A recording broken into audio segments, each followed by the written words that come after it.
Good morning, everybody. Hope everybody's doing well. Um, yeah, Rocky comes and goes, so don't worry about it. She's just out, probably using the cat box. Ads are finished. Leon the Dapper Shark. Thank you for the sub, sir.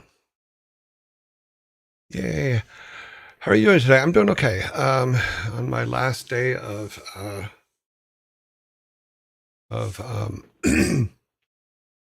antibiotics, which hopefully means my brain will start to clear up again. And we will be doing good, good, good. Markerism might make or isms. As do you have some pointers or advice on making a game engine from scratch, specifically in C++? I'm looking to make a 3D multiple play sandbox game as a long-term passion project. As far as game engines, that's way beyond my scope. I would not even know where to begin to actually make an engine from scratch. So no, I apologize, but no, I don't have an answer for that. You might want to check with some of the other guys out there. They're doing game dev and stuff like that. I'm more of how can we get through this as quickly as possible without spending a lot of money. So how can we let me rephrase that. Let's see. How can we get good ideas out and our game ideas out without spending more money than we have? Any updates on Stream BGM? I'm somewhat educated on game engine backends. I'd say learn SDL using SDL render. Okay, cool. So yeah, there's your answer. Okay, talk to OC about it. They should be able to help you. Okay. Yeah, that's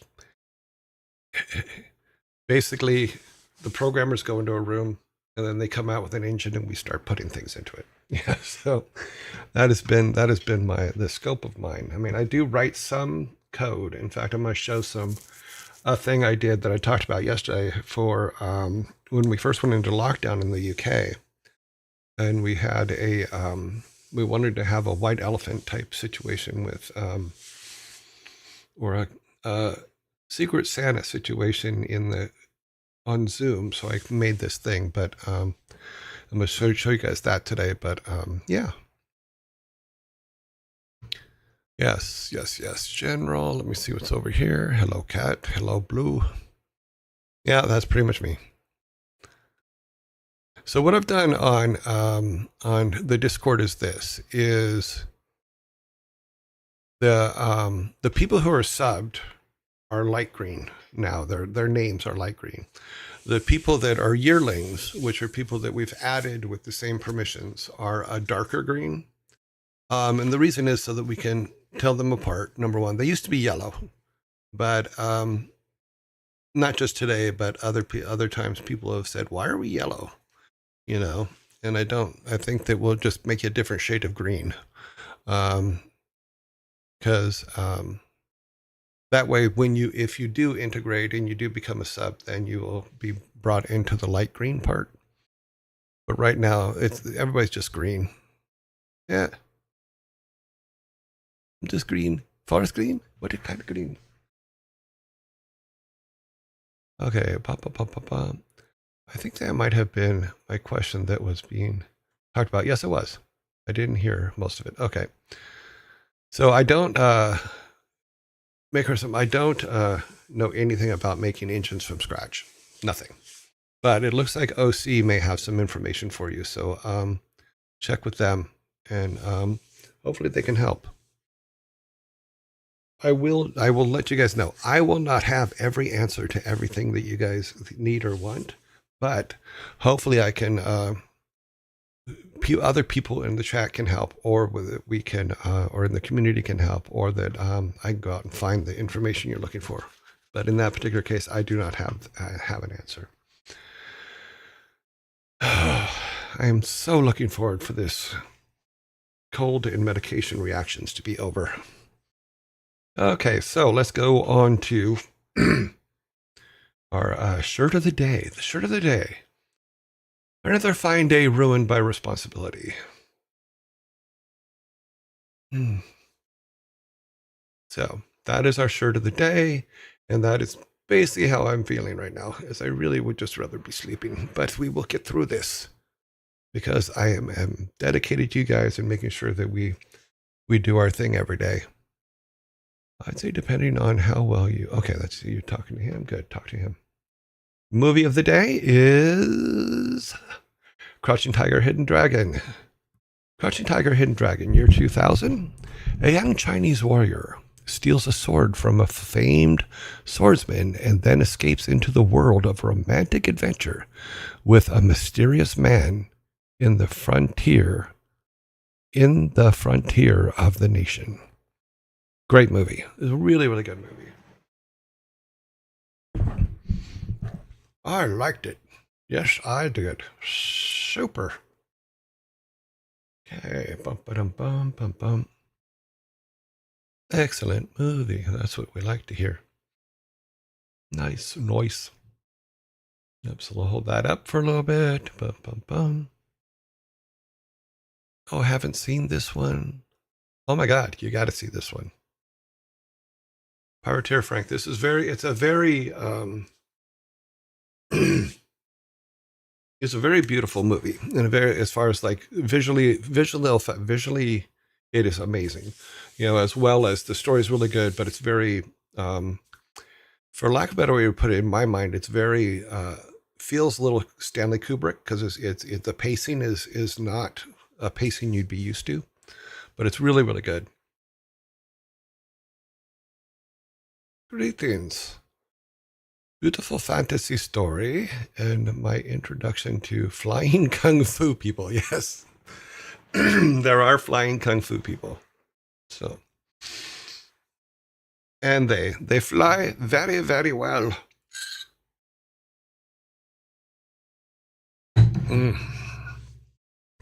It's very sweet. It's a very sweet movie. Very well done. Okay, let's see. Back to me. Nope, this one. Okay. Boop a doop boop. So in our background there, we have our cup now. It's back there. The handle, I tried to glue the handle together and messed it up. And the top of it's just a little bit off. But now it's heavily glued and I can't pull it apart. But next to it, the little, here, let me grab it. Two things.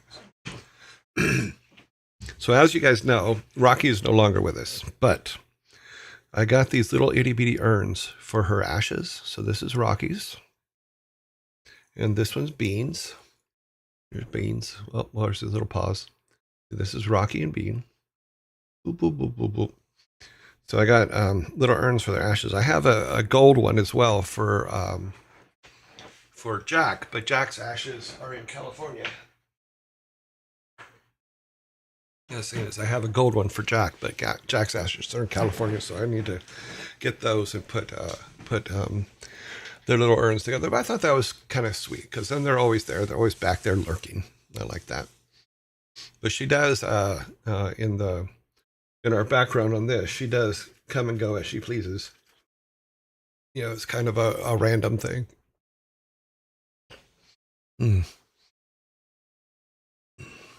Okay, let's see.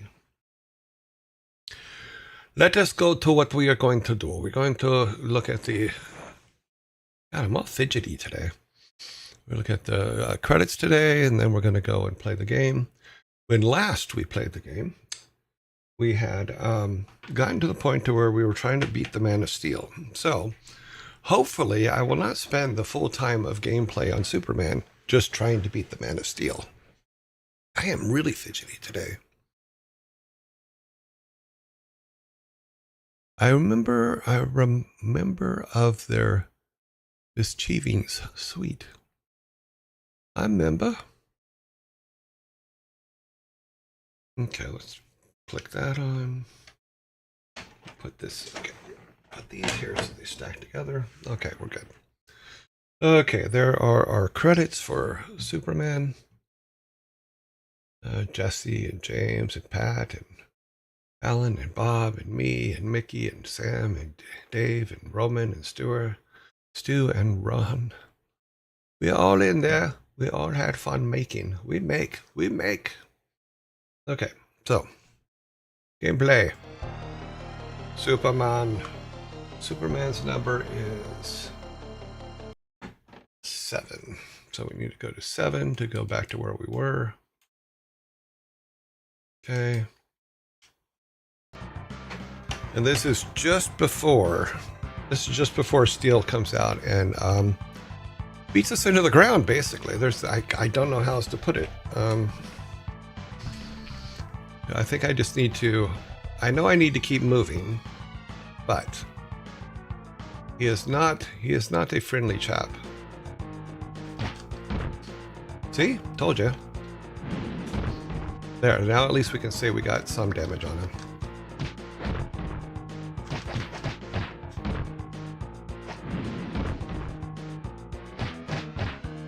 Oh, he just beats the living crap out of us.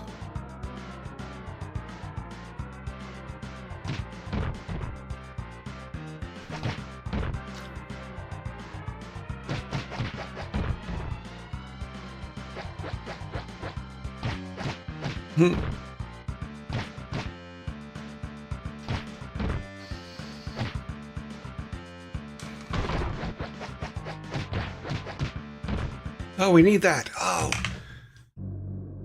That's where the power-ups are. They're behind the broken... Oh, jeez, I forgot about that.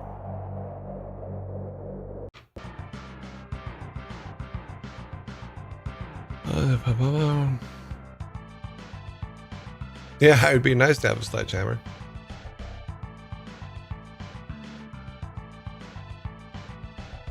Okay, so I gotta learn how to throw people back.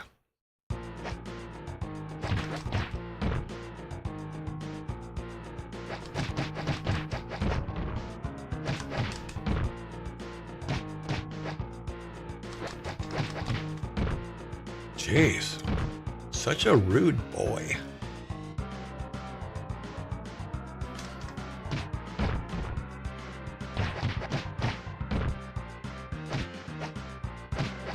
Come up here, Superman, come on. Come on. Ah.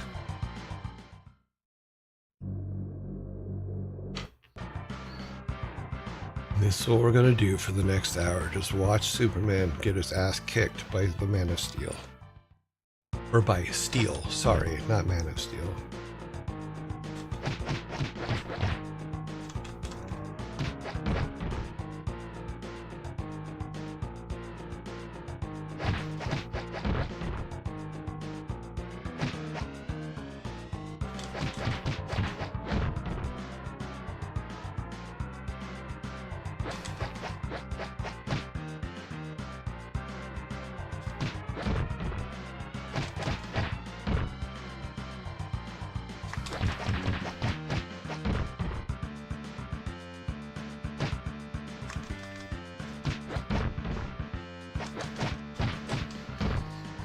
Just one more hit. Come on. Ah. Like a sliver. Use the power. Yeah, I should have. I forgot about him. I'm so busy moving up and down the screen that I forget that I have the little red balls of death.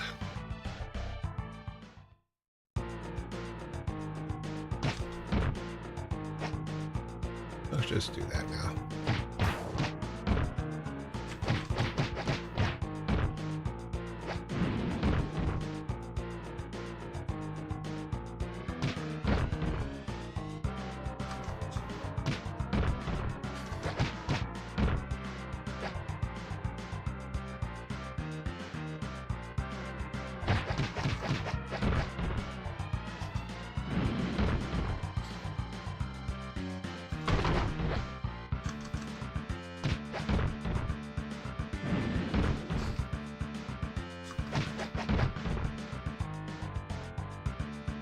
Ah!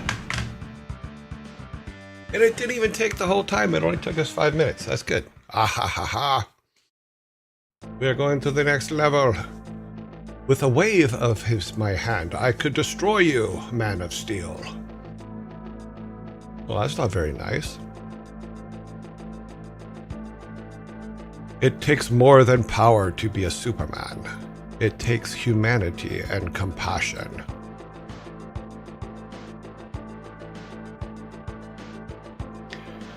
Perhaps you are right. Go in peace, Man of Steel. Together we shall watch over Metropolis. No, he's not. Meanwhile, an enormous spacecraft appears over Coast City and destroys it completely. That's funny. I must go investigate the destruction of the Coast City.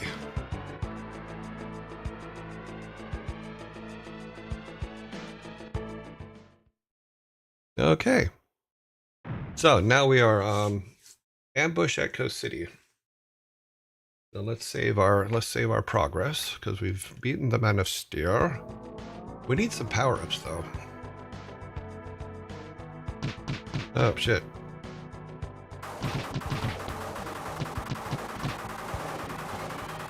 We could have used that.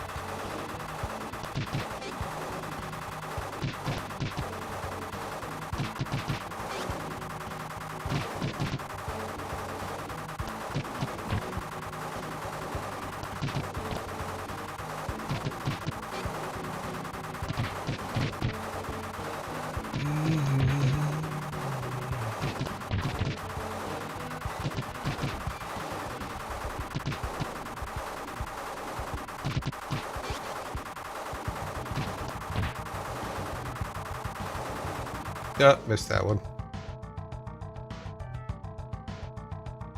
Time in the corner is for how long we're going to play today, because we have a schedule to keep.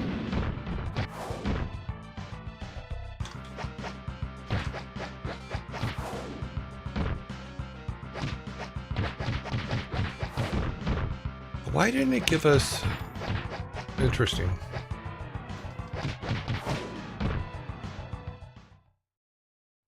So, it should have gave us new lives and stuff at the beginning of this level, but it didn't look like it did. Weird. Okay, now that's good. Now we're good.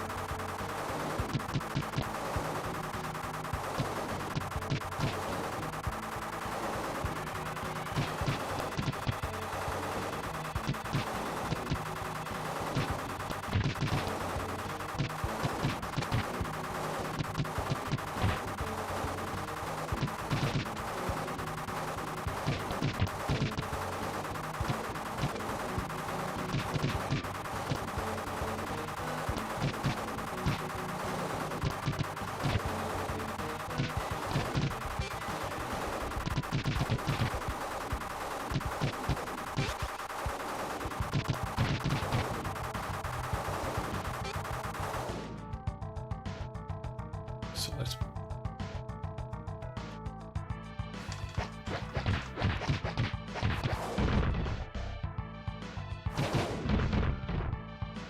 Death.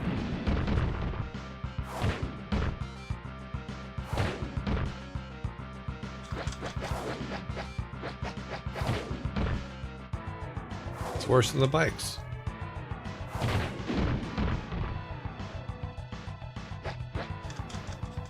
I feel bad picking on the little guy, but I really have no choice. Okay, so it's going to be a save. Yeah, we can save it there. Be good. We're going to go into ads here in a second, guys. Let me pull this open up a little bit more so I can get the bit bigger. Okay. We got smacked by a little spaceship. Yeah. Good day. Good day, great unclean. I almost called you great uncle again. That's funny. Remember, if you're addressing something to me, to put at your joy at the B or somewhere in it, so that when I look up, I can jump to it quickly. All right, so let's give it just a second, because we're gonna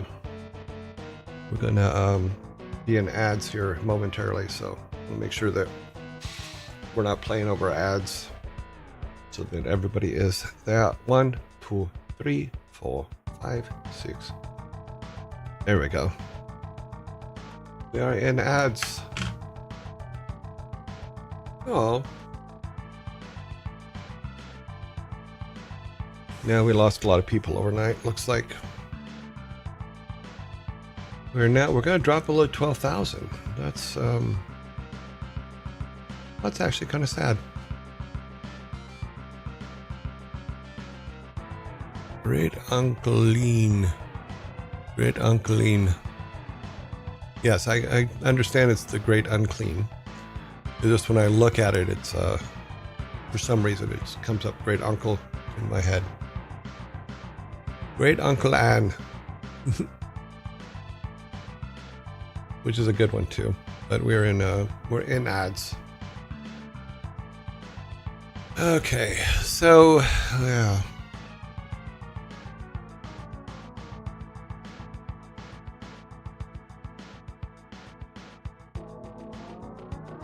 Yeah, if you don't put that your joy on it, then what happens is it's hit or miss whether I look up and see it.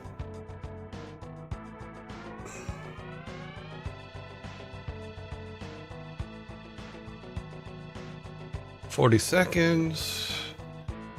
Make sure everything's adjusted before I drink some coffee. Drink of coffee. 27 seconds.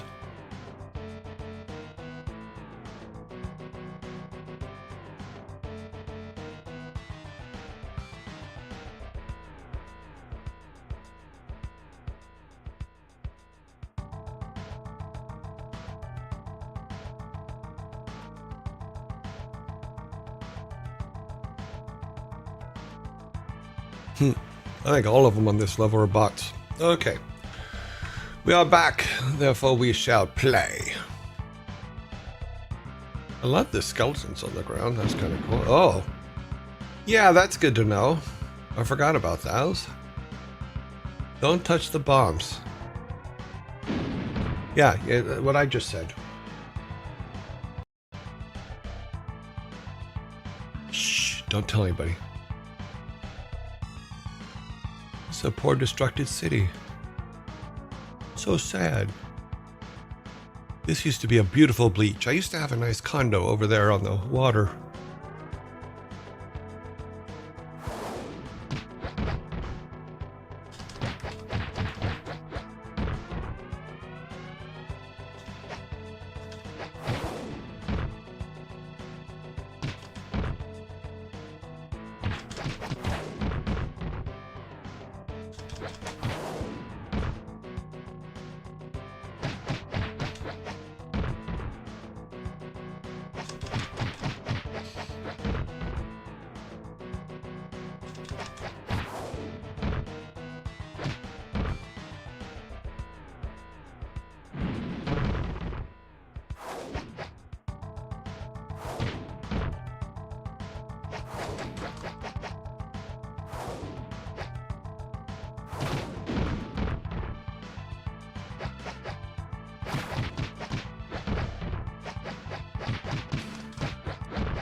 Hello, can you tell us about the South Park episode of yours? It was kind of funny. Yes, the South Park episode was kind of funny. No, it was just, we had, Matt and Trey and them had wanted to do a South Park episode about video games. Oh, wow. Okay, yeah, we need to think about this one.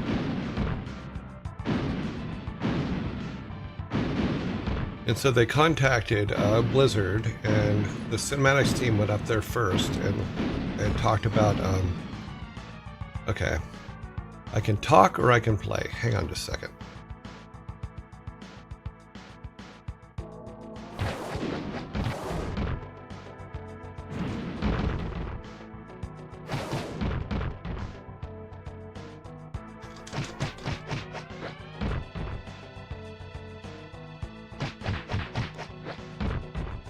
I'll push him in the face.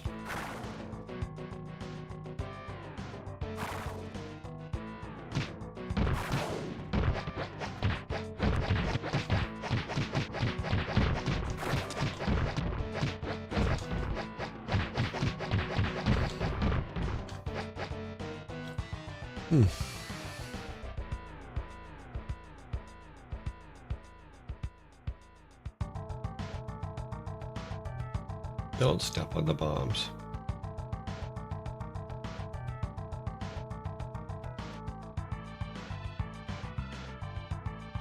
No. Okay, we're doing this again. Without warning, just drop it right on him. Wherever I come up, just drop it there. Yep, you sure did, didn't you?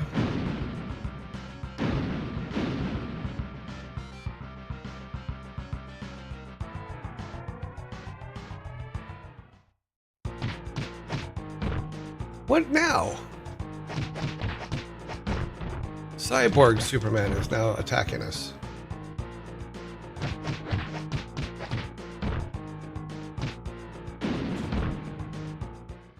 Okay.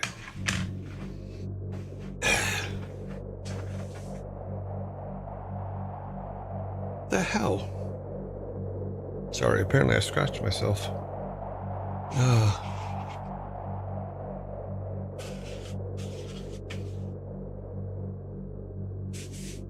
So if we want to go back to the full story of the South Park episode, it's basically this, is Matt and Trey had wanted to do a video game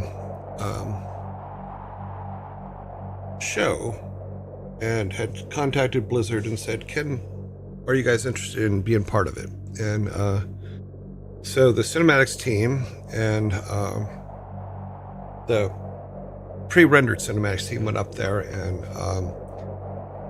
talked to them, and it really wasn't, the schedule that they gave wasn't what was good for South Park.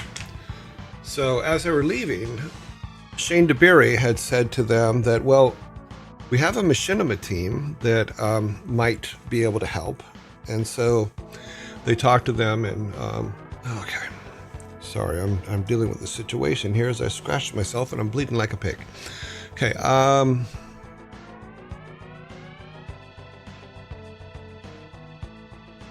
okay, please let me go back up here.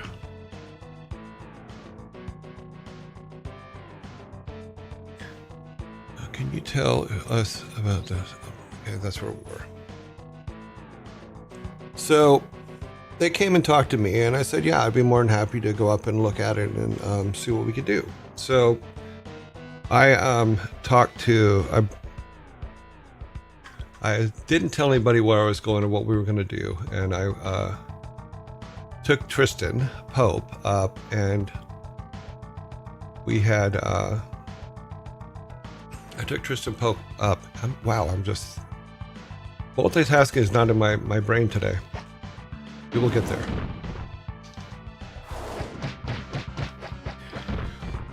So we went up, and I didn't tell him where we were going because I thought it would be funny if I didn't tell him, you know, and surprise him.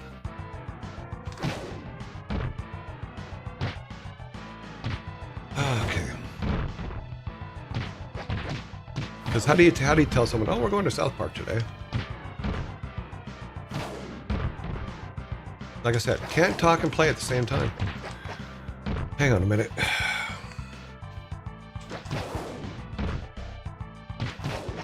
What's funny is he does that move every single time where he flies past me, and I fall for it every time.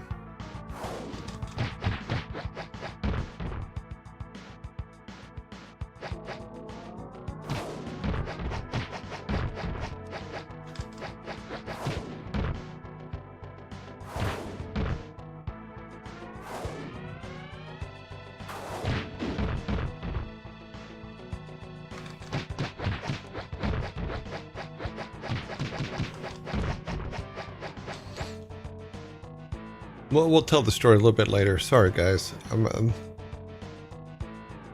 It's hard to tell a story when you're playing. So we will get there, just not at this moment.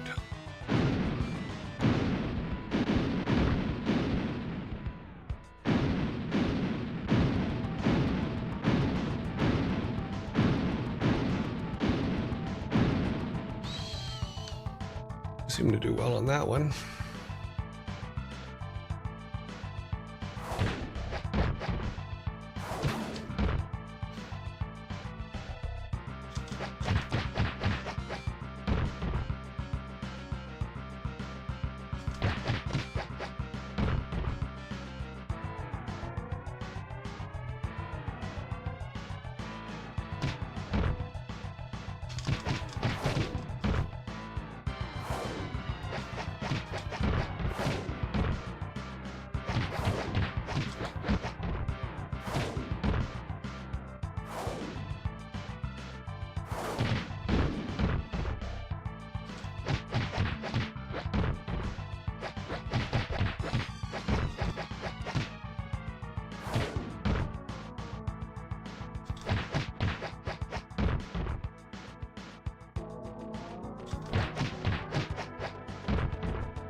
So if all the power-ups are in the walls, I need to learn how to throw things backwards.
I try not to step on the bombs. That would probably help, wouldn't it?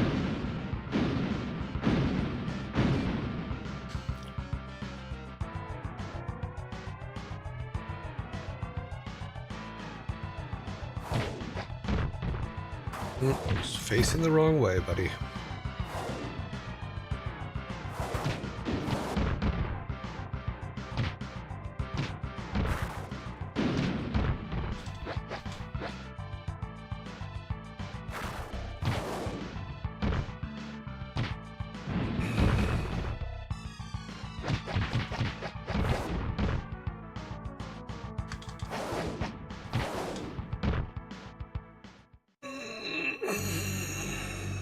Good day, everybody. No problem.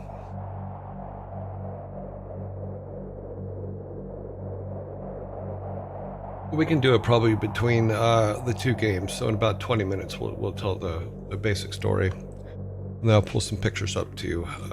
But it's hard to do when you're playing, because you want to make sure that you get it right and you get the right emphasis on everything.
Yep, faced the wrong way.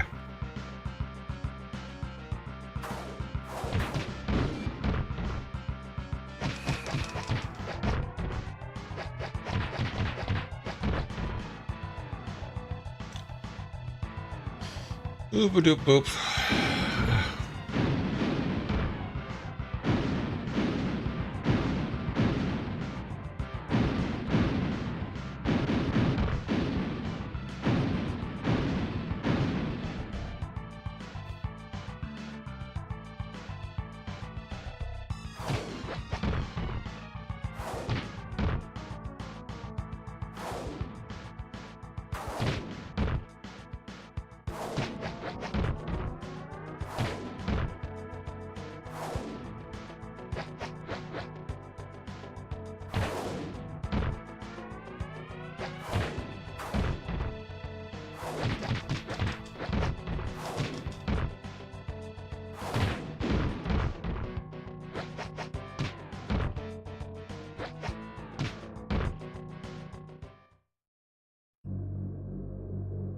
This game really annoys me.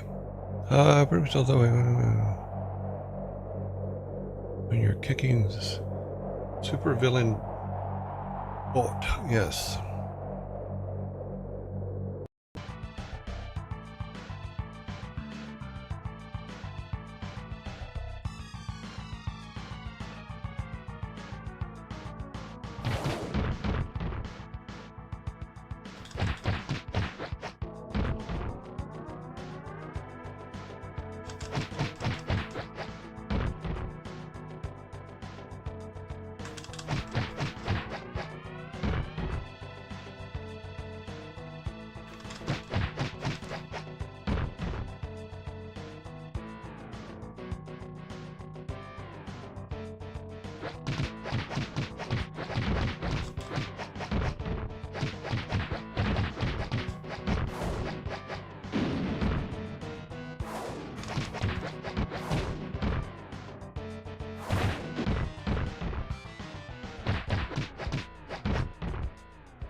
Yeah, when you fall on them, yeah, that doesn't exactly help, does it?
Kicking question. You are a chicken. No, I'm not. I'm not a chicken, you are.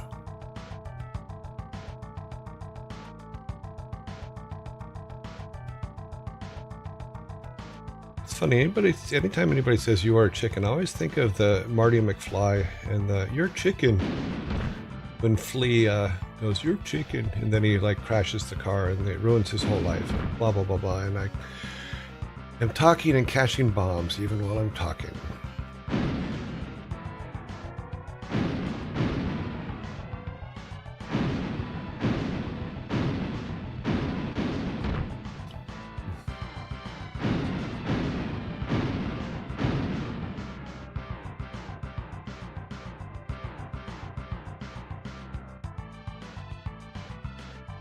The levels are definitely getting higher. You have tried eating. Yes, I've tried eating a bomb.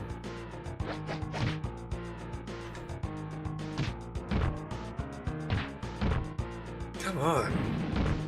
Let me get something on him.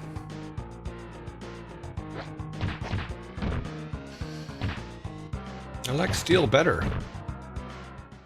Cyborg's just a meh, I say. You have tried eating the bombs. Yes, I have eaten the bombs. No one calls me chicken. You're a goblin. What? Did I miss something? Don't be a goblin. Bats will start in 2 minutes. Okay, let's try this again. At least we're getting to steel now, so.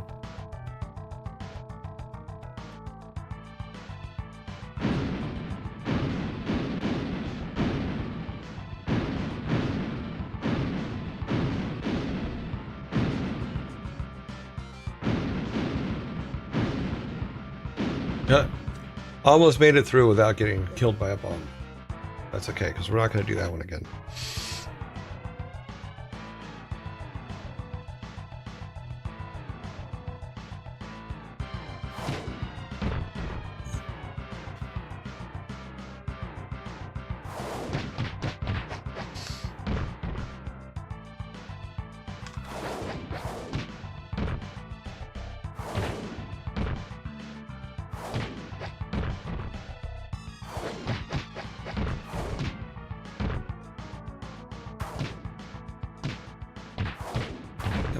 Thank you.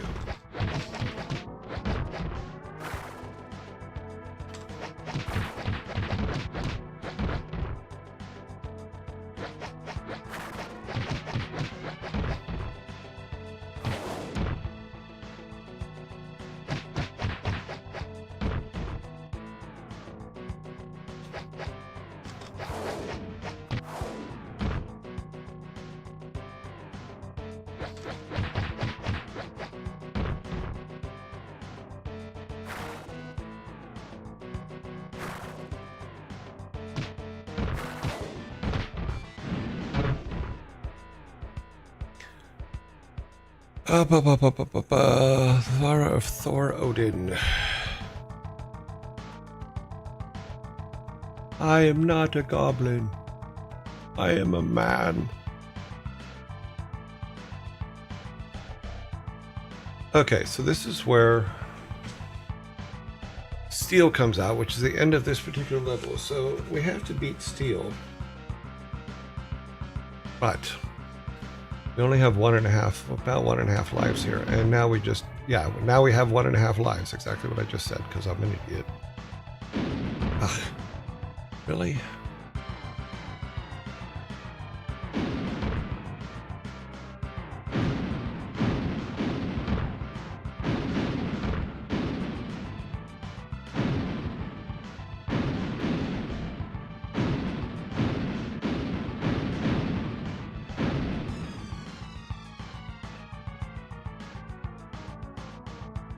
Okay, so now this is where steel comes out. So we're in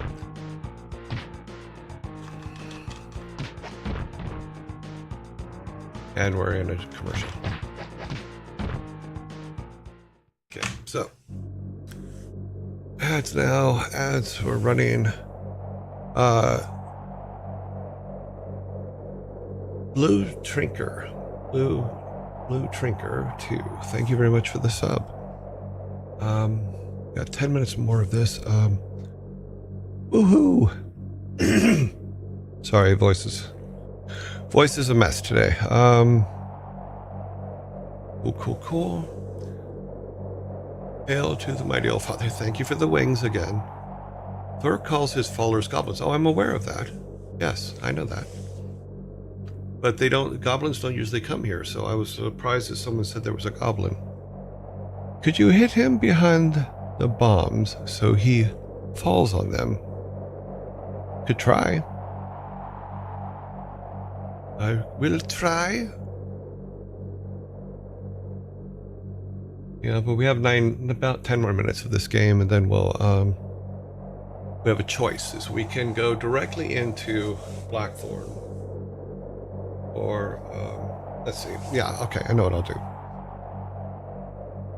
I'm a goblin, so some D9 come here. Okay, cool. Well, welcome. Some do come here. Haha. I still like D9. D9. Go D9. So if you're D9, are you B9? Yes. I like B9 goblins. So. Okay, 9 seconds. 8, 7, 6, 5. Typo. Yeah, no worries.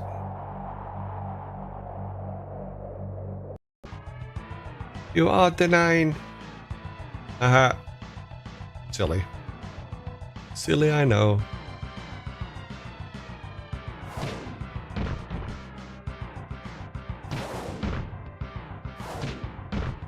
Jeez. There. That feels better. What'd you just hold him for? Get out of the corner, dude.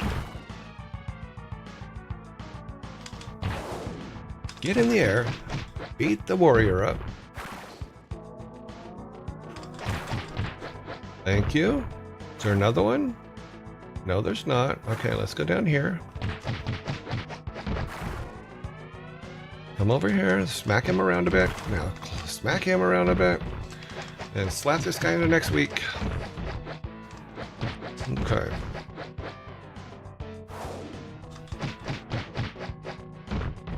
Trick is to keep moving. That way he can't pinpoint you, and then smack him in the knee. Of course, you got to get in the air.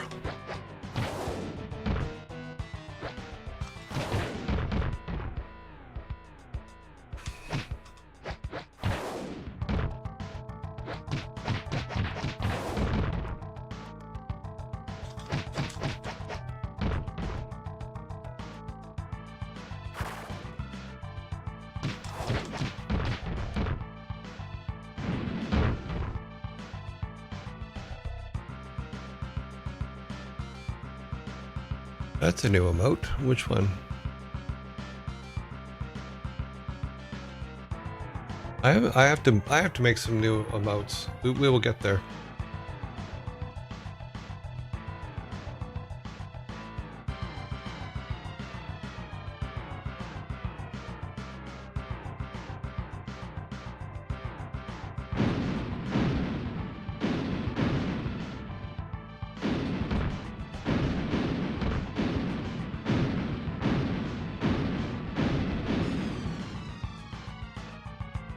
Yeah, there's not much we're gonna do. We're gonna be dead here because we have like no life left. There you go, and we're dead.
Okay, so let's see what we can do. Good morning. Sir, curious as to what was your role in this video game?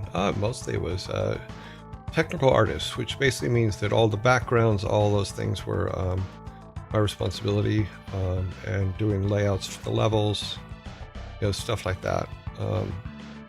But what we're learning is, because I'm old and it's been 30 years, I don't remember where everything is. Like, I didn't remember that you can throw people back and get power-ups through the walls and stuff in the background.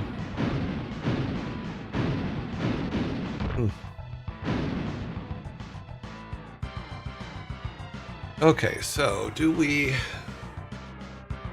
If he's the last one, then yes, we do. This way we only have to go and play with the Man of Steel for a little while. So it was an artist. I was an artist on this project. Okay, Man of Steel, come on out.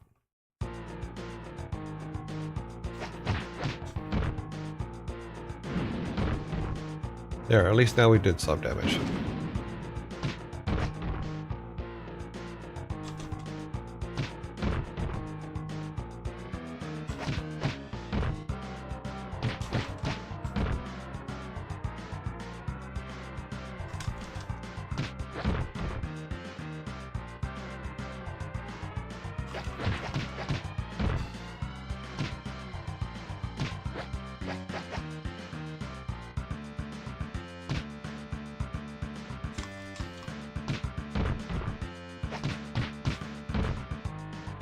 Oh, we got closer.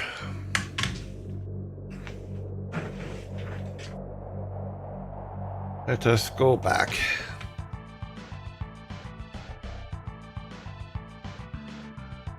Come on. Okay.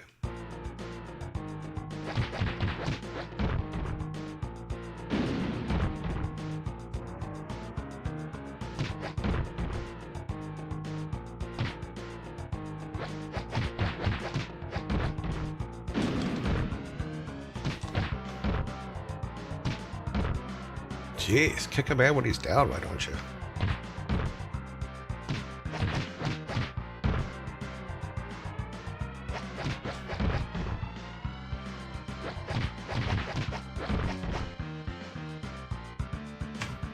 We beat him! Yay! Oh, no, we didn't. Oh, what? Okay.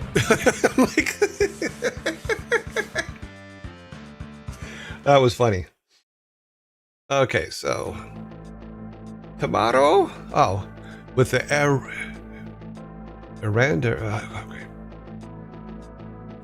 eradicator out of the way, my goal drops. Oh, wow. Hyphenated words. Probably not good. I'm sorry I missed the reading of that. Let's see. Where are we now? Ah! Superboy now. Let's see what he can do. Okay, so what we've learned is this, is there's a bug, and I don't know if, I guess we just never caught it, is if you come from the level before, it keeps your power from the level before. So we have no lives, we have one magic thing. But if we die, which is what we're about to do. Let's save this because I want to make sure I'm doing this right. So if the first time we die, we come back in. Ah, that's a fun one.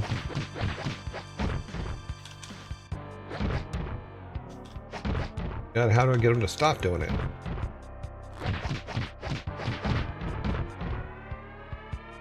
So we'll go as far as we can. We're not going to save, but because what's going to happen is when it restarts the level, it'll give us our full complementary of lives and stuff. So that's a bit of a bug, is when you start the new character, you should start with new life. But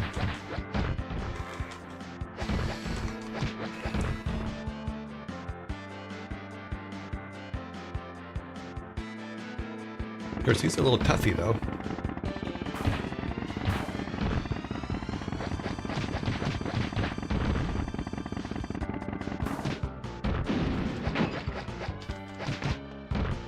What is his superpower? Okay, here. Let's try this. Oh, okay. Well, that's kind of cool.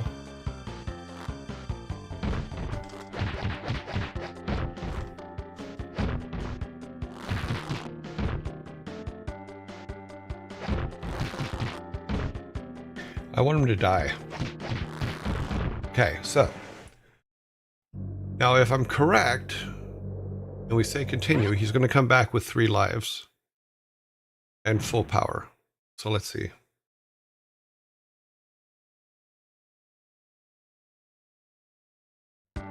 Survey says correct. So yeah, so he's at full power now. That's where we're going to save. And this is where we will start tomorrow. Yes, this is the clone. Superboy clone. Let's go back to me for right now. I need to go in studio mode and clear something out because I had a thing that I was going to show you guys later that I have on the screen that we're... Oh, well, we can use this screen. Yeah, we can use this screen. Let me add an image file to it. Just call it image, it's fine. And we'll go here. Okay, photos. Photos. Alrighty then, let's just pull this one up for now.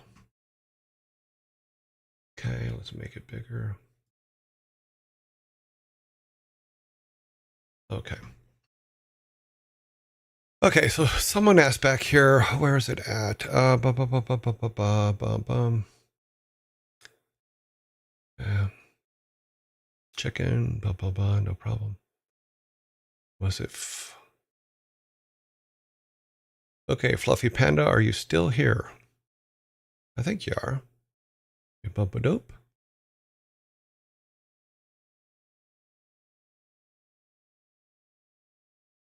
As far as a reminder, how much difficult it was to make level layouts. It was not fun. Beaten up compared to levels layouts of Vikings. Vikings was much easier because it was a puzzle. You were putting together the puzzle, and you had specific paths that you were creating. This was just left to right, and it all had to come together. So you would put out you'd build a whole long thing, and then the programmers would parallax it through. So, Fluffy. Fluffy. If you are here, I will tell you the story. If you are not, we will go on to Blackthorne. Musketeer roll call, sound off. Fluffy. Nope. I guess Fluffy is gone, so we will tell the story later. That is okay. Alrighty then, let's go to... I gotta switch this up. We have saved, right? Yes, we have saved. That is all good. I will check it in the morning. So we're on level 3. I'm surprised Superman doesn't have a save code. Oh, Blackthorne, nice. Yes, Blackthorne. We will go on to Blackthorne. But I need to choose some change ups. So let me go to studio mode. Go back to this. Make sure this is saved. It should be. We should be all good there. Okay, now we will kill that. That is done for today. We need Blackthorne.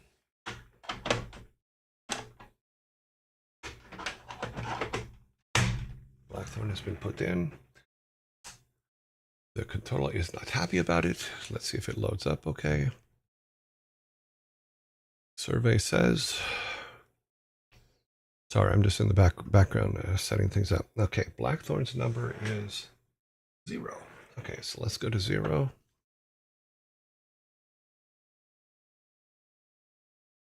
Okay. I should put us at QP7R, which is where we ended up. Okay, so let's close that. Sorry, just the way it works. Okay, so credits for Blackthorne, which is the next game we'll be playing. If Fluffy comes back, then we'll tell the story. But yeah, Skull beat him up. You got this. Oh, Blackthorne, nice. Yes, Blackthorne was a good game. I really enjoyed it.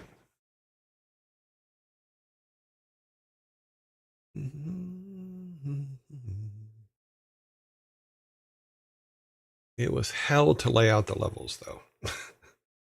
I will tell you that. It was absolute hell to lay out the levels. Boom, boom, boom, boom. Yeah, Jim Lee did the cover art. It was really good. It was really cool. It was a big deal at the time.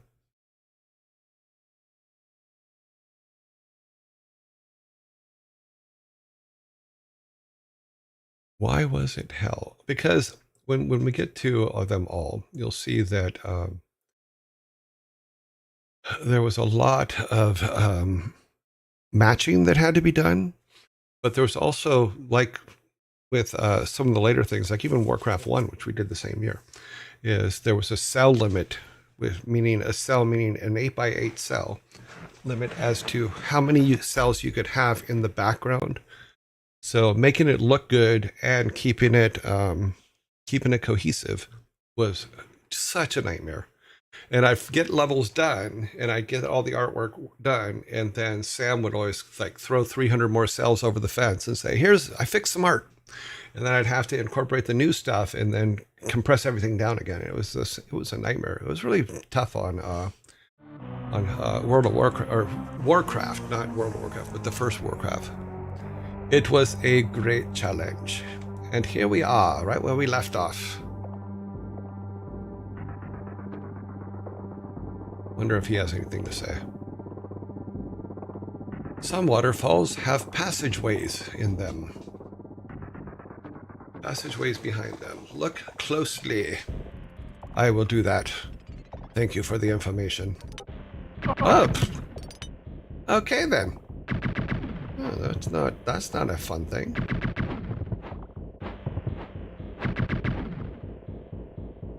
I can't just leave that loaded. Apparently I can.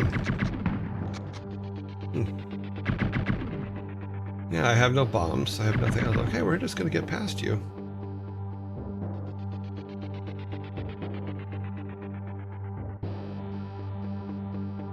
I think we need to go down. Let's go down. So laying all this stuff out and making it look cohesive was not an easy task in any way, shape, or form. Yeah, because you had to make it look like it wasn't repetitive. No, nothing behind that waterfall.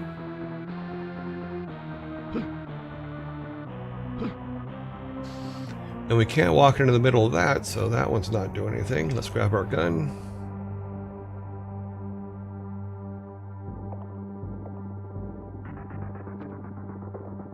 Here's a little waterfall, nothing behind it. If I only could steal a levitator. Okay, so that's what we're looking for. We're looking for a levitator.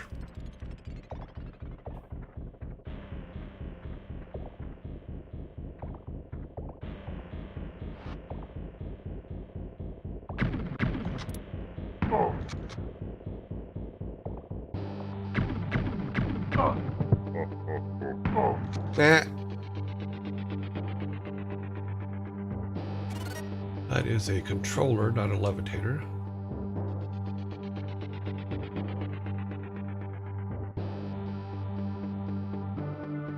This does not look good. No, we will not be doing that.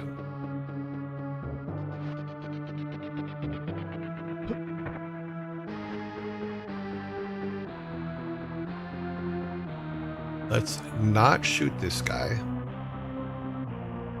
I'm looking for the elevator call switch. I think I have that. I think that's what we have here.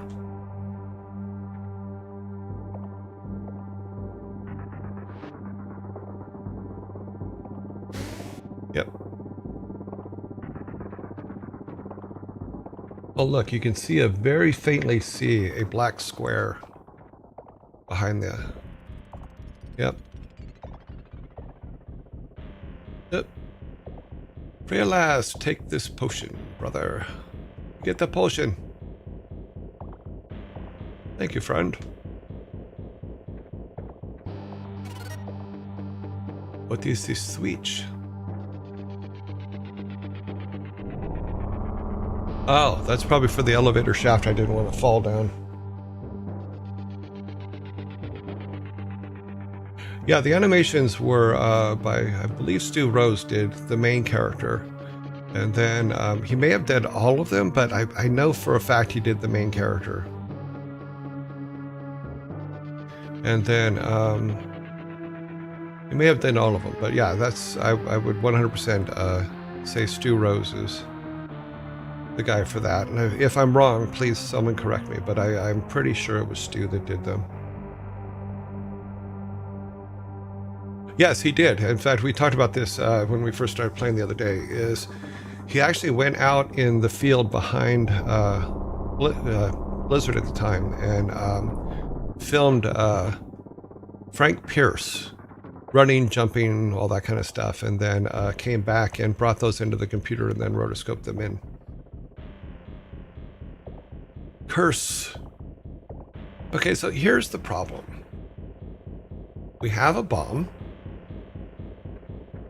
Okay, but the bomb won't open this. We need to go down a level. Okay. Because it kind of, hopefully, yeah. If that was like a steel door, then we'd have a problem, because then I'd have to get a bomb and then go and try and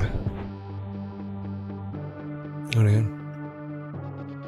I hope your day's going well. Yes, it is. I think that impressed me once again. Yeah, Stu. Okay, this sucks. I gotta get it on the. Oh, well, no, I don't have to get on the other side of him now.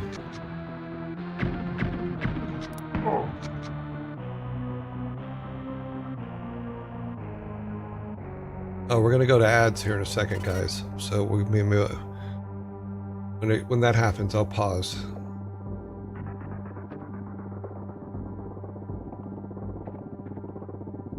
It doesn't look like there's a door behind that waterfall.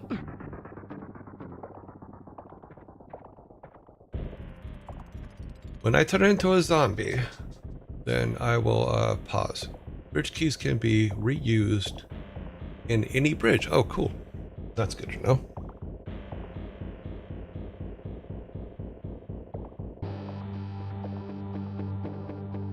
Yeah, this game is definitely a slower pace than other Blizzard games, for sure. And definitely a slower pace. Ah, that's interesting. What happens if I step on that? Shall we step on it and find out?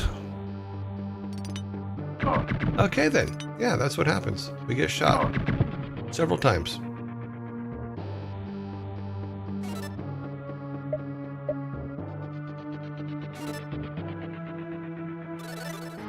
Okay. We're in pause mode.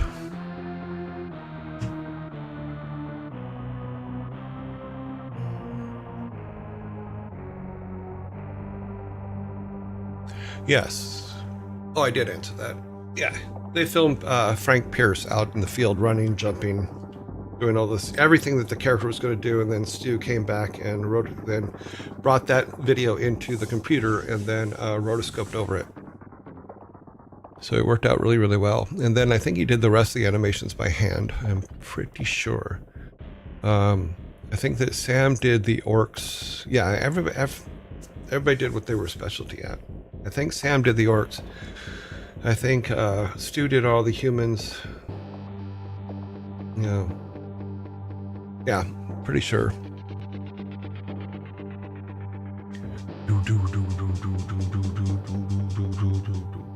Waiting for the ads to end, waiting for the ads to end.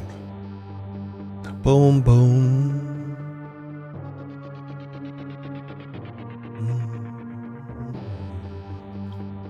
Boom, doom, doom. I am tone deaf. We have 30 seconds left. And then we have to get into our combat role to get past the gun that we activated, because we did not jump over the panel. So we need to jump over the panels going forward. And 12 seconds. Boom, boom, boom, boom, boom. Boom, boom. Okay, ads have finished. Crouching lows. Battle roll in.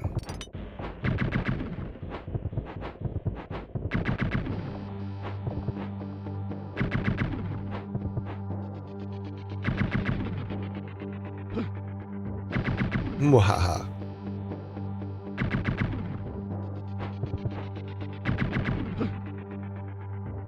So we're going to be jumping over those panels from now on. See, because you see, there's,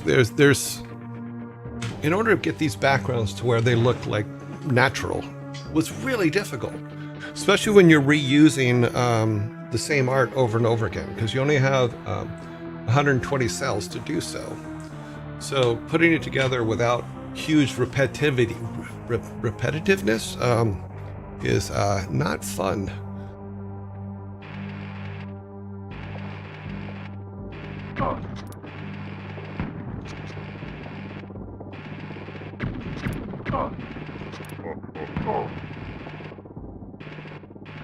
Poor guy. Hope he didn't have any information for us.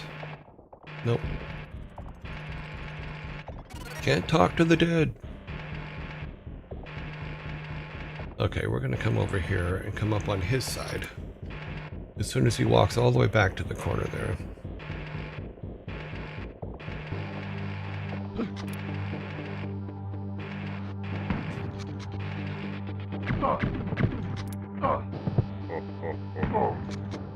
He punched me. That guy punched me.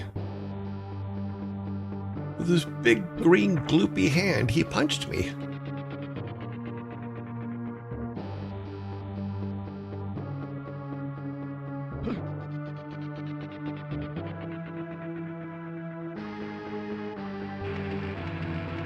Oh, we need a bomb. What is that? We do not want that. Get away from us. That's what I thought. That was just mean.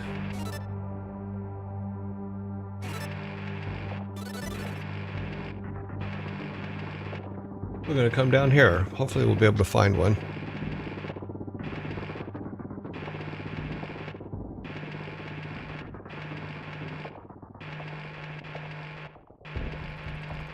Ooh, wait, what's that? Oh, that's us. Uh-huh. Tell me something. If only I could escape. Yeah, that's kind of the gig, yeah. That all you have to say? Yeah, that's all you have to say. Well, thanks for the help, I think. Okay, so we need a bomb for him.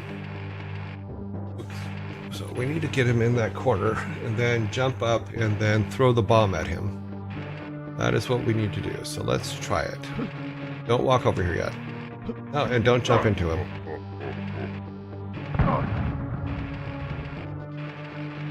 That was stupid, but oh well.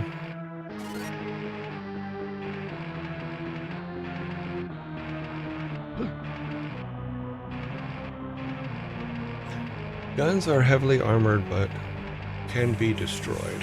Yeah. As long as you don't take my shotgun, I don't care. I'm keeping the shotgun. That's for damn sure. You can take everything else, but you can't take my shotgun. Matter of fact, let's pull my shotgun out. Okay. I just got punched.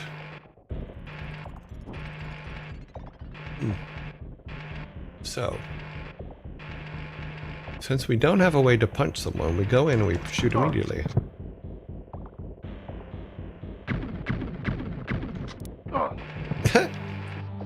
Okay, that's a problem. Okay, let's try this.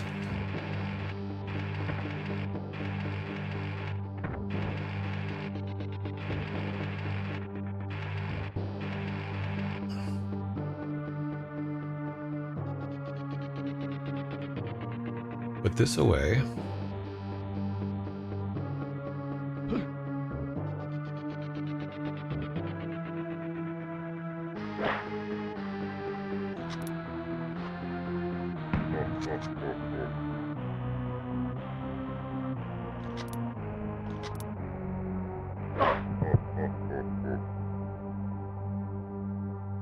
Well, that kind of sucks. The first time we've died. Continue. I think we continue. Oh, okay. That's not too far back. Oh, no, it is. It's back to where the beginning was. I should be saving. Oh wait, no, he gives us something if I remember correctly.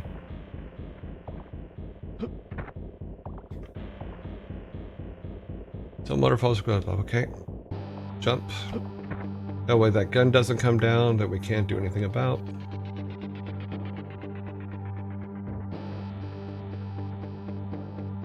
Go down here, get that.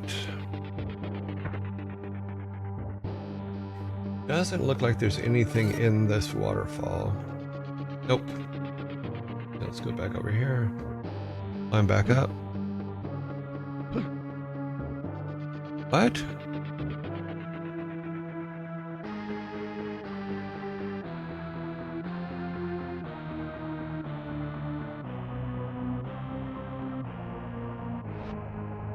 Oh, the gun comment. Okay, I get it. I get it now. If only I could steal a levitator. Yes, we got that piece of information. Then we could get up there, which is basically the point, is we need to get up to that door up there at the top. So we need a levitator to do it. That is what he's telling us.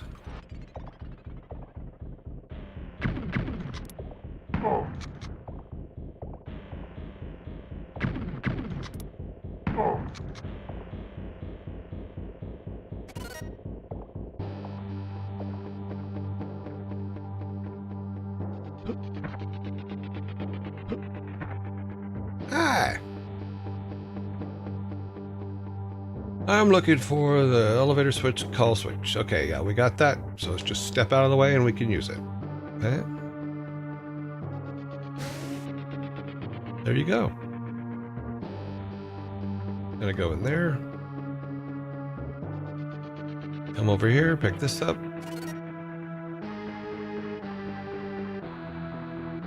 Let's talk to him before we do that. Free at last. Take this potion, brother. Thank you for the potion. You are awesome. Giving us life. We like life. That's the elevator switch. We're now going to the elevator. There's a elevator. What we'll do is we're in 0, so we're going to save here so that we don't have to redo that particular part.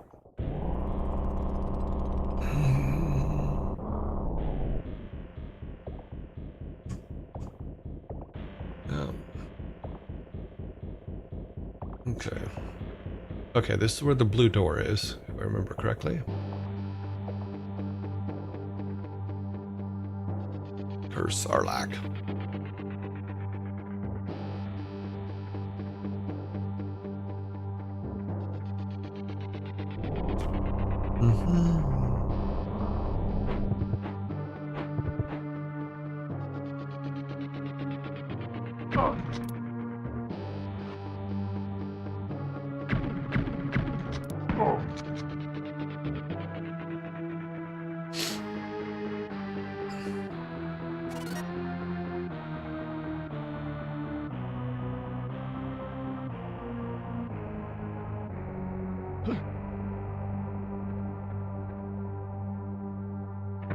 Doesn't look like there's a door behind this one, but we'll check. Nope.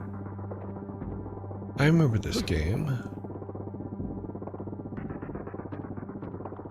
Oh, you're back, Fluffy.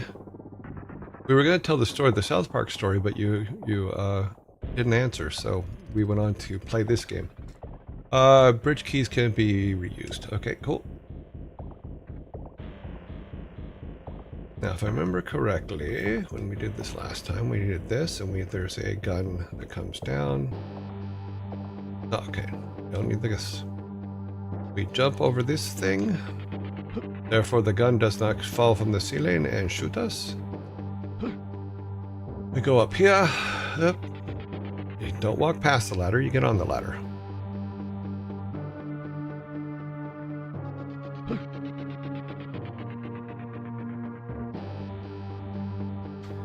Look, he's hiding.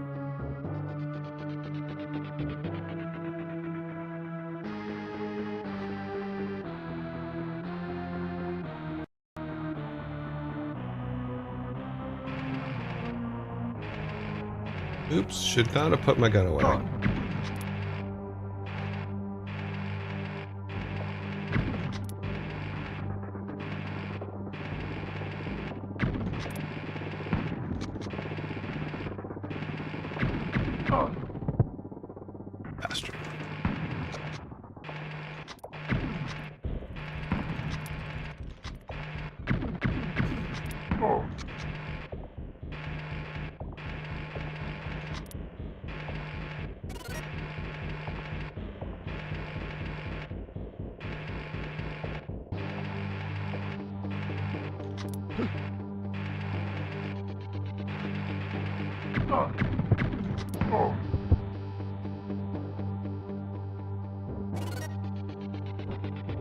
Sorry, brother.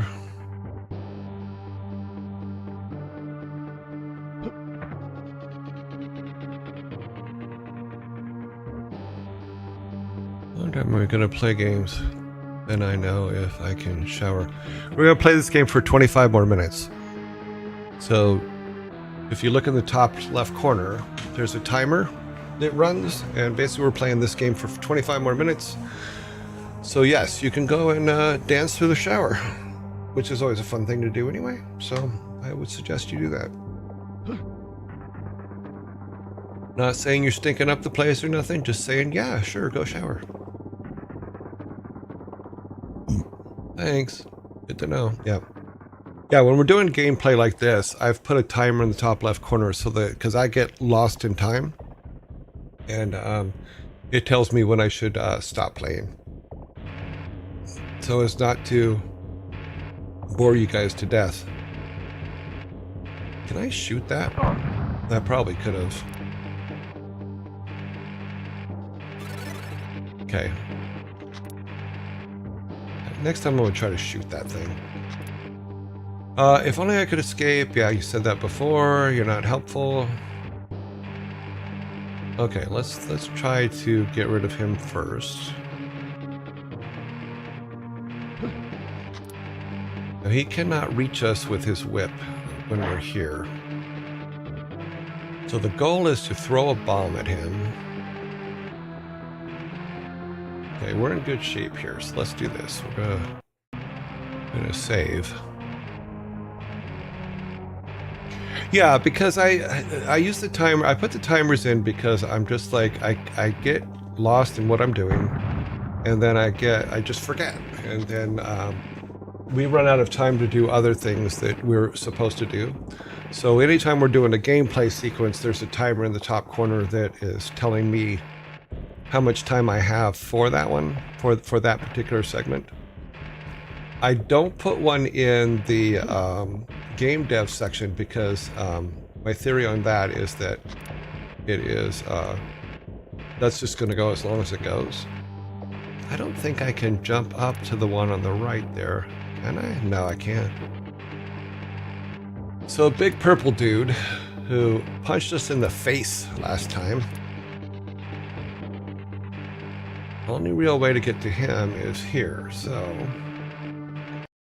we're gonna do this. Wait till he gets to the far wall, and then he punches us in the face. I'm glad he enjoyed that. But then you have to ask the question, is he something that we really need that we need? It may not be.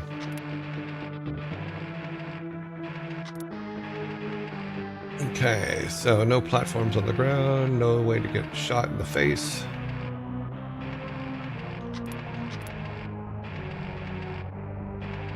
Hey, you got something for me? If only I could escape. Didn't you just say that like 5 minutes ago in the other room?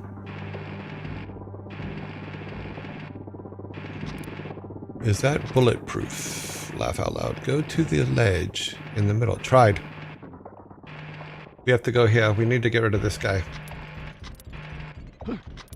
But we need to get him all the way over on the far right corner. So we gotta wait for him to walk over there. Then we're gonna jump up and throw a bomb at him. Boom. See? Ah, now purple dude's up on this screen. Now we have a chance. Okay. We're gonna save here. And I'm gonna try to jump up here and shoot purple dude.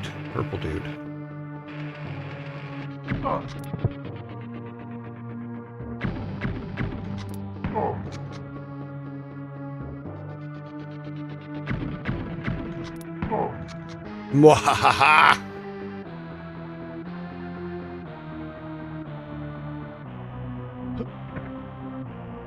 We'll take that. We'll take that. Yes, we have got him. We're not getting punched in the face today. Anymore. We got punched already. Save yourself while there is still time. Okay.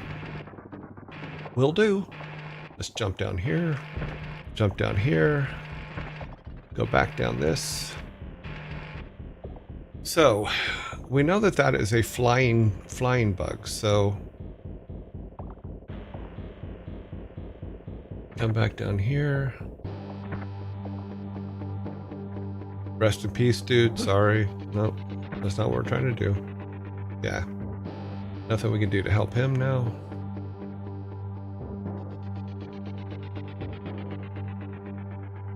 Going down.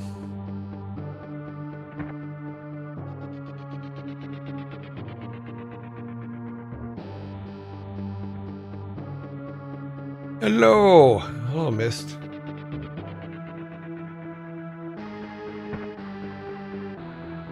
Nothing over here. We gotta remember to jump over the panels so we don't get killed.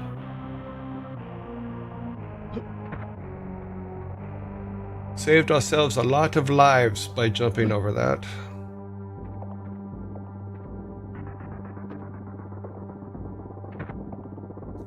Sort of personal. So it's okay if you don't answer it. What did Thor do while at Blizzard? I know he was in QA. I know that he was part of the Red Team. In fact, I believe he was the founding member of the Red Team, but I'd have to check on that. He did... I wasn't involved in his work, so it was a completely different section of the company. So I'm just trying to remember. I know he worked for the web team for a little while. I know he worked for the security team. I know he's in QA. You know, I know that he, my understanding was that he wrote some bots and stuff to test the games, to things like that. So, but like day in, day out, I don't know because I wasn't part of his job. You know, I literally was 2 or 3 buildings away and did not, oh, damn. That's me getting smacked in the face. Let's go up here. We need one of these.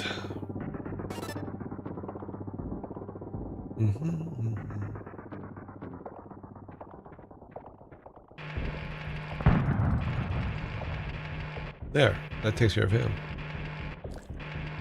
Yeah, he did a lot of things at Blizzard, but nothing that where he and I ever interacted, and nothing where I had any conversations with his bosses or anything like that. So if only I could get by the laser fields. Yes.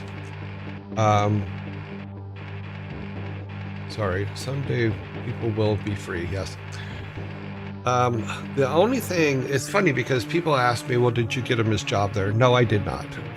What I did was he came to me and said he wanted to work at Blizzard, and I said, okay, well, here's what you need to do. And we sat down and he wrote his resume, and then I read it, and then he wrote it again, and we did that 5 times, as I had him rewrite his resume like 5 times. You know, and then he applied for the job and got it. And his boss's boss, and the people around him did not know he was my son when he first started working there, because I didn't think it would be in his best interest to for people to know that he was my kid. You know? And everything that he did there, he did pretty much on his own. So, I know that people, and it sucks, is people keep calling him a Nepo baby, which I just do not in any way, shape, or form think is fair, because he's not. You know, in fact, even Frank didn't know he was working there until probably 2 years in to when he was working there. You know, and he only found out because they were in a meeting together, and Frank goes, "You look familiar." And Thor told him who he was, and he goes, "Oh my God!" Because when Thor was like let's see, it was 91. So when Thor was 4, he came in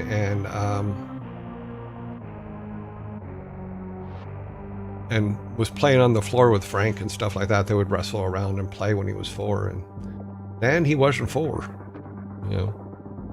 So no, I did not get Thor his job. He got his job himself. And what he did there, you would have to talk to his superiors, because I was not part of it. And I told them when they did find out he was my kid, I go, look, you know, treat him like anybody else. If there's a problem, deal with it with him. You don't need to come to me with it. And hopefully he'll do well. And I think he did. I think he did very well.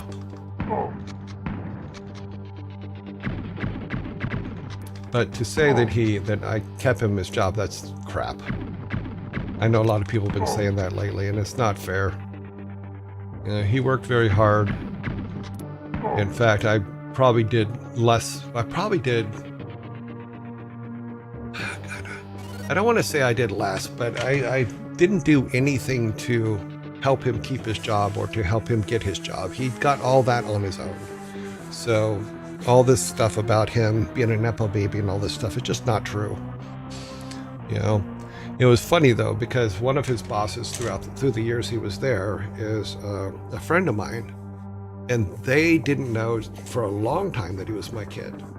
You know, so yeah. So aside from what anybody else said, everything that he did, he earned on his own, because I didn't think it was right for me to step in and put him above other people that were qualified for the job. So he got it all on his own.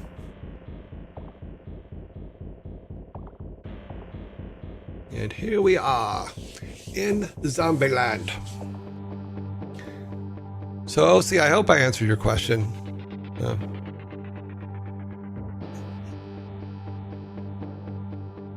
I know, like I said, I know he's in QA. I know he moved over to the web team for a little while, I think, and then he moved to the security team for a while. But I don't know the exact positions he had, so I don't know, because I wasn't involved in it in any way. I was too busy making videos. I had a team to run.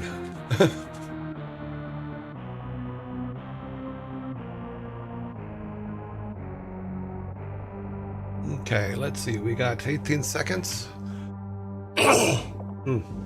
Okay. Voices clear for the moment.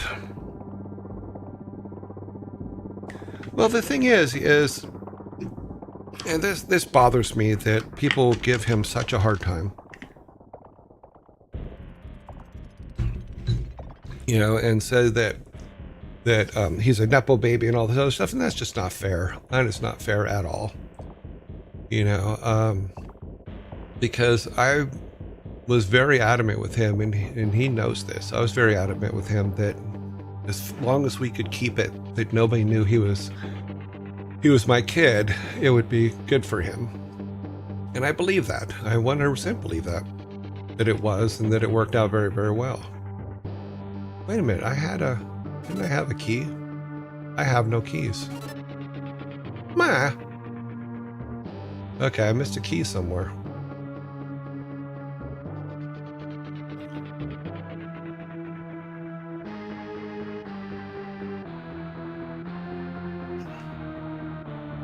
Oh, I did grab the key from the waterfall. Okay, I think the waterfall was down here.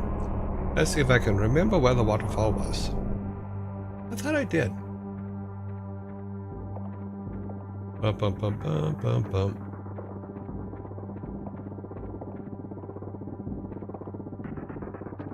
Yeah, I got news for you. If he didn't do well at Blizzard, they would have fired him immediately. It would have really been just that simple.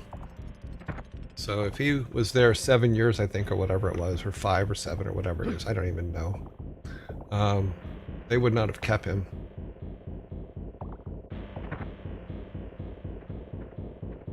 And as far as I know, there was no issues anywhere or anything, because nobody ever said anything to me about it. I'm like, okay.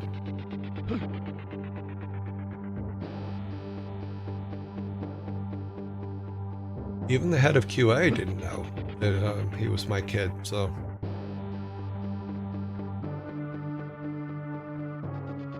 This is not the one we go into, nope.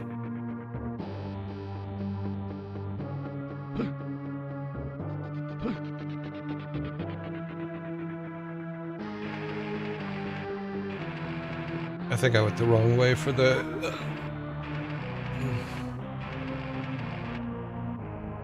Okay, yeah, it's not this way.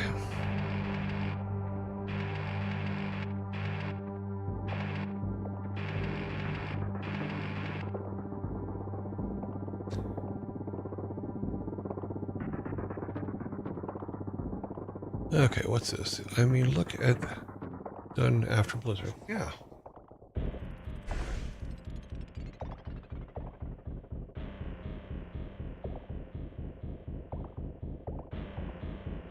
Yeah, it does. There, from what I've seen, yeah, there's a lot of people that are just digging up stuff that literally is like, what the hell, you know?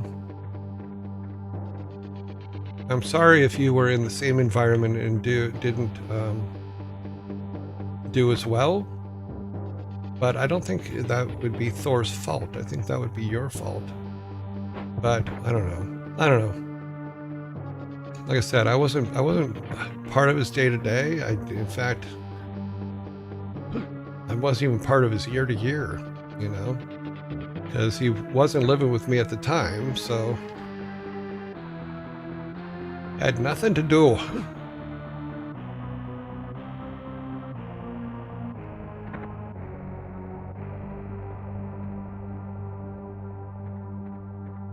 I think we can run. How can we run? Yeah, we can. Okay. I need to stop just walking.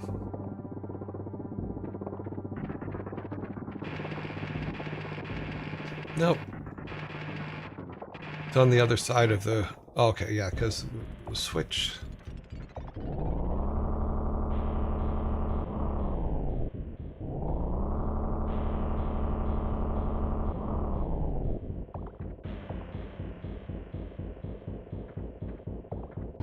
Yeah, he'd been there a while by the time that happened.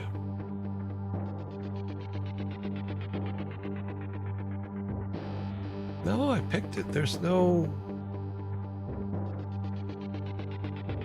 I hit this switch. Yeah.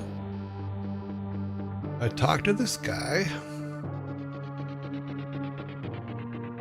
No, I should have it. Did I accidentally drop it somewhere?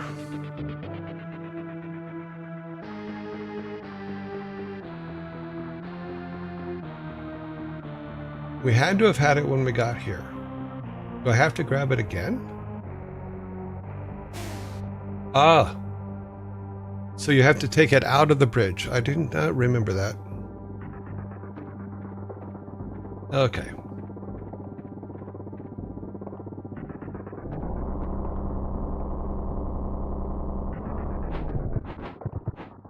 Combat rolls.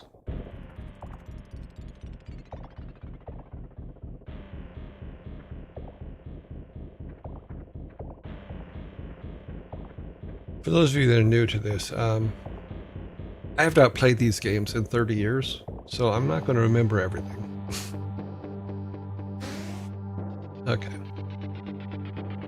Okay, so we need to climb up, drop a bomb, and then climb back down.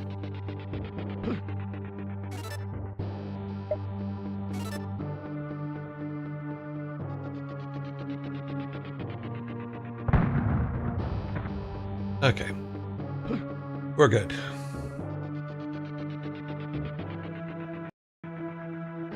Okay, what's going on in chat real quick? We've got 6 more minutes of Blackthorne. Up.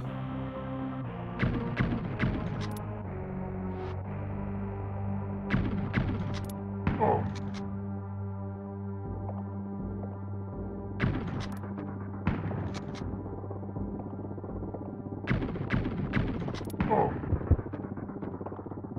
Okay, so we need to do this, and I believe it's a run jump here. Yes. That was good. That was a good jump. Good jumping.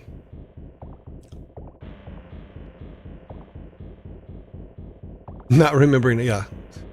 Not remembering every day of 30 years. Yeah, how dare I? Okay. Yeah, told the story when then head of QA asked Thor why Thor was talking to you. And he told him he's your dad. Yeah, it happened. It happened several times because there were certain parts of the company, and this wasn't a company idea. In fact, the base theory behind the company is that you shouldn't be doing this. Is there were a lot of divisions that felt that their lower level, but their other tiers of the company shouldn't be talking to each other, and some people got in some pretty big trouble. So yeah, when the head of QA, which I believe was Gilly at the time, I think he was like, "Why are you talking to him?" I'm like, and Thor's just like, "It's my dad," and that's when he found out that he was my dad. He had already been working there for years and did not know that I was Thor's dad. That happened quite a bit. Because even at Christmas parties, people would ask him why he was talking to me and things like that. Yeah. Yeah. Forbidden to talk. It got changed later. It was much earlier. It was because as a company,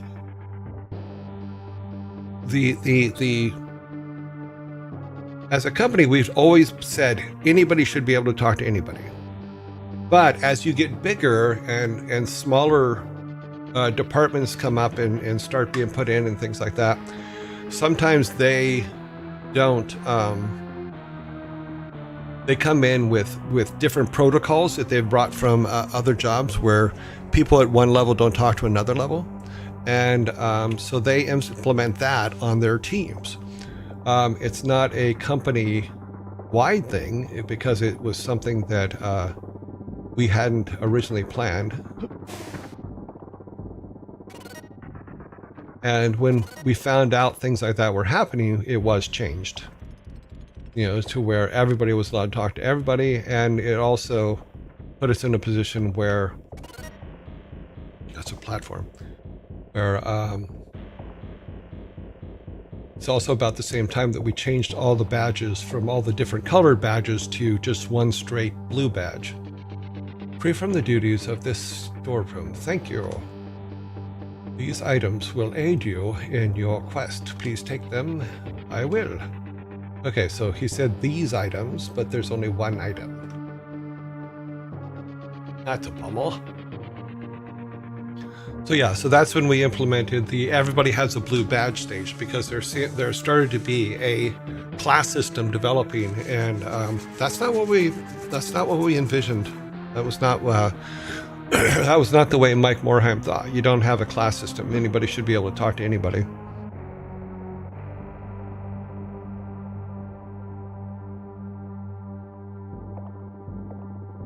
Well, it's people bring those kind of policies with them when they come into companies. Then they bring them from other companies. At the time, Blizzard was very unique where we didn't have those kind of policies. So when we found out that people were implementing them, we stopped them. And like I said, it was around the same time that we went from, because QA and all that used to be green badges. There used to be different colored badges for people in the company. But because it started turning into a class system, the badges being an open sign of it, we changed all badges to blue and said, no, that's not how we're going to do things. No, it wasn't militant. It was just something that happened over time. It wasn't like we sat there and went, okay, we're going to make a class system. Anytime you have a huge company, things like that happen and have nothing to do with what you're trying to accomplish. That hurt. I jumped off the cliff.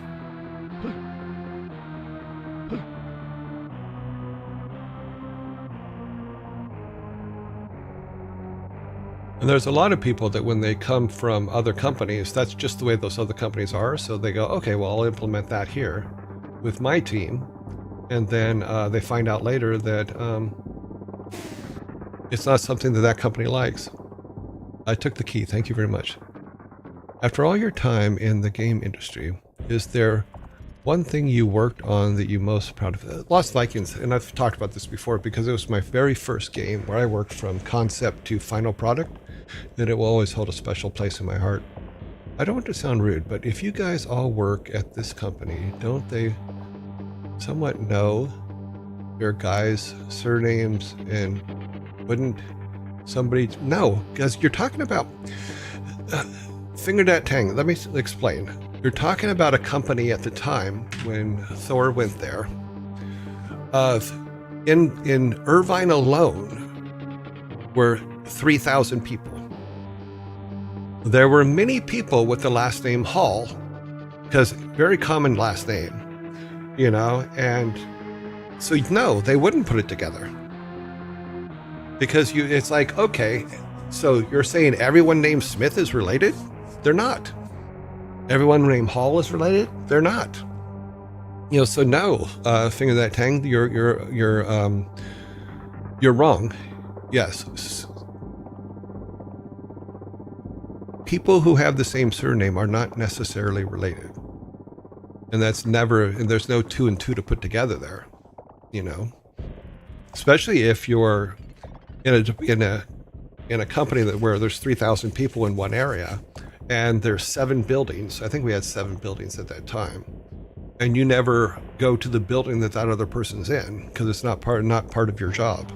So no, there's no way to say, okay, oh, you're a Hall, you must be Joey Ray's kid. No, it doesn't work that way.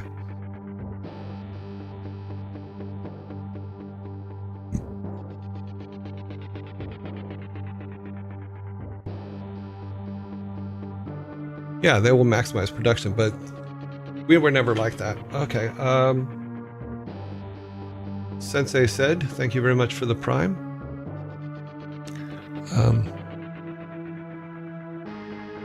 Okay, yes, all the tailors are related. Yeah. And we sew clothing for a living, for sure. Yeah, well, that's just it, is no. Hall is a common last name, yes. Not as common as Smith, that is true. Smith is this. We're the Halls. We connect all the rooms together. That is our job.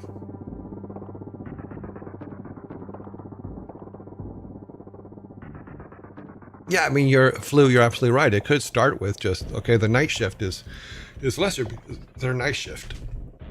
It's just silly biases that human beings build up, you know, in themselves. And you have to go in sometimes and knock them down.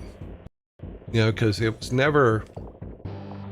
Oh, we're supposed to be done with this game. Okay, I've saved this spot, so we will continue here tomorrow. But there was never a desire to have a class system at Blizzard.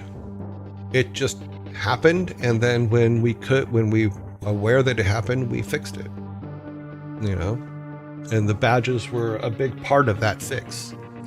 Now, would there still be people that have biases against different people in the company? Absolutely.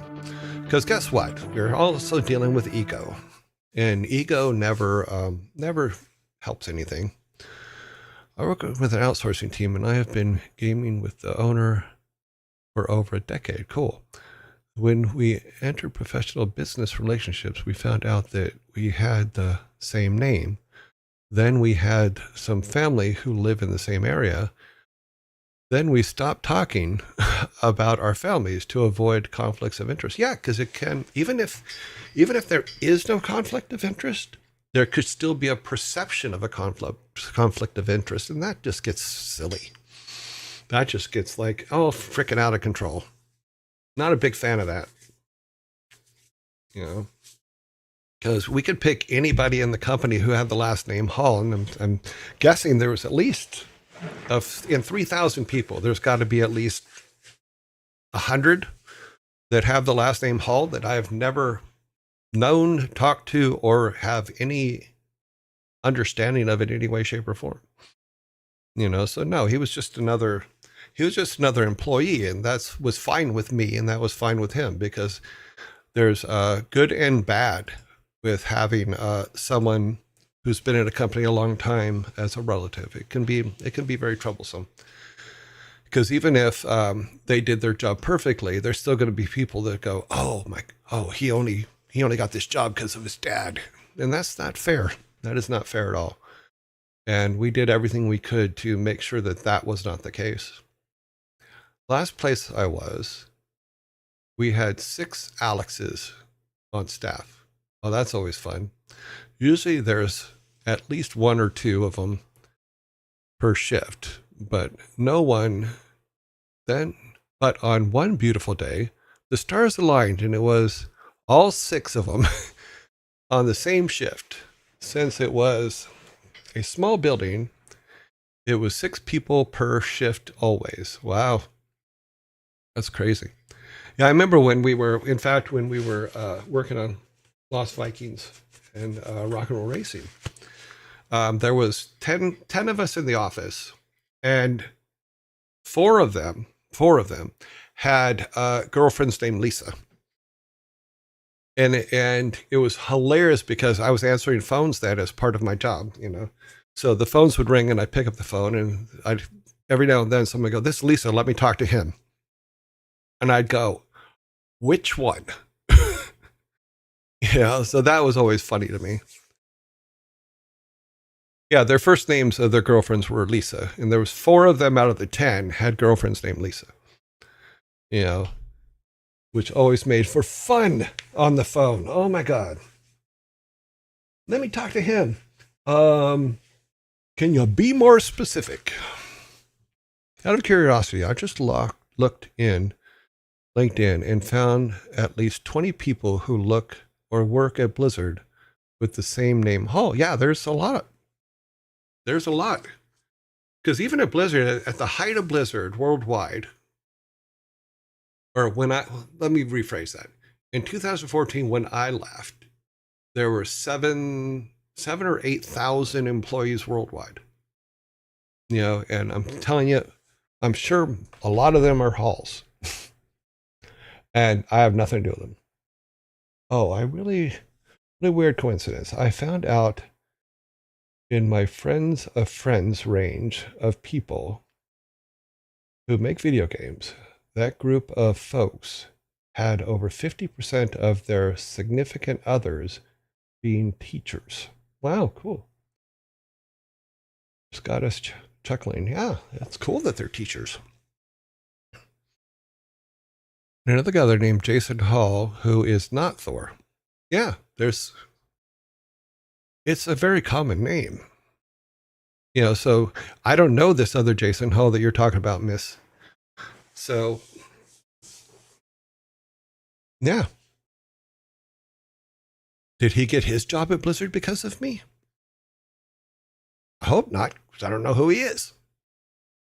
Did you work on StarCraft? Yes, I did. In fact, my name is in the intro for StarCraft. It's "What you got for me out there, Joey Ray? What you got for me out there, Joey Ray?" I got Zergling for sure. I don't know about the rest.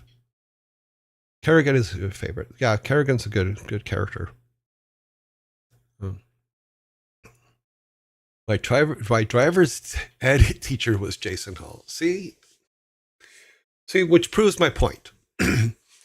If someone named Jason Hall gets hired in a company of 3,000 people, could people put it together instantly just by his name that he was my kid? No. Because there's too many people with the same last name everywhere, for every name, not just Hall, but everywhere. So even for a boss, I mean, if I don't deal with their boss day in, day out, of course I'm not going to be able to, I'm not going to say anything or do anything.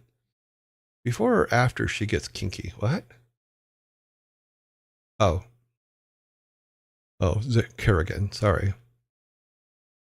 I did really enjoy meeting Trisha Halfer at BlizzCon when she came for a StarCraft panel. That was the second most common pairing. I'm talking of about 20 of us.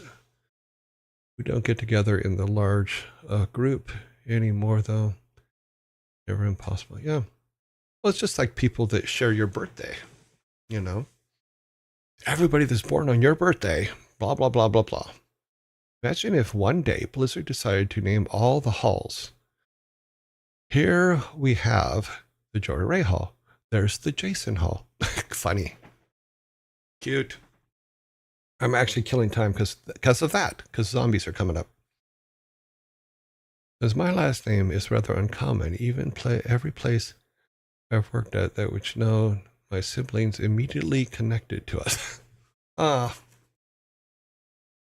Yeah, we had, when I had stepfathers, we had very, very unique, a couple of very unique last names way back in the day before high school. Let's keep it from, what took it non-family friendly?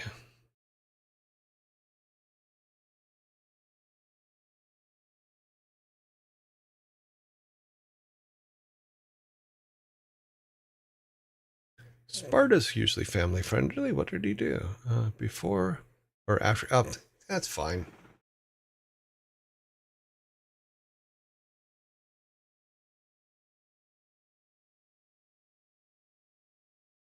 Hmm. The problem is Sparta's right. She kind of did. You know, when she went full Zerg.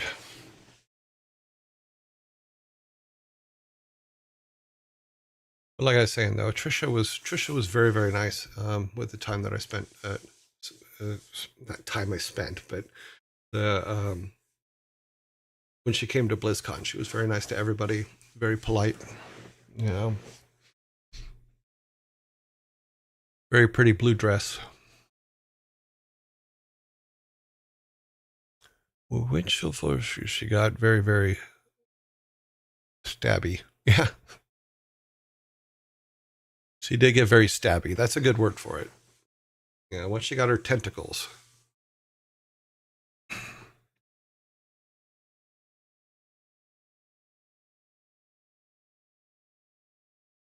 Okay, we are back. So, what is next on the list? A very popular segment, which needs a light. I have a light. As should be finished. Let us go over here to the dad joke. Dad jokes? The jokes. Welcome to the jokes. This is where the jokes happen. Let's put our notebook over here. That should be finished. We're going to start with the top book, open it at a random page.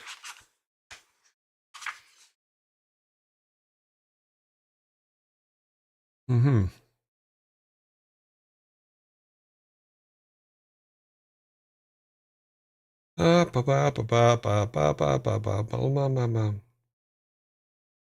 These are all no.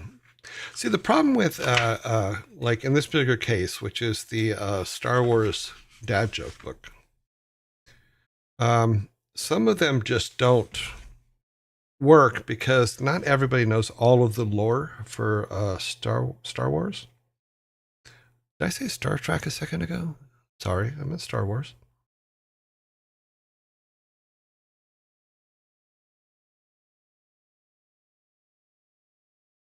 Did you know that bantas can grow up to 10 feet? But they usually only have 4. See, so yeah, there's some silliness in here. Like the readable ones, I kind of like, but the question ones are the ones that we usually give soda cans out for. What do you call it when there are too many aliens in the cantina?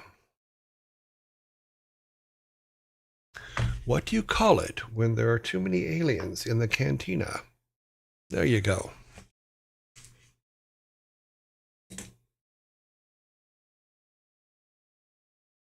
This one's very silly, but we're going to do it anyway. So, what do you call it when there are too many aliens in the cantina? An alien invasion. No.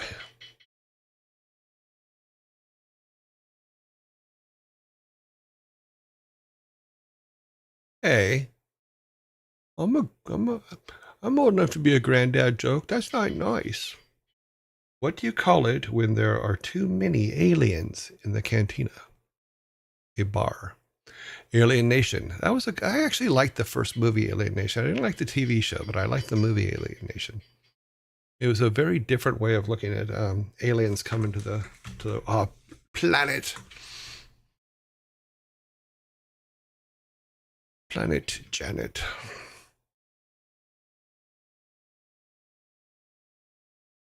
Spacebar overload. 7 seconds, and we are getting to the point where am I actually going to get the very first can today?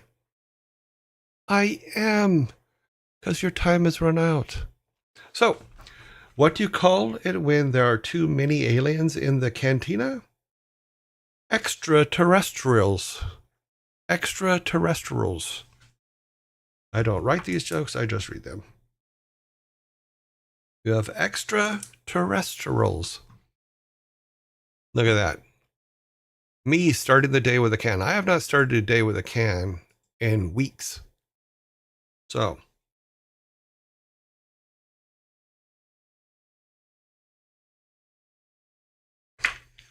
yeah, some of these just are like, no, that's not going to work.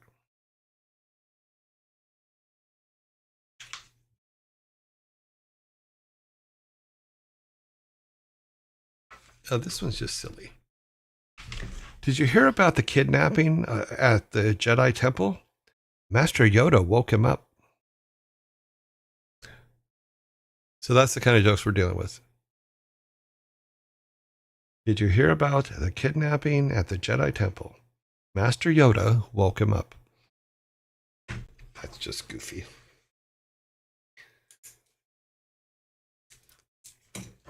Okay, let's see. We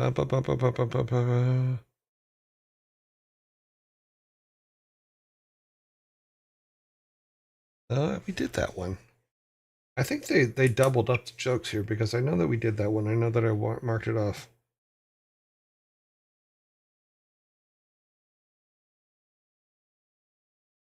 Why is blue milk so popular on Batu? Why is blue milk so popular on Batu?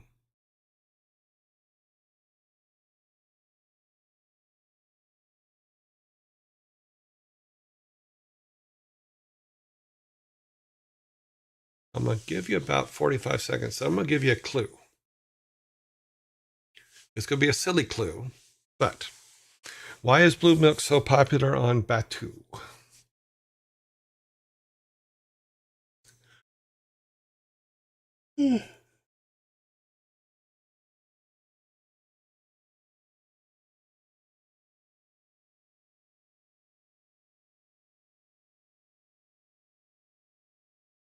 This could also be a question in regards to something said on how I met your mother. Yeah, I think that's cool. I think that's a good clue. It's the only milk available. Why is blue milk so popular on Batu?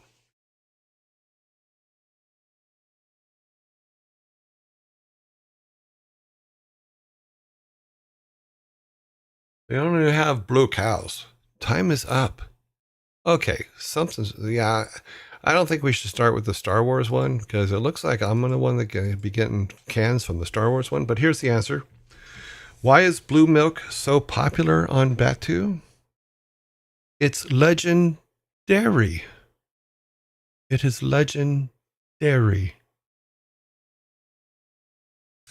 Like I said, I don't write them. I didn't give you a How I Met Your Mother clue. I tried.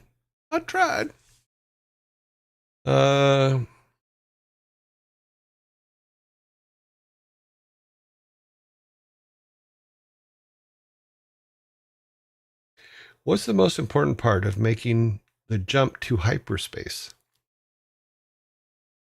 Suit up. Yep. What's the most important part of making the jump to hyperspace? The clue was 10 times better than the... Yeah, I know. I agree. Wait for it. and hope you're not lactose intolerant. Okay, do you have to be lactose intolerant to not drink blue milk? I'm assuming through the processing of making it blue that it probably takes the lactose out of it. Yeah, I understand that, DJ. That's why I try to mix them up to where they work together. But so, what's the most important part of making the jump to hyperspace? The leap. We will be changing books after this. Being in space.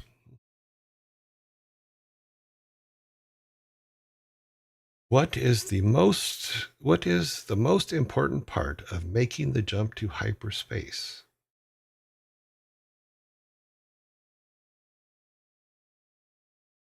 The landing.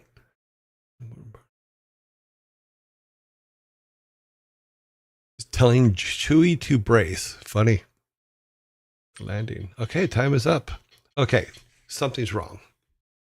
I'm getting 3 in a row here to your guys 0. I don't understand what's going on. I'm very confused. So here's the answer though. What's the most important part of making the jump to hyperspace? You have to plan it. You have to plan it. Planet. You have to plant it. Plan it. Planet. Tricky jokes. Yeah, we will be leaving that book now. The jump to hyperspace, finding a jump rope enough long.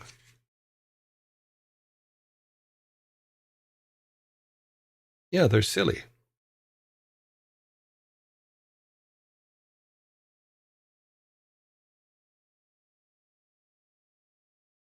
I am terrified of elevators. I'm going to start taking steps to avoid them.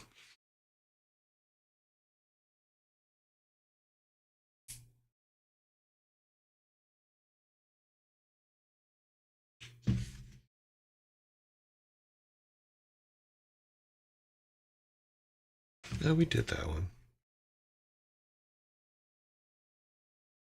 We did that one.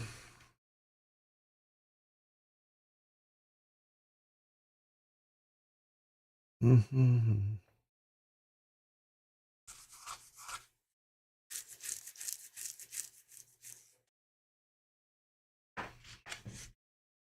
Okay. This one I'm just going to read out because I don't think it's one that is, the answer is too long to guess.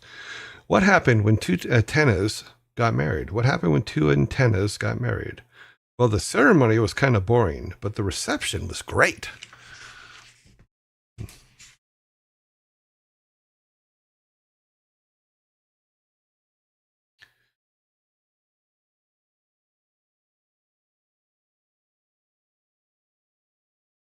Why did the Clydesdale give the pony a glass of water? Why did the Clydesdale give the pony a glass of water?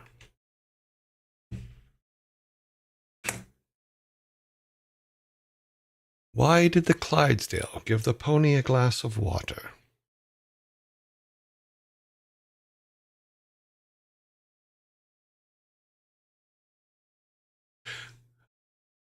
Only Demon, I'm giving you this one. And it says, because, why did the Clydesdale give the pony a glass of water? Because he was a little horse. Yes. So, Oni, you get this one. Bookmage, you come in a close second, but yep, that is true. It's because he was a little horse. That's why he gave him a glass of water. There is your first soda of the day. Oh gosh, these jokes. Yeah, they're supposed to be horrible. They're supposed to make you roll your eyes. In fact, I have to, we had talked about this yesterday and I forgot about it. I forgot to put it on the list, but I do have to make a eye rolling emoji. So you guys can do the dad eye roll.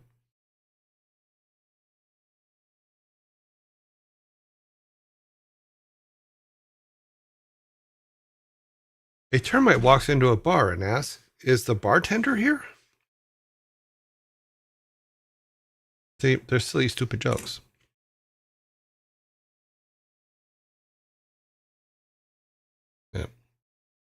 A termite walks into a bar and asks, "Is the bartender here?" Ah,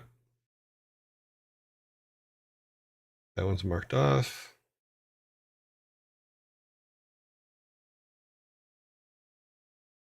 Mm-hmm. Yeah, see, we did that one too. So, yeah, we need to mark that one off.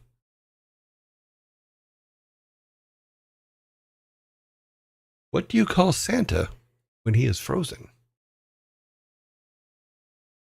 What do you call Santa when he is frozen? That's a very big cat.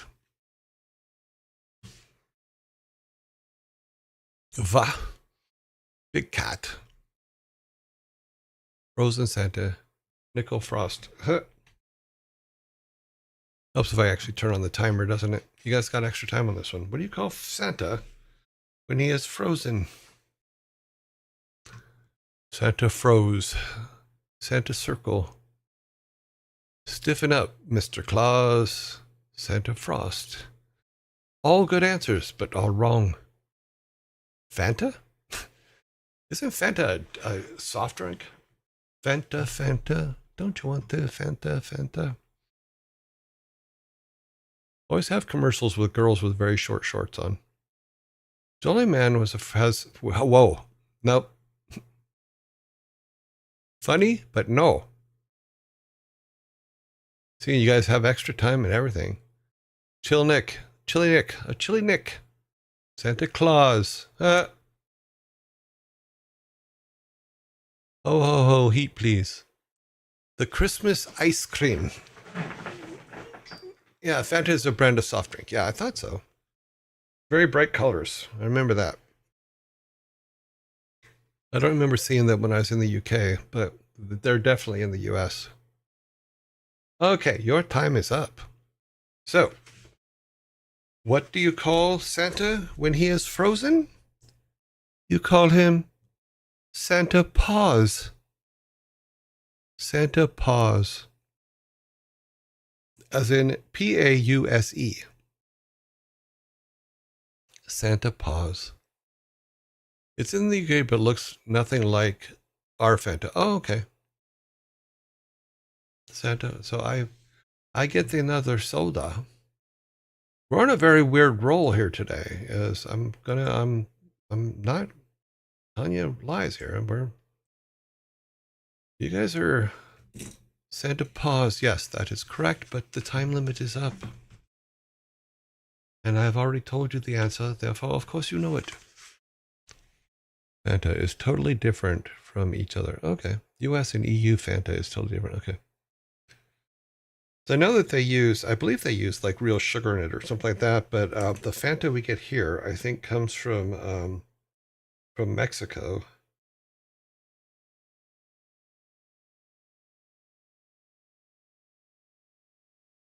How do you get your phone drunk? How do you get your phone drunk? That is the question.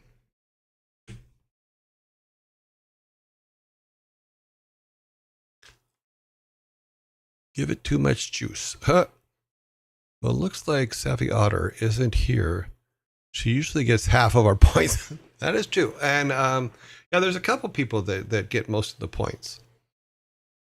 Very good. Bookmage is one of the people that, like yesterday, I think, got a whole bunch, and he just got this one. How do you get your phone drunk? You give it screenshots. You give it screenshots. That now goes to the bottom of the pile. Let me give Bookmage his and or hers Vikings. Thank you. Awesome. Appreciate it.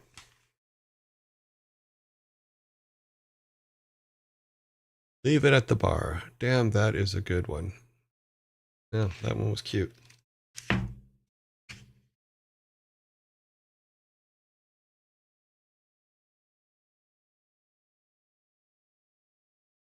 Hmm.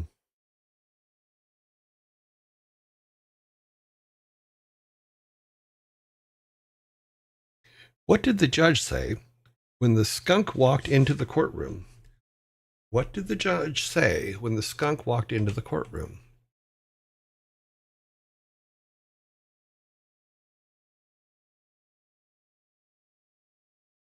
What did the judge say when the skunk walked into the courtroom?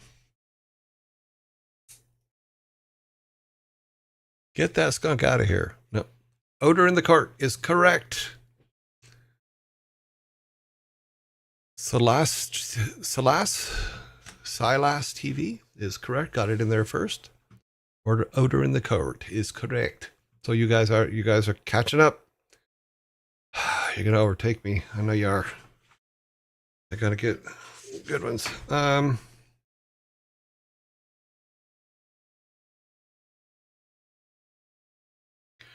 What do you get? Okay, let's. Sorry, man. Stop that. Reset it. Okay. What do you get when you cross an elephant with a fish? What do you get when you cross an elephant and a fish?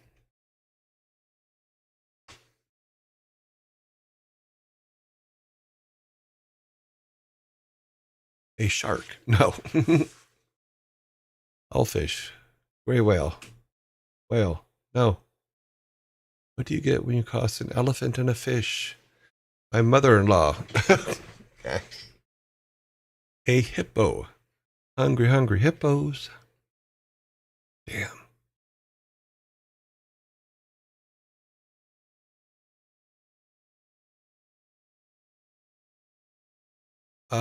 Book mage again. Gets it correct. Trunks. Swimming trunks. That's what you get when you cross a fish and an elephant. Elephant and a fish. You get swimming trunks. Go back up to your guys's.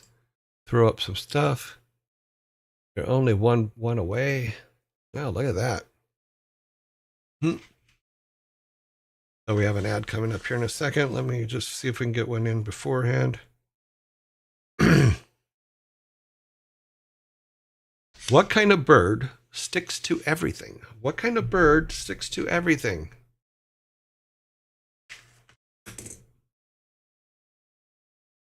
No, you're almost tied because I got one a second ago. I got the one of them. No, a couple back. Velcro is correct. Sneedling. Sneedling has brought it to a tie just before the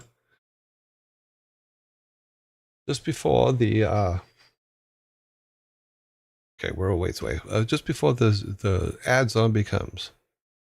Now it's tied. Nice. Woohoo! Tied it up. Yeah, let's see. Gonna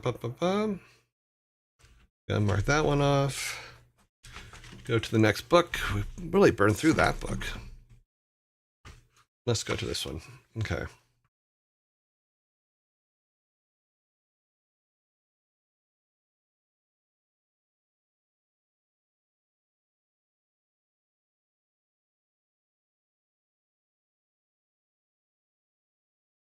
We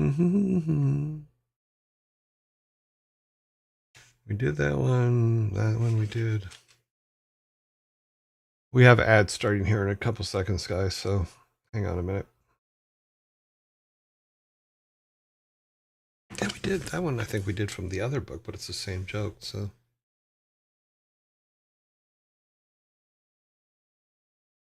That one we can do. And I'll throw it up before the ad starts, hopefully. What is the smartest mountain? What is the smartest mountain?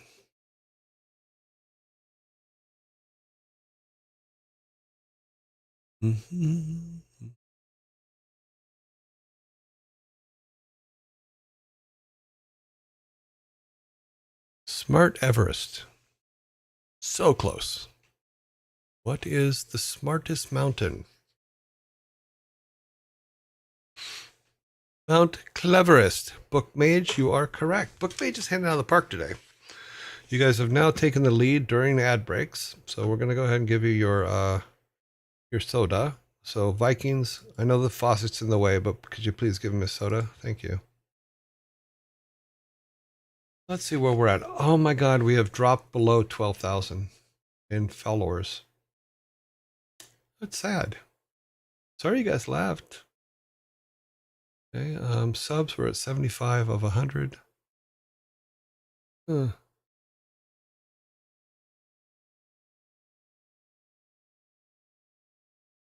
Bits were at 880 of 17,000. Wow. I really didn't. I'm actually kind of hurt that we dropped below 12,000. That's yeah. Okay. Well, I'll just deal with it. Whatever. Stand between two llamas.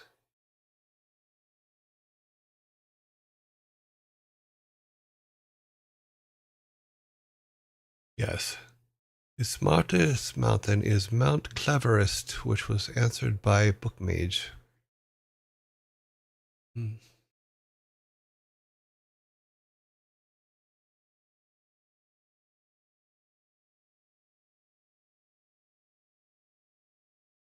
Okay, we're waiting out the next 6 seconds.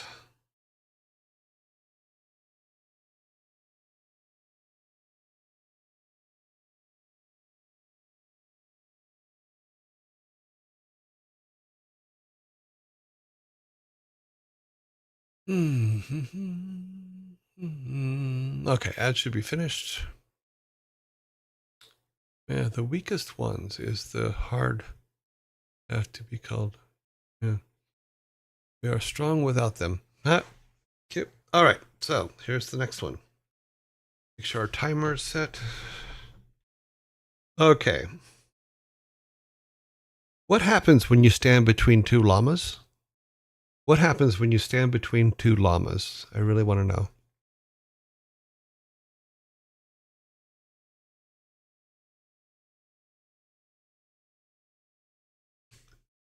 Spit. No, those are camels. Camels will spit on you. You get burnt. It will be all packed. Cute. Nope. Llamas will spit too. Okay, I didn't know. I know camels are famous for spitting. Llama, you llama. Wow. Bookmage, once again. Bookmage is correct. You get laminated.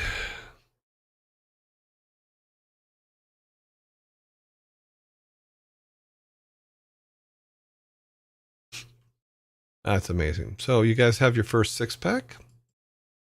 So let's have the Vikings clear the individual cans off the table. Then we'll put your 6-pack next to the table so that you can pick it up on your way out. Bookmage is just like, boom, bam, here's the answer. Move on. What's the next question?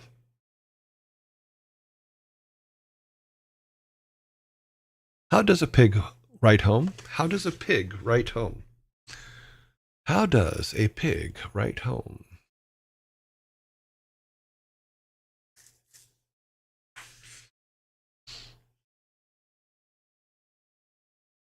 In pig Latin, cute.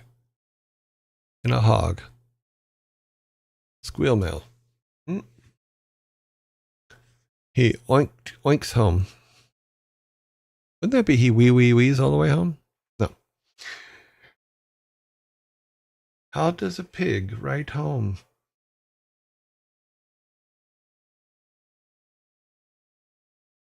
You guys are 6 in. I only have 4. You're gonna kick my ass yet again, but not as bad as usual. He oinks home. Nope. How does a pig write home? And bam. DJ Super Panda is correct. He uses a pig pen. He uses a pig pen. Vikings, I know you're standing there. Sorry you were waiting, but thank you for putting his soda down. Okay. He uses a pig pen. That's how he writes home, with a pig pen.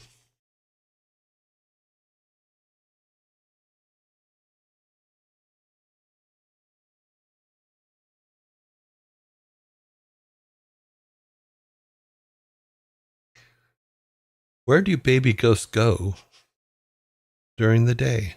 Where do baby ghosts go during the day?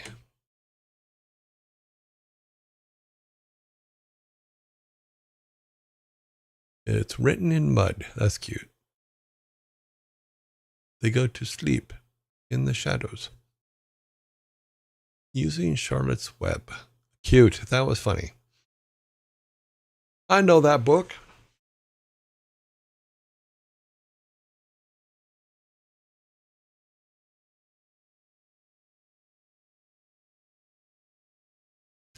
Okay, book mage once again gets it with the they go to day scare.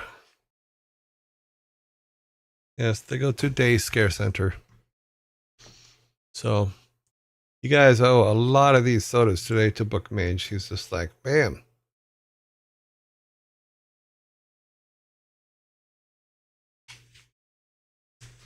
We just had that joke at Halloween. Did you? Okay. So you are definitely like on it today.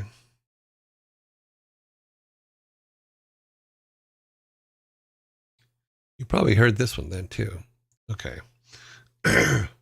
Let's see. What's the worst kind of cat to have? Rocky, this has nothing to do with you, so it's okay. Don't get upset and run away. Rocky, it's all right. It's all right. Come on now. Cops. Damn, she's gone. What is the worst kind of cat to have?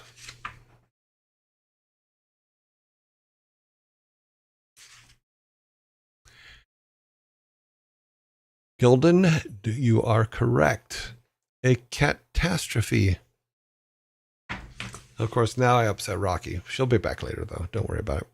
So, Gildan Doe, you are correct. It's a catastrophe. So let me get the Vikings to give you your soda. I don't know why they're just standing around now. They need to go back behind the bar. Go do something else. Thank you. Okay. You're standing there and you're giving them hope that they're going to get all of them from this point on, which means I'm not going to get any. So if you just stand on their side, it's just not fair. What do you call a potato with glasses? Some of these are easy. What do you call a potato with glasses? Yeah, don't worry about Rocky. She'll sneak in. Hey, Spud. Mr. Potato. Spectator Spud. Spectacled Spud. Nope. Spectator. Yes, my lord. My lord 95 is correct. You call them a oh, sorry. Spectator. Let me wait a minute. A spectator. Did I have it right? Spectacle Spud. No. Book Mage again. I gotta get away from these ones because I think Book Mage is just like, okay, I got this. Bam. Good person to have on your team. Don't worry, I got it for them. You're fine. Okay. Like tater tots. Those are baby potatoes. Gotta get away from those one-liners. Let's see what we can find here for.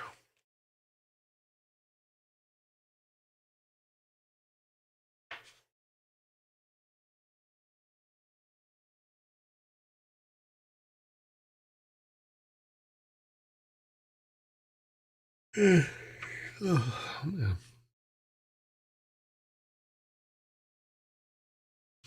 Okay, we've kind of gone through all 4 books for today. What is this one?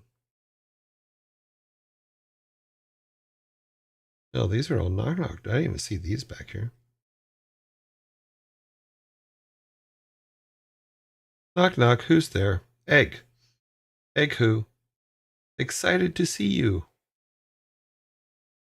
Knock, knock. Who's there? Ho, ho. Ho, ho, who? Who? That's a bad Santa impression. Wow, that's a bad Santa impression. Okay.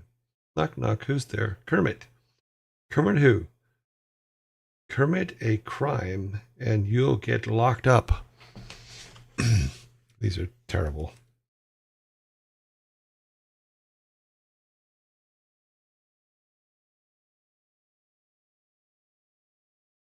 These are all just dad one-liners. My friend and I like to try new food together.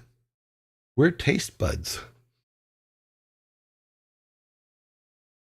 Some of these are really bad. Dad, your glass of juice is empty. Do you want another one? But that doesn't even make sense. Why would I want an empty glass? Oh, okay. That makes sense now.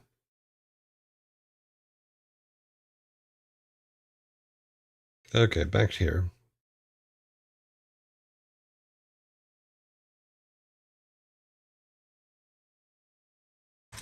That one's too easy. I think we did this one, but what's orange and sounds like a parrot? What's orange and sounds like a parrot?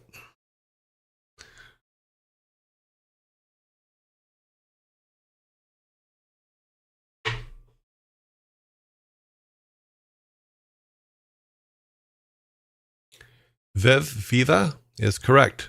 A carrot. What's orange and sounds like a parrot? A carrot. Here's my favorite knock knock joke. Knock knock, who's there? I don't know. Let me go see. Yes, bookworm Viva, triple VA got to it before you with carrot. So here is your last soda for today. You have 11 sodas to my 4. That's a very good run for you all. Bob has no hands. Knock knock. Who's there? Not Bob. Not Bab. Not bad. Not Bob. Yeah, surely not Bob.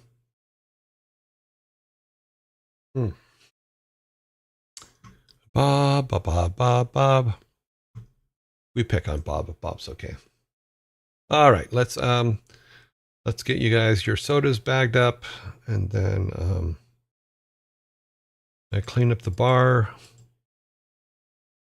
So 11 sodas between you guys. Hope you guys can divide them up good. Let's take all mine away. I'll drink them as we're going along. I do have some water I have to drink first. Okay, I laughed out loud at Bob. Okay, good. Bob the Builder. I know who Bob the Builder is. Ha! I did watch a couple of those when I was in the UK. They're very silly. My favorite, just like kids cartoon right now, has got to be Bluey. Bluey is awesome. If you have not watched Bluey, you should watch Bluey. It reminds me a lot of the old cartoons when I was a kid, where there was a point to them, and there was some learning. And that was, God, where is it? We had to get new books, but this was the book we originally were using. And it had some really, really good jokes in it, but we burned through them. We burned through all the good ones in it. Yeah.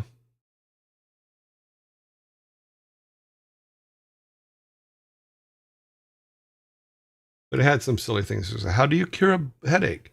Put your head through a window and the pain will disappear.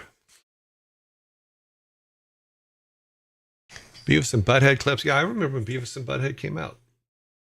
I actually know people that are exactly like Beavis and Butthead, because that's the way they are. I watched some Beavis and Butthead. I still have a 6-pack. It's under a lot of fat. Yeah. I had a 6-pack, but I'm missing a few cans at this point.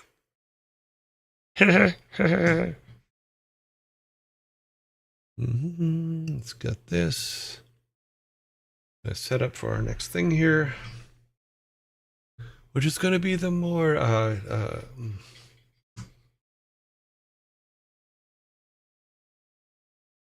want, okay, nothing new there. Hydrate always. See, got my big old bottle of water.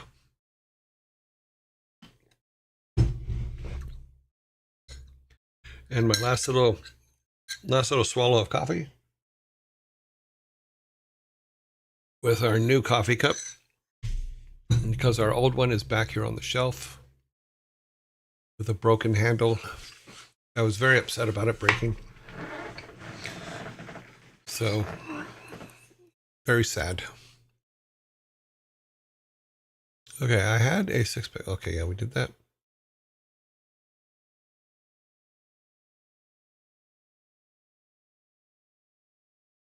Yeah, beer's not a favorite for me. I'm allergic to hops, which also Thor is too. Is we cannot drink beer. So if we drink one beer, it's basically the equivalent of someone else drinking a fifth of scotch, and it like really fucks our systems up.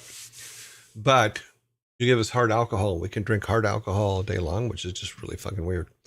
But yeah, maybe you can customize the cup too. Well, we do have one when the ad zombie comes up, and that is the original cup before it got broke. So, but the cup is important because the cup, there's the original right there. The cup was a field trip we did when I was working at 6 Foot in Houston, and I took the whole team over to the Mad Potter, and we painted ceramics and stuff like that. And this is what I painted. And I called it Lucy's Folly, and it's a decapitated Charlie Brown, you know. So I don't know. I love that cup because it brings back a lot of good memories from when I was in Houston.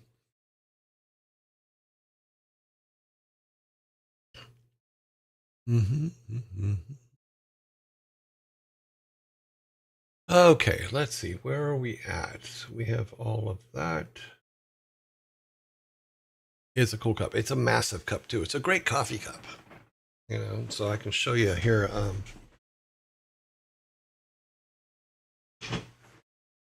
So it's all painted up. It's Charlie Brown's shirt. There's my thing. Oh, sorry, wrong finger. This finger. My little initials on there. It says 6 foot on the bottom. 6 foot. From when we, oh, that's upside down. Go that way. Hey, Jory Ray, 6 foot. Yeah, but it was a good cup. But when I was gluing the handle back on and I had it all set, so everything lines up. But when I left it to get to dry, it got somehow it got a little bit off when it was sitting in this position. So now I don't want to break it to put that back in. So it gets retired. It's put back here with all the important things from the years, through the years. So, oh, let's see. Let's see. For games, I worked at Blizzard, or Silicon Synapse that became Blizzard. From Blizzard, I worked at Amazon Game Studios for about a 3-month contract just to help them put something together. Then I went to 6 Foot in Houston, and then Jagex in Cambridge, and then Collide for a short time, but we couldn't get the funding to continue that, which is too bad because I thought that game would have been really, really fun. So I would have really liked to be able to have had Collide succeed, but it didn't because I'm good at making things and building stuff and stuff like that, but I'm not good at raising money. So that's always been a weakness of mine, where I know guys that they sneeze and $20,000 shows up, but I'm not that guy. So I've been 5 or 6 studios, I think. Yeah. So I was going to show you this. Let me see if I have it ready before we get into our next thing. I wanted to show this thing because we had talked about it yesterday from a developer standpoint. Is the things you can do when you work in the game industry. There's a lot of things you do for the game, without a doubt, and you're working on the game. But there's also the community of the people you work with. There's also keeping morale up and stuff like that. Hang on just a second. Let me just clear my throat.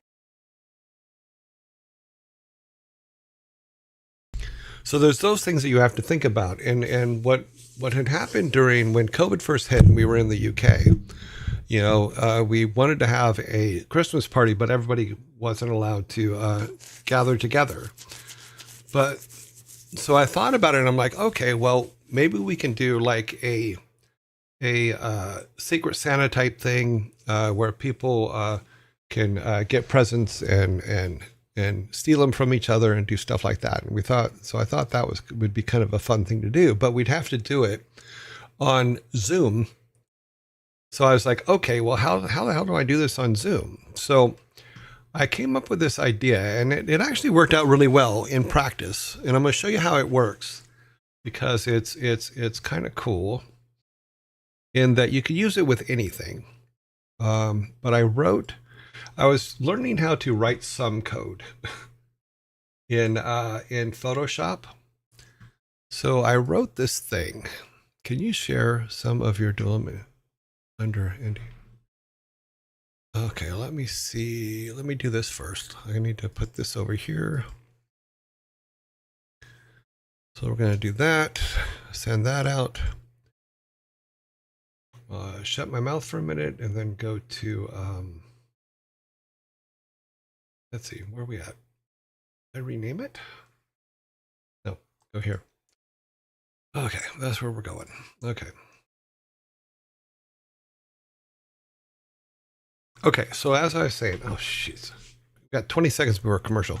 Can you share some of your development art that isn't under NDA so we can get a real good idea of how things work on your side of things? I don't have any development art right now. I am going to show you some stuff that I put together for something else. But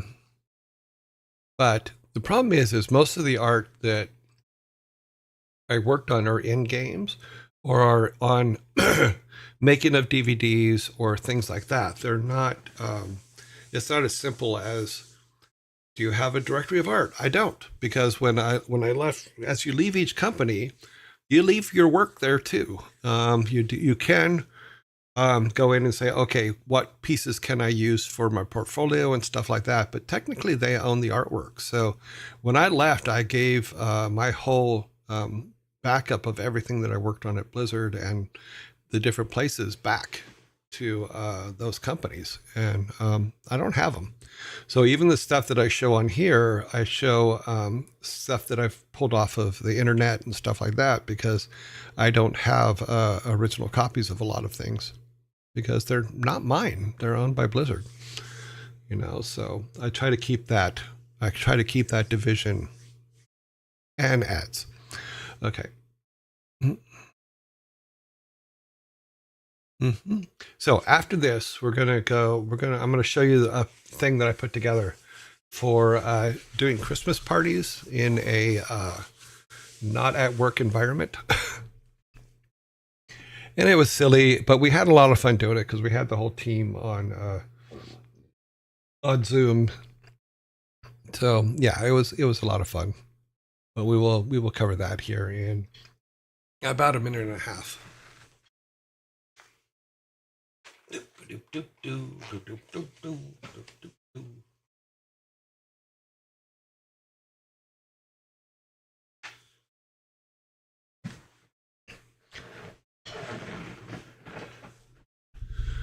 Bum bum bum bum bum bum bum bum bum bum.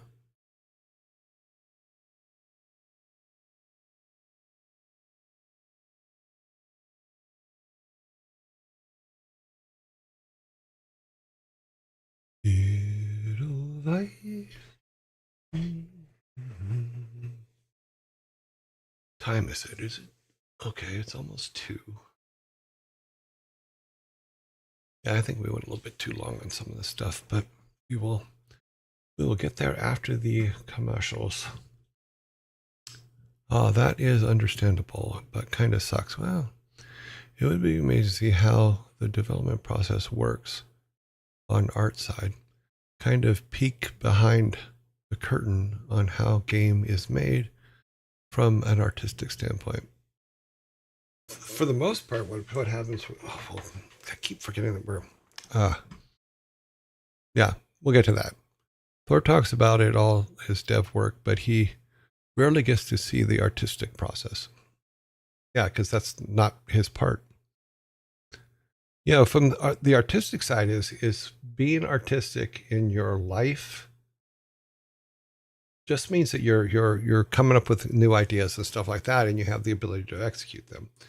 Like what I'm talking about in regards to what I'm going to show you here in a second is we had a situation that wasn't involving the game we were working on, but involved the team and the people that were on that team, and them not being able to like come together for a Christmas party and stuff like that. So what I did was I made this thing, which is let me get the right page, which is this. And what this is we were trying to come up with a way to do a a white elephant or Secret Santa type thing on Zoom. So what I invented was this, and what I did for it was I made this panel here. You know, this was me attempting at programming, so it's not the best thing in the world, but it served the purpose as to what we were trying to do. So if I go to my little panel here and say you picked someone pick a number between 1 and 24.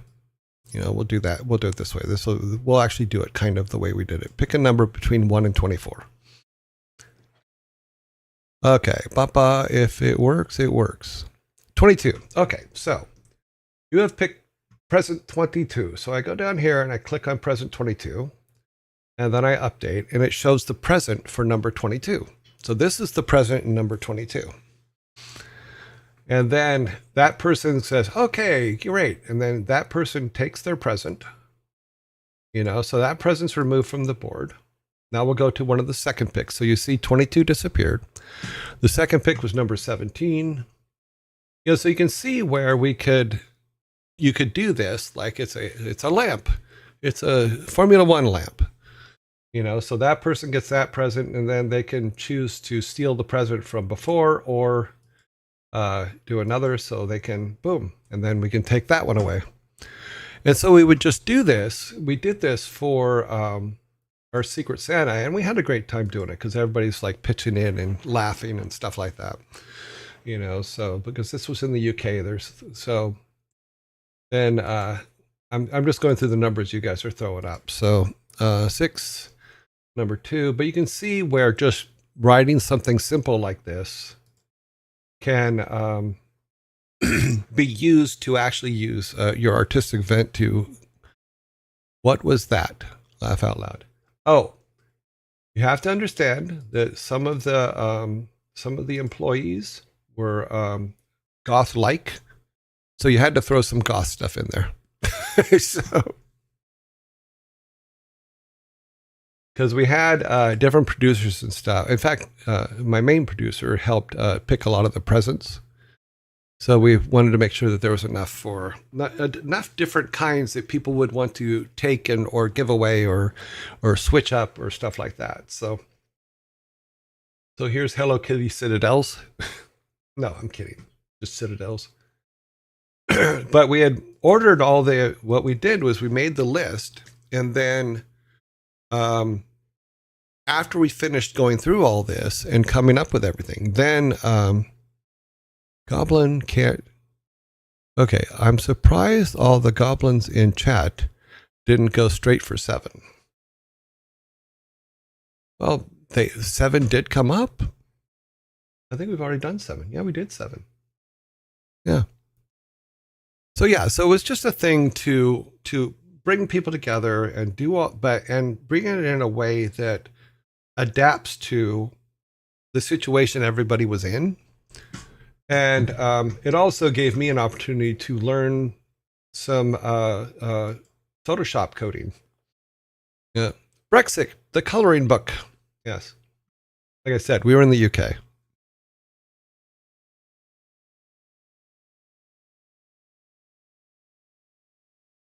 Mm-hmm. Too funny. So it's just a simple thing, but it was me on a tangent learning how to program in Photoshop, because it's a script for Photoshop is what this panel is. You know, and then just setting up all the artwork correctly. Oh, let me see if I can open that up so where you can see that a little bit better. Windows. Oh, I thought that was open. So if you look over here, it actually controls the layers. So as we're turning things on and off, turn this one on, you can see where the layer down here, became active. And that's all it's doing, is just turning the layers on and off. And as each present is given away, then that present disappears, etc., etc. It's pretty self-explanatory. You guys can see it. You know, fun cat calendars of 2001, 2021. The answer is always 42. I think Sheldon would say 13. This is 13. You know, because he could sing Soft Kitty, Warm Kitty to his kitty calendar. So actually 13 does work out quite well for Sheldon. So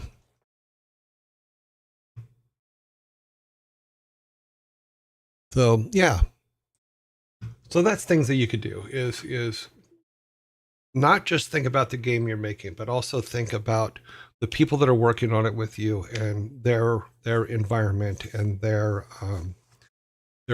community.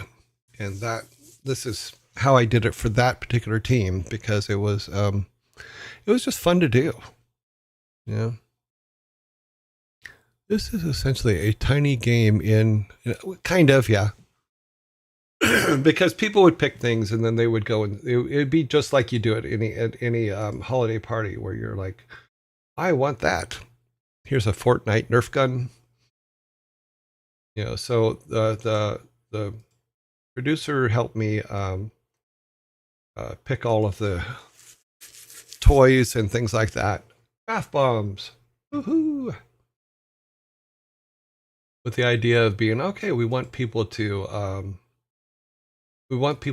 go and try to take things from each other and all that stuff. Poetry for Neanderthals.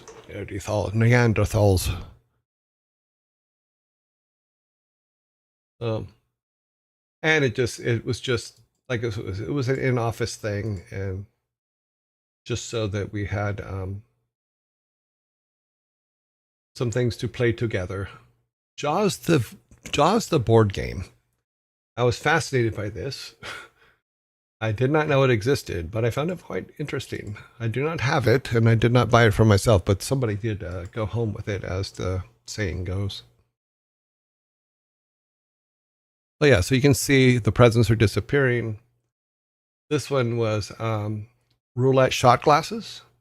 I like that idea too. So you can play roulette for shots. I'm curious about is what you think about Fortnite. I've never played Fortnite, so I do not have an opinion on Fortnite. I know that for their first year, they struggled a bit, and then they became popular. I think that's kind of cool, as they went back and reworked some stuff, and I guess, and did a good job on it.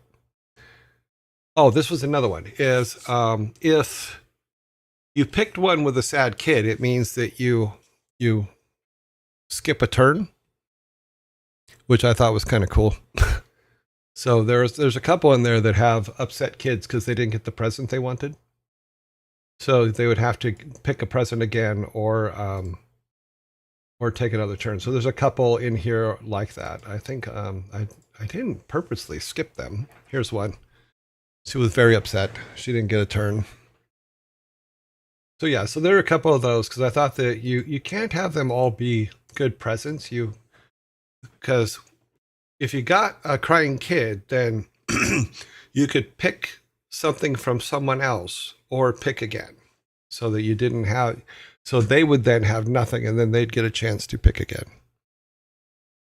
Yeah, well, I was just looking for crying kids. I wasn't paying too much attention. Then this, which I actually have this is what I ended up with, is I ended up with the Yoda lamp.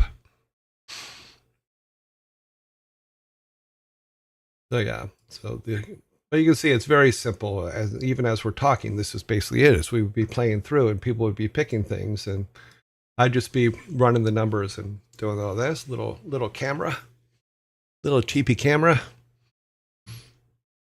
Yeah.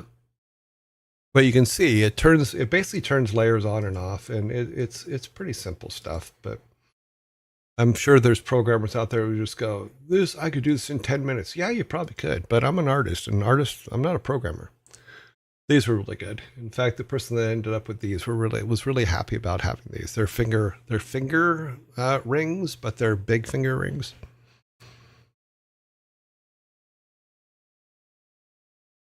Hmm. Like I said, you have to know your people and find presents that fit them. Update. Then this one, which is just the mermaid fins blanket. Oh, imagine scratching your back. Oh, I could imagine it right now so easily. Very stabby. Yes. When you get itchy. Yes, it's very important. Where are we at? We only have a couple more left. There's still crying children out there. There's one. She's very upset, even though she has her Santa hat on.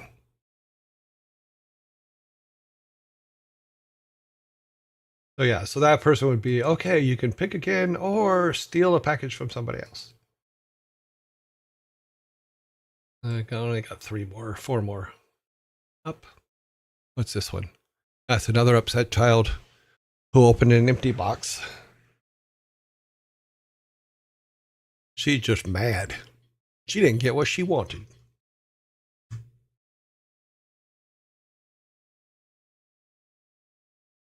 Okay, we got 3 more left. Let's go with number 1. What's in number 1? Exploding Kittens. That's a fun game. That one looks 50% mad and 50% disappointed. Yes. I don't think one would wish for that. That's a cool one. Yeah, Exploding Kittens. I like that game. I was introduced to a lot of different card games when board type card games when we were there. And then let's see, 2 more. So let's go with 20. I don't think there's any more crying children. Oh yeah, the beanie hat. Some of them have to be duds. I mean, I'm sorry, but some of them do. Beanie hat. And the very last one in this particular set is number 10. And number 10 is a small Nintendo. Yeah. It's a small game console you can hold in your hand. And I actually bought 2 of these because I kept one for myself.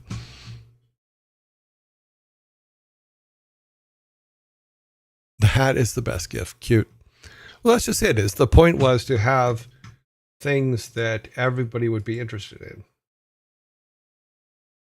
So then we would clear the table, and then we would do the thing of, okay, anybody want to steal or anything like that? And then we'd go on. So let's put all the presents back. And it's literally just, okay, I didn't make a deselect all button because I didn't know how. You have to go back and put them in this way. Let's update that so that those go in. All the prints on the top are in.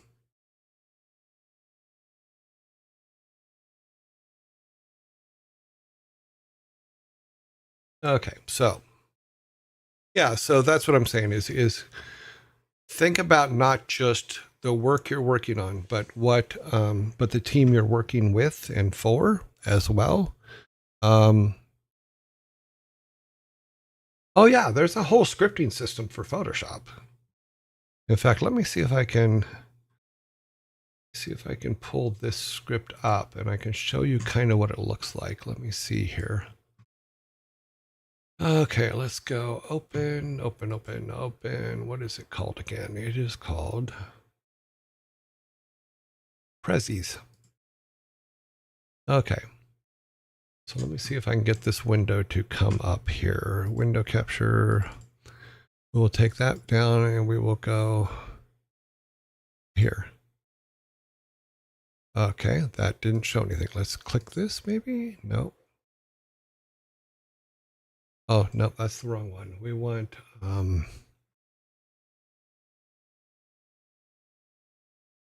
no, that's the wrong one. Oh, here it is. All right. So here's the actual code for it. Let me zoom in here a little bit. So these are us setting up the buttons first. You can see this was 1216. So setting up the buttons, then doing all the item locations, all that stuff. Which thing is in which item slots? So it's a pretty straightforward thing. And then just how to turn them on and off. Let me open that up just a little bit more. And then it would say, okay, prezzies, which layer, etc. And I had all the name layers numbered. I think it was actually on here too. Yeah. So if you look up here where it says the items, it loads the items based on the item number. And those item numbers are layers within the original Photoshop file. But yeah, there's a whole system for doing that. And then these are our checkboxes. And once you learn how to do one, it's basically copy paste, and then put the locations in so that you're getting them all happy. And then it's basically checking to see whether the checkboxes were checked or not. And then doing the update. Yep. So it's a lot of rinse and repeat. And just for the record, I'm sure a programmer could come in here and say, that whole thing can be an array and it'll be 2 lines. Nope. No, this is, God, what was it called? It was a scripting system that you got off the Adobe website. In fact, you used to be able to get it through the Creative Cloud, but then it disappeared. So I don't know if it's still there, but not how arrays. I know that's not how arrays work. I was being sarcastic, Sparta. Sorry. But I'm sure they could. I'm sure they could take my horrible 420 lines of Java code and turn it into 10. I'm well aware. So yeah, and then it just shows the box. So yeah. There's another one that I want to show you, but I have to update some of it because it doesn't work with the new After Effects, and that is the my banner building script that I wrote, and we will come to that at some point. That's what this one is. Was just this massive mess. This was my masterpiece. It had 3,767 lines of code. And it did amazing things, but it's broken. I think it's because the coordinate system in After Effects changed, but I have to figure that out. Dies in Programma. Not how arrays work. Cough. Yeah, I know. I was being facetious a little bit. So yeah, so this is just my thing for presents. This was the code I wrote for presents, and then the date I wrote it. I didn't realize it was 4.5 years ago now, or 4 years and 2 months ago now, something like that. But you get the basic idea. Let's go back to Photoshop. No, we don't need 2 of those. But this one. Ooh, cool. Look at that. That's like scary. But you can see over here is the names here where, oh, that's a little too far away, but Photoshop is now not happy about being here. So let's exit out of this because that's probably what's causing it to not draw back. Okay, and then pull this up. Yeah, it's not going to let me zoom in, but basically all the item names are named here. And then all the layers are put together here. So if we turn things on and off, they come on and off. Those are the packages. Yeah, all of our presses. And then these are all just the pictures for whatever was, whatever they were winning. It just turns those on and off, but it gives you a little, it's not showing because for some reason Photoshop is now a mess. Oh, I know. I am learning more about this program, and it's because I have to do that. Yes. Okay. But as I was saying, like if we go to 8, where's 8? Here's 8.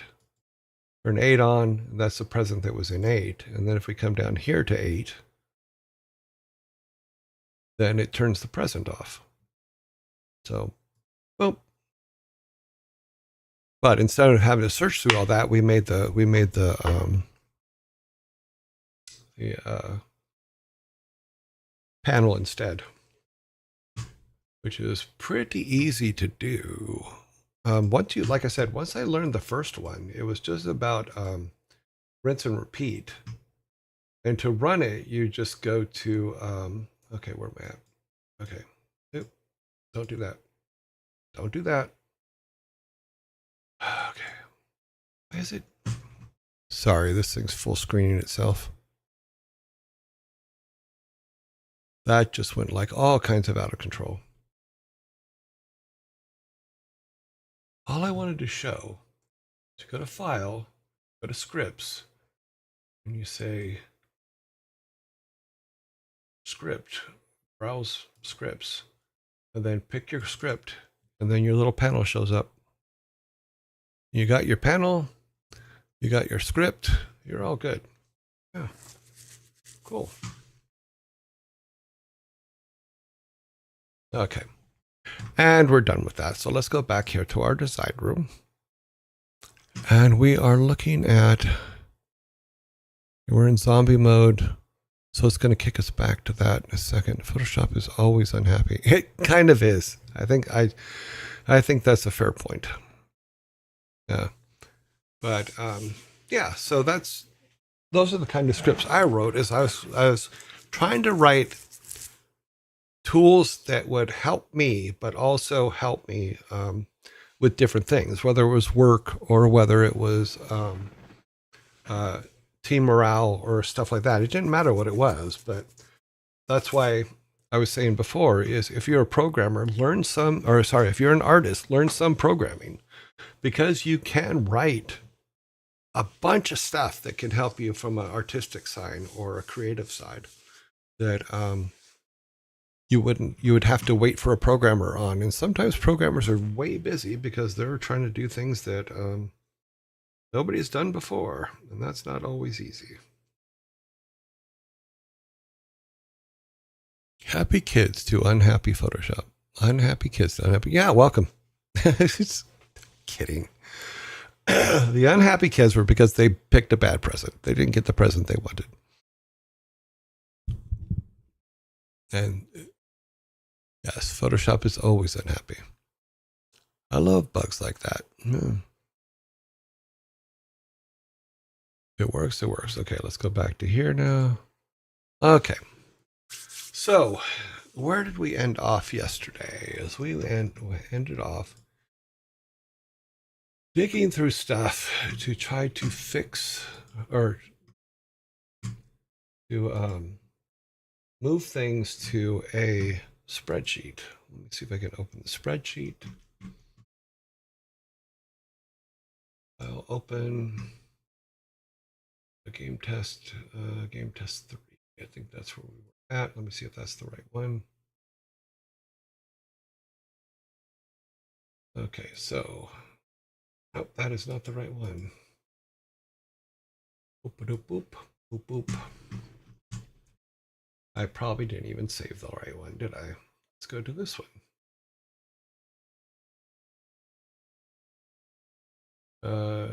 Finished.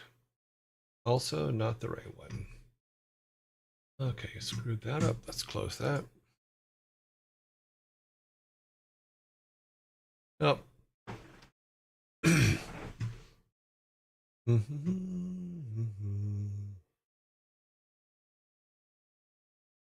This one? This one. Okay. So here's kind of where we were at the end of yesterday.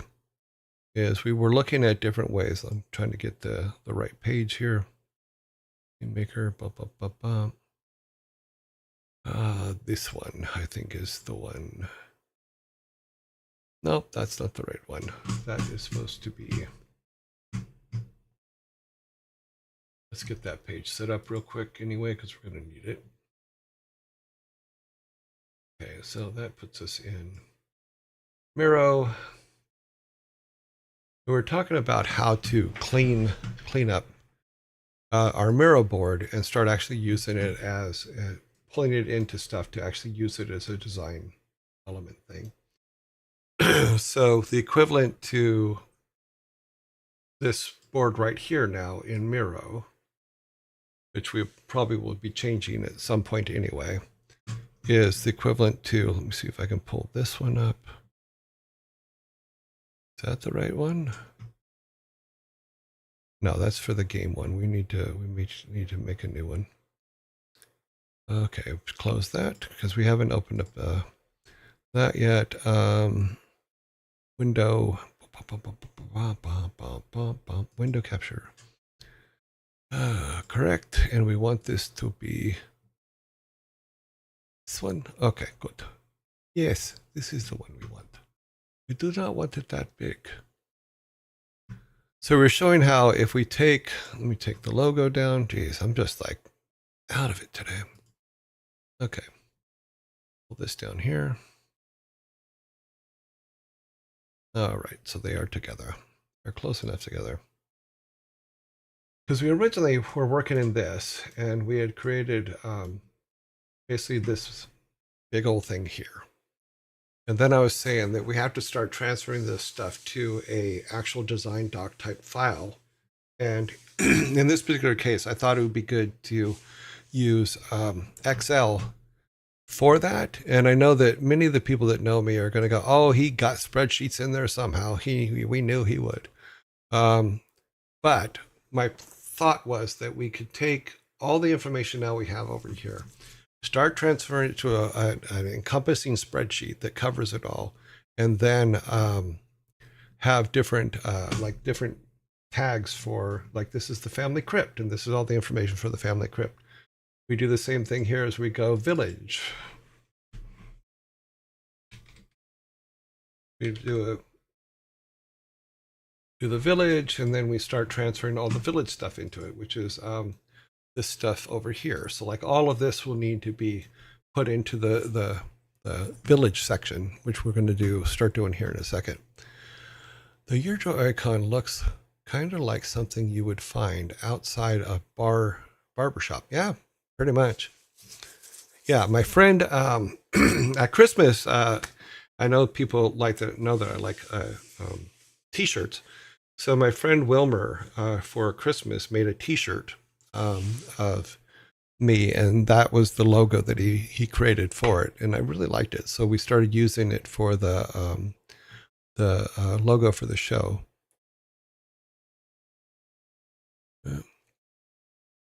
Yearjoy, hee hee. We know you're a freak in the sheets. Do you? I missed all of this. Seems like I missed all of this. Seems like maybe, yeah. I mean, I know that you. I think today's the first day I remember seeing you here. So you may have missed it all. You have missed a lot of this.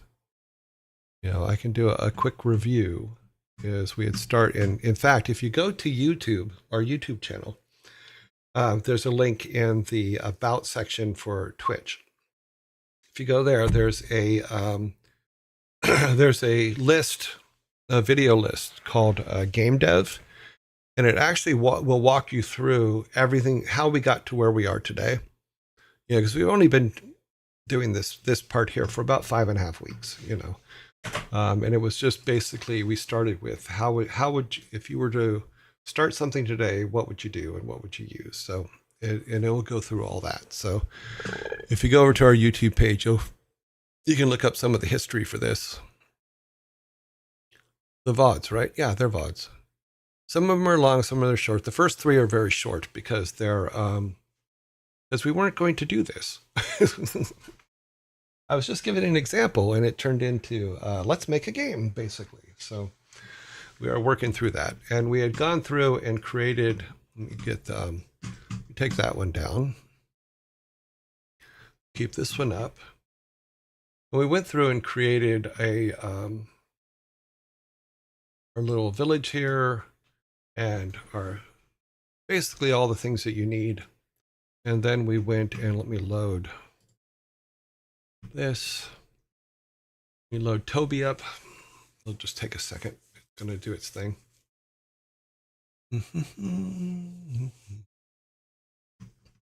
Actually, what I could do, because it looks like Toby isn't going to load up. Oh, there he is. Wow, that was an interesting delay. Not sure why it delayed, but that was the delay.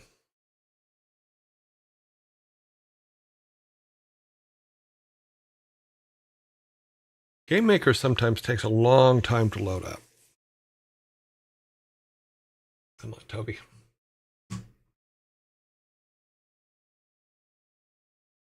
Okay, minimize that. So yeah, this is, let me close those. So this is our game in Game Maker right now. And we've basically just gone in and did the basics and, oops. Oh, I just screwed up. Stop that. Don't do that. Okay. Oh, good.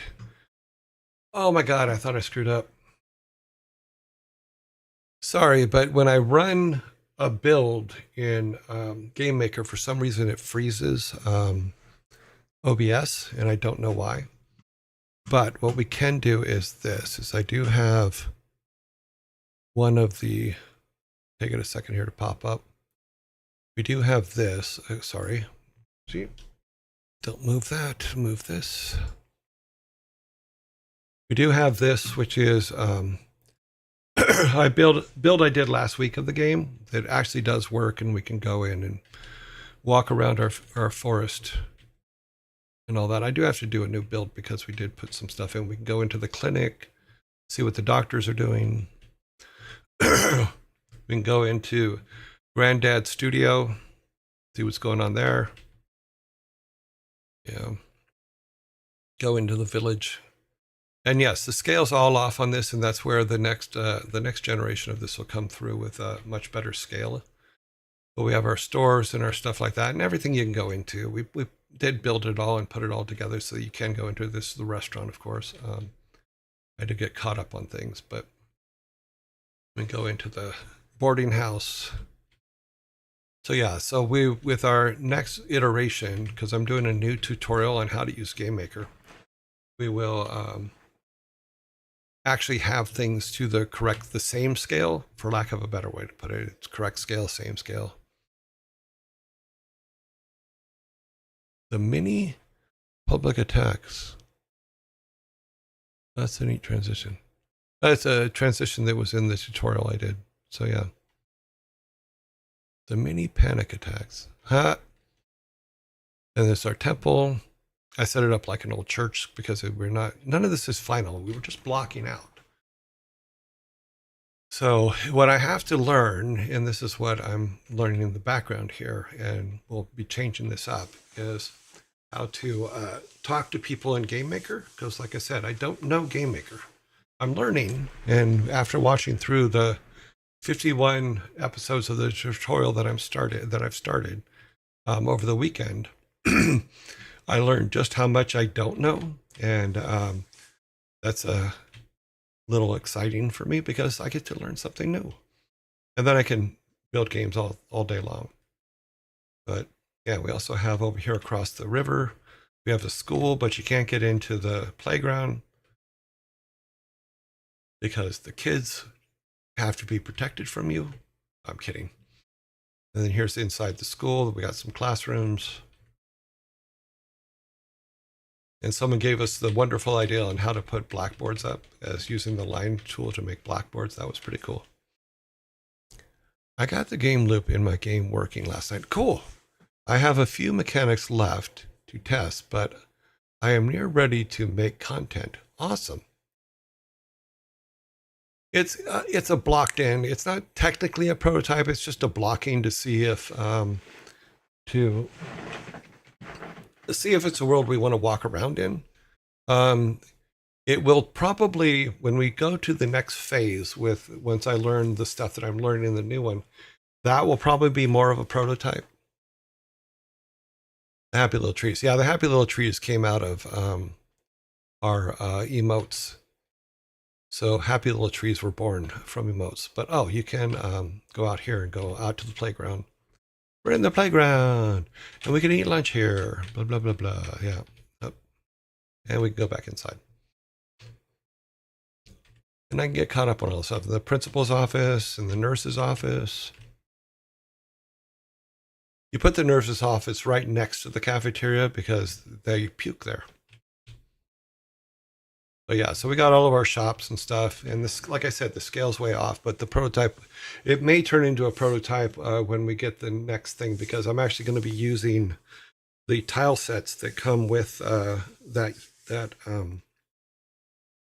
tutorial as a mock-up to mock everything up after this point. But what we've learned basically is that yes, we have a game function, we have all that, but in order to go further, number one, I have to actually use Game Maker correctly, which I am not. I mean, it was enough to get us to where we're at, but there's a lot of things that I've complained about in regards to while we've been building this that are fixed in the new tutorial that I found. So we will be doing that, and then we'll start thinking about artwork and stuff like that. But I need to start putting together dialogues as well. So that's another thing that is going to be neat. I don't think I actually understand the concept of game loop properly. Yeah. Oh, the happy trees. Yeah, we have happy trees and we have happy clouds. But I didn't do the parallaxing version of this, so I didn't put the happy clouds in. It's different for each game, yes. Okay, we're all done there. So that's the basics. So yeah, so in game here, we in here, there's a lot that's going to change. You know, and we're going to be able to build things that make a little more sense because there'll be some basic artwork. I can see if I can actually load Toby 2. Because the only thing that's in it right now is the character, and you'll also see which Toby 2. So this is it right now. The only thing that's really in there is the main character. That's the only thing there. So if we go to, there's really no way to even see him yet. But this is what I'm learning and how I'm starting to set it up, and we'll see how it goes. Can't get no worse, right? But we can click on him maybe. I'll have to do it over here. So we'll use this guy here. It'll actually be under objects is what we want to bring him up as. So yeah, it's not gonna let me show him bounce around, because if I do a build, it'll crash OBS. So I'm not going to do that. But you can see where I'm at, and we're working through that. So until then, we keep with Toby 1. Load. Yes. Okay, good. Okay. It's a cycle that a player will be performing. For Fortnite, the game loop is menu, start, wait for lobby, drop, loot stage, some fighting, circle shrinks, someone wins, repeat. Yes. Also a very dumbed down version of it, but yeah, there's some subtleties there that are added as you're going. Yeah, that's a pretty good one. Yeah. Thank you for simplifying it, Spada. So for the first part of this, it's find out Granddad's missing. Go and ask people around you if they know where he is. Go into town and ask people there if they know where he is. Discover that he's missing everywhere. Then go look for him. So it's just little loops like that you put in. There's a lot of finesse and stuff like that you put in between those. So because you can also add to that is, yes, you're looking for Grandpa, but the blacksmith he wants you to go and pick up some, I don't know, pick up some wood for his fire from the forest. So you go and you chop down trees and come back. And then he gives you the information you need while you're doing that. Mm-hmm. Maybe further in we can put a small fireplace in Grandpa's. Yeah, we can do that. That's silly. Coziness reasons. A rocking chair next to the fireplace. Well, we do have this room up here, and what we can do is we'll mock up your fireplace. So here, we'll grab this, and we will mock up the fireplace. We need to be on the right layer. That's another thing I really screwed up is I didn't put, we need tile set 1. Okay. Here, we'll put the fireplace here. There's your fireplace. Feel better? One fireplace. I don't have a rocking chair. However, I do have a chair, so it can pretend to be a rocking chair. Grandpa's rocking chair. There. There is, oh, wrong level. Wrong layer. So here, there's his rocking chair next to the fire. Feels cozy already. Okay. So yeah, so what we'll do though is go to tile 0, tile 1, go over here to this one here. You need to grab something up here. Grab this, put this underneath so it's nice and clean. There's your fireplace. One fireplace. And then okay, we can do that too. And a small carpet on the floor. Oops. And the carpet on the floor. There you go. Carpet on the floor. This kind of looks like a bed, but he likes it. By the way, your stream is also really nice for co-working. I got a few hours of low-level product maintenance to do for a shop. I always find it hard to focus on boring stuff, but not being too only one working early really helps. Okay, I need to reread that. By the way, your stream is also nice to have co-working. I got a few hours of low-level product maintenance to do for a shop. I always find it hard to focus on boring stuff, but not being the only one working really helps. Well, I'm glad. Does Game Maker handle the movement of collision walls? Yeah, there's actually a layer. So if we go to the wall layer, there is a wall. So we'll turn these ones off. So those are our walls. And then this is our teleporter down here. But this right now is the walls inside the building. I took these ones down because I had a bug that I was trying to fix, and I kept being teleported back to the corner up here and couldn't get back into the house to teleport out. So, but it's just you go and get a wall tile and then grab that and put it over there. Oops, grid's not on.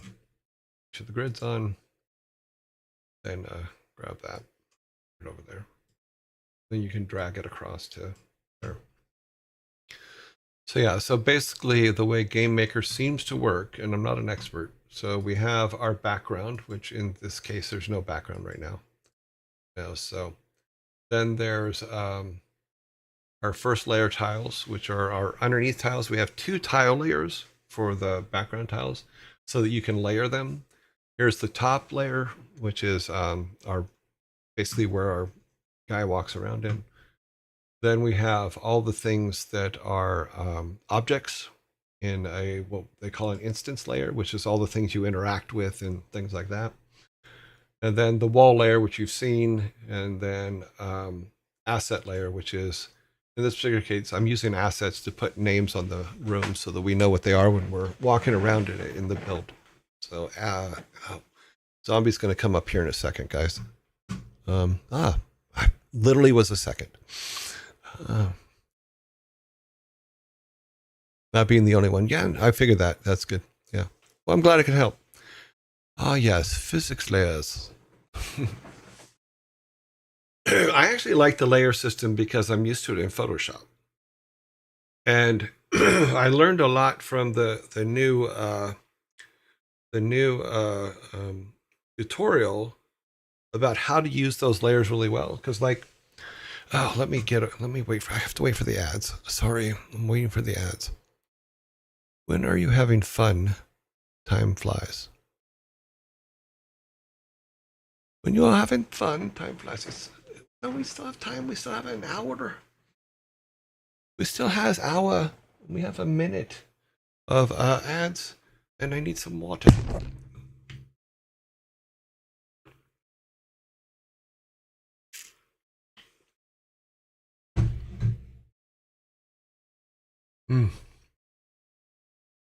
Check in on Diggy real quick. I don't even. Interesting.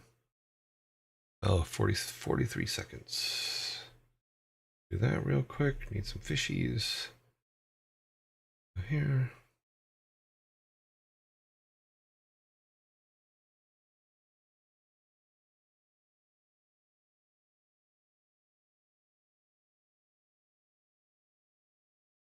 We back yet? No, 20 seconds. Okay. Sorry, I'm taking care of something in the background here. It's game related, but still needs to be taken care of. Let's come over here and use this up. Okay. 2 seconds. 1, and here we go. We are back. Okay, so back to the question at hand. Okay. Yeah, layers. I really like the fact that Game Maker Studio is layered because it reminds me a lot of Photoshop and layering in Photoshop.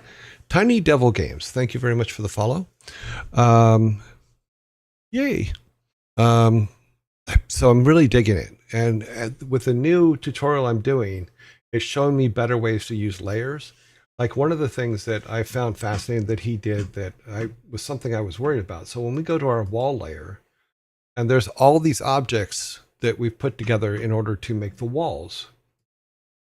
My concern is from experience, is just going, wait a minute, if we have this many objects on top of the other objects, are we using too much processor time to is it eating up too much processor time to have that many objects?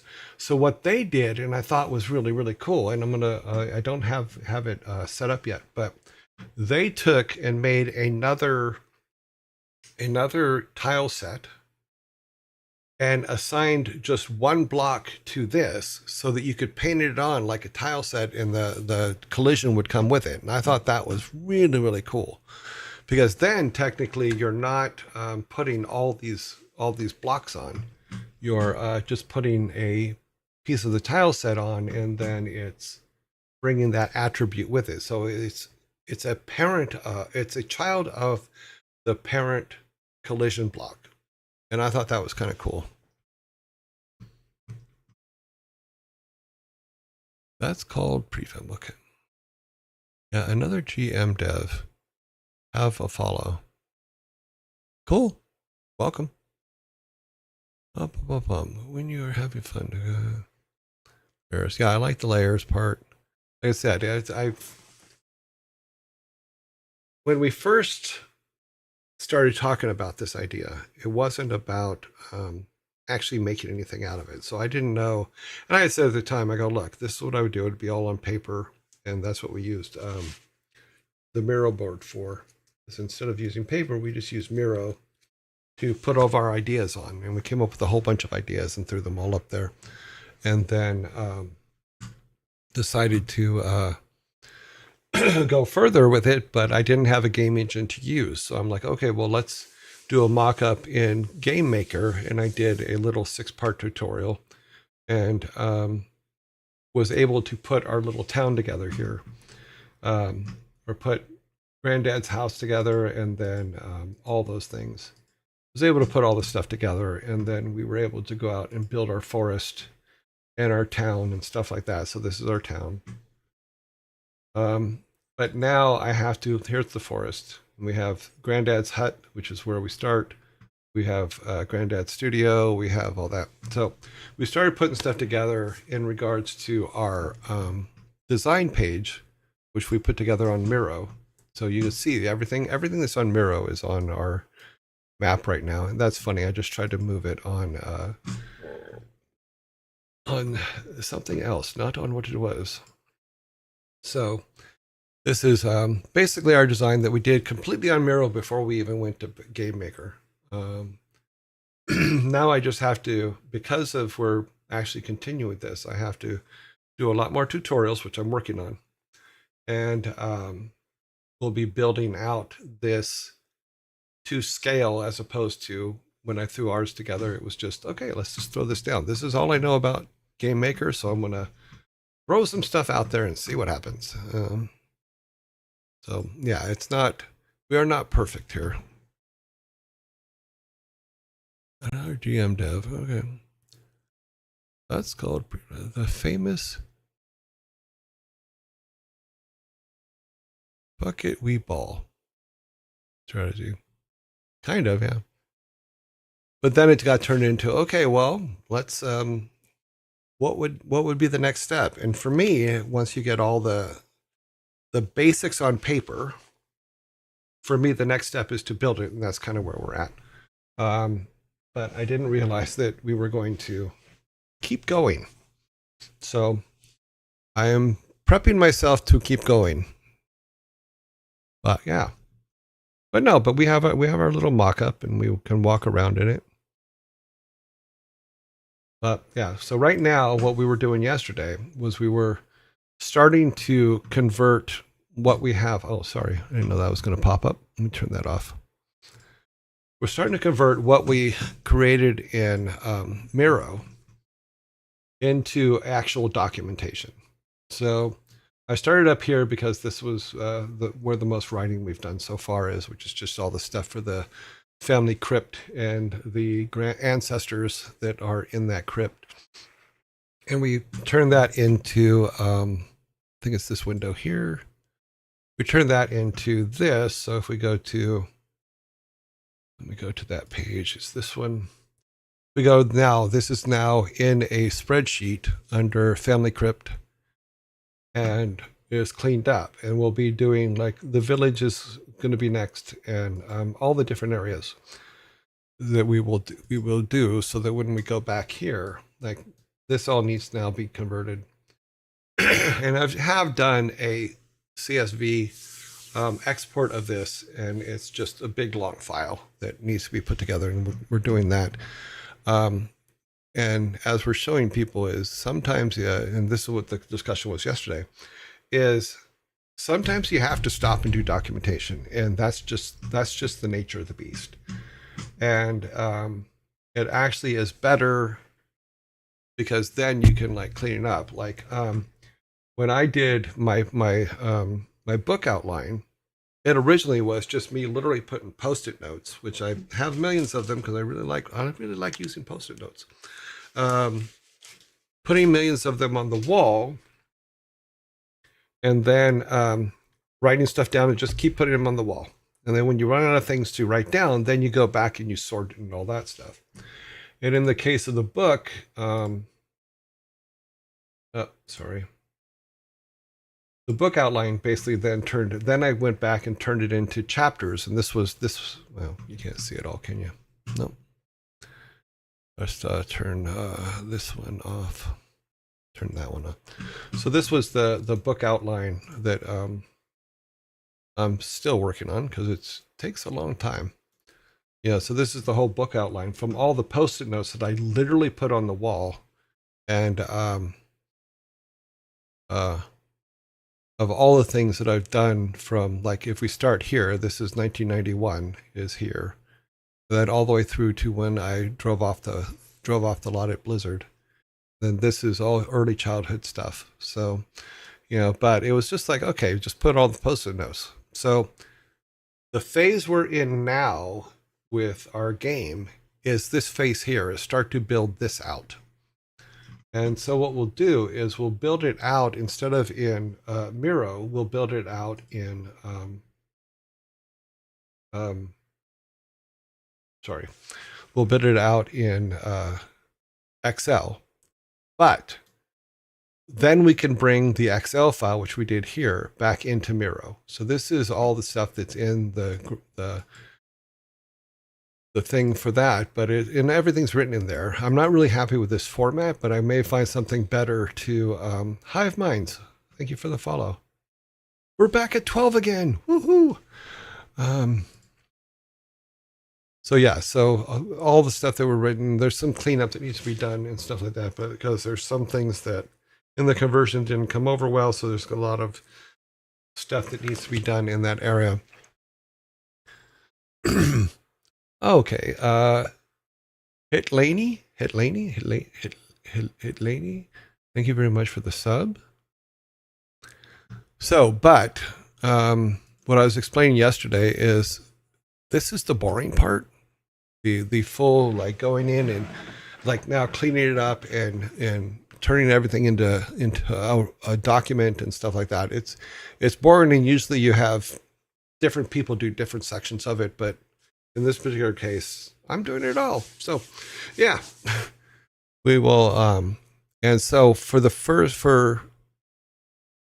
what I'm going to have to do is I'm going to have to do some of this conversion to a text file after hours, because I think that it's, I don't think it's exciting to watch me basically copy paste a bunch of stuff out of this into a Excel file. So I would find that very boring to watch someone do. So I'm going to do that after hours.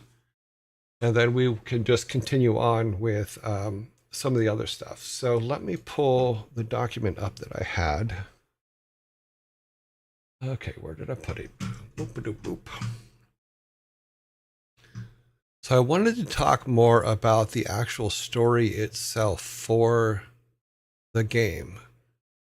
Because what we have right now is we've already said we don't know what world it's in. We don't know any of that kind of stuff. So I'm like, okay, well, let's talk about that a little bit, because we're just saying, okay, if we're going to build something, what would we build it from? It wasn't about a actual ready to go type thing. So let me pull this one. I think it's the correct one. Sorry, I'm pulling documents. So, back goes past that. Where are we at here? Back up. Sorry, I'm looking for a specific document here.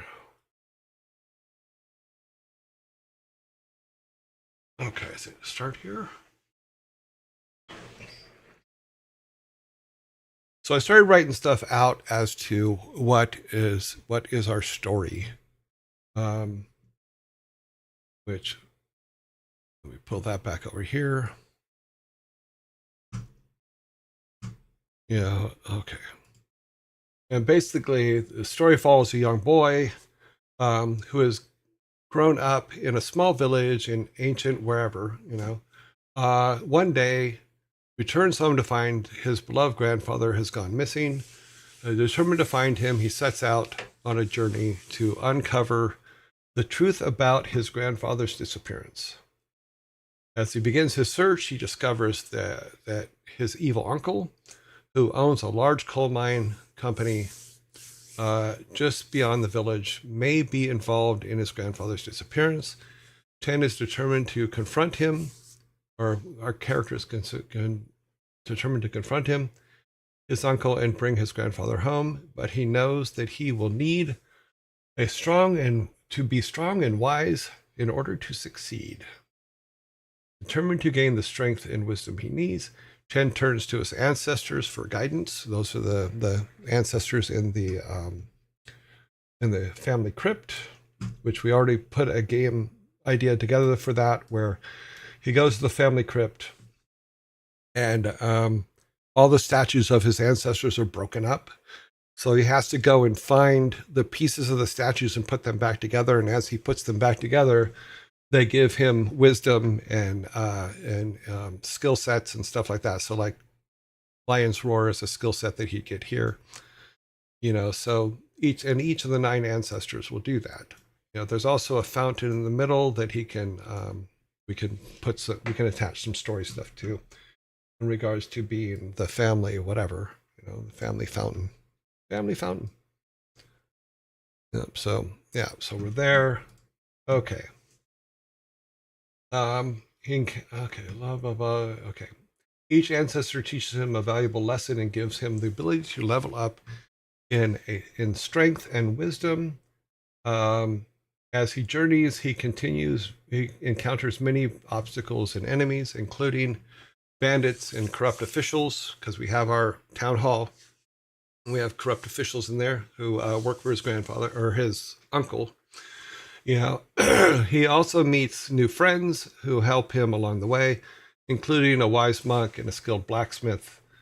He levels up. He becomes stronger and more skilled in combat, and he also learns valuable lessons about honor, loyalty, and the importance of family. Eventually, he reaches the coal mining company and confronts his uncle, who reveals that he had kidnapped his grandfather to force him to reveal the location of the family hidden treasure.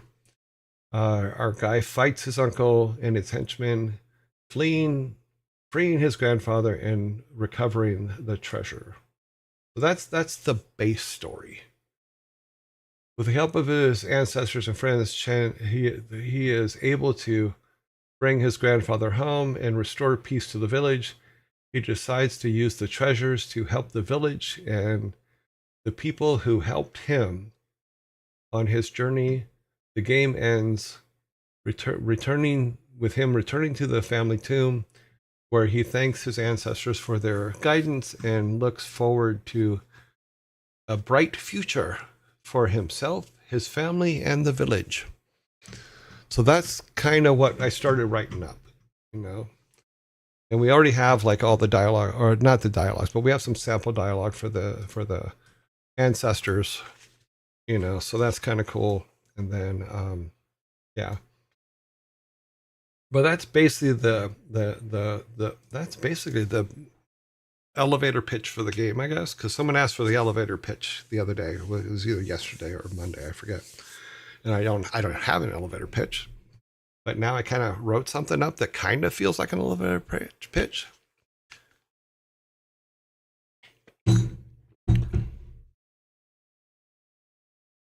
Yes, the fountain does. The point of the fountain is as he puts together each statue, he'll go to the ancestor will appear as a ghost and lead him to the statue, and then give him whatever blessings that that ancestor is bestowing on him. Maybe I should write that down, actually.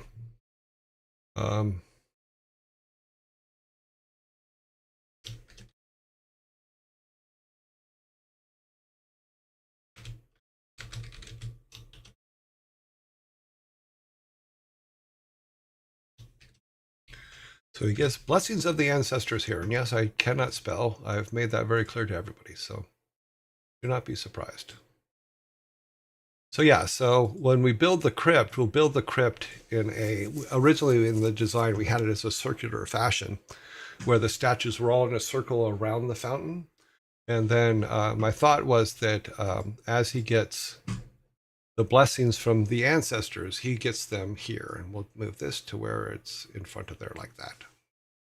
It's still not taking that, but that's okay. It's here. And then we can do a really cool thing where the ghost of the ancestor comes from the statue and then goes over to the fountain, and then he walks up to the fountain. And then everybody glows for a little bit, and then he changes. Because one of the triggers we want to do is as he gets a level from the ancestor, he gets a little bit older. So his sprite will actually change to be so he's a little bit bigger, because we're starting him out at around 10 years old. So the thought was that he would age as he gets these experiences. I love the voiceover. Some corrupt officials left out. Yeah,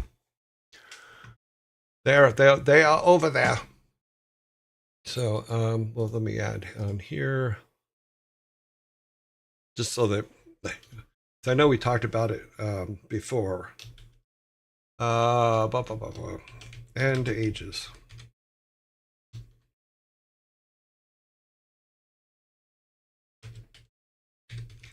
He ages and gets a sprite change. Yeah.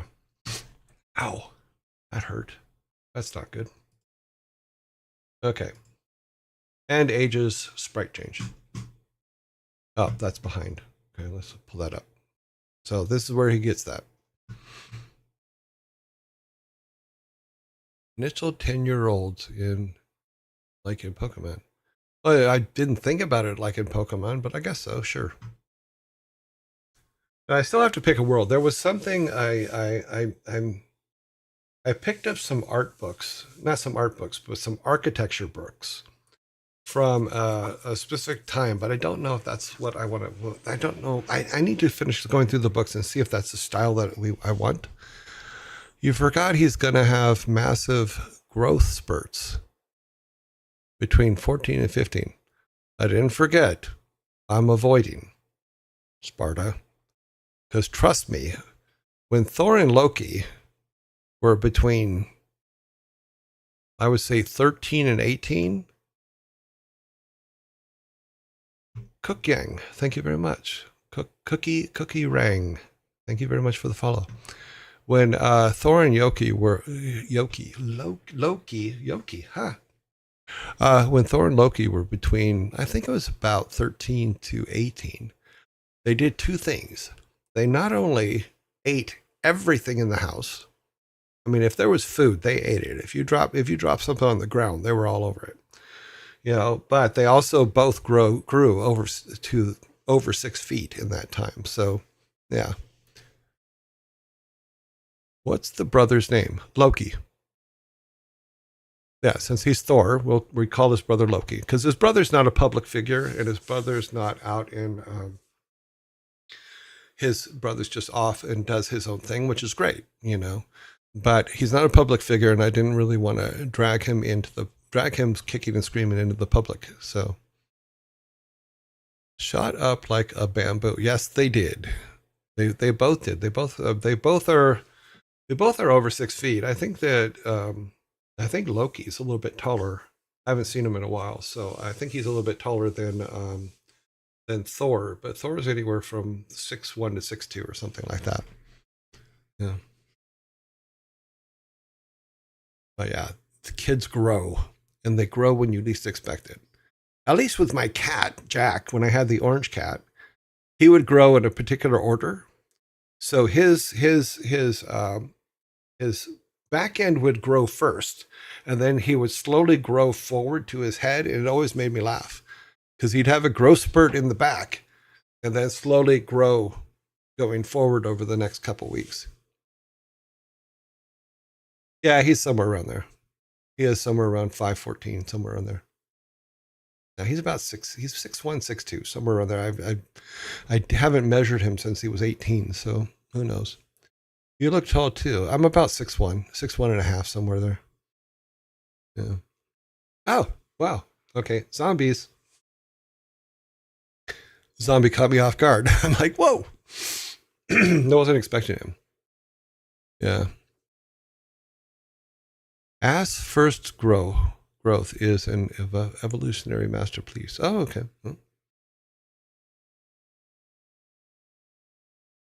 Yeah, he's over 6 feet. I know that. And they both are, because when we talk, I can look them in the eye without having to look up or down. You know, so we're all probably about around the same size, anywhere between 6'1" and 6'3". somewhere in that area. Ads. We have an ads. We have ads. Okay, where are we at? Oh, we're back above 12,000. Awesome. We're at 12,001. Thank you very much, guys, for all the follows. That's awesome. Thank you. Subs are at 76 of 100. Awesome. And bit goal is 880 of 17,000. Awesome. From my side, yes. I mean, their mom was about 5'10", somewhere around there, 5'8", 5'10", I forget. You know, and then I'm over 6 foot. My mom, though, was 4'11", but I was adopted, so it doesn't count. You know, so I don't know, because like everybody in my family were under 5'9", I think, somewhere in there. So yeah, I was taller than my mom when I was 12, which I always thought was funner. I no longer have my sub. Sorry. Oh, okay. No worries, but I appreciate you coming. And we're back. Ads have finished. Yeah, I still haven't worked out this whole how to gift subs or give subs or whatever. I don't know if I've asked this before and probably someone answered it and I probably just forget because I get caught up in other things I'm doing. Is do streamers have an allotment of subs that they can give out, or do they have to buy them like everyone else? Because I don't know. I don't mean that as an elitist question. I just means that is I don't know.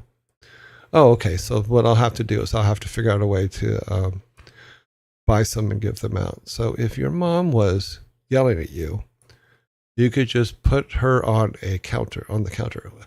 Technically, yes. But what she used to always say is she said, I can always get on a chair to beat you. And I would always say, and I can always step out of your reach. And then that usually ended poorly for me. Okay. So I do have to buy them. Okay. I'll figure that out. I'll have to see. I'm gonna have to look to see where we're at as far as like financials on this. And is there a percentage of what I'm given that I can use to buy some subs to give out? I think that's the question. Slippers do have aim assist, but she didn't wear slippers a lot. So she wore high heels more than anything else because she was short. I was shorter than my grandma. She raised me till I was in my 20s. Haha.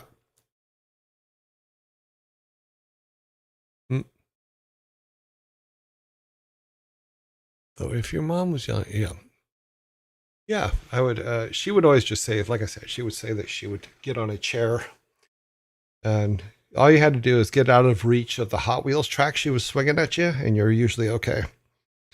Because she loved to beat people with Hot Wheels tracks.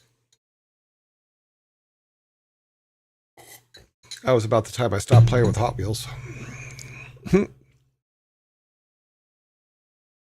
But that was one of her two favorite things to swing at me and my brother and sister.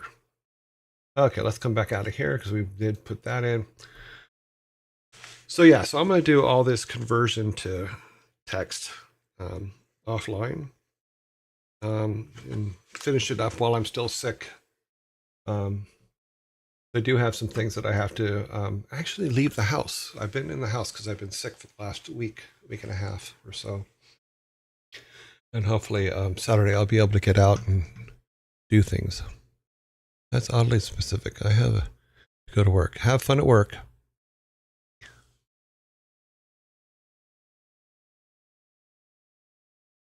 Did you watch Ford versus... Yes, I did. I actually did watch that. I watched that in the UK when I was there.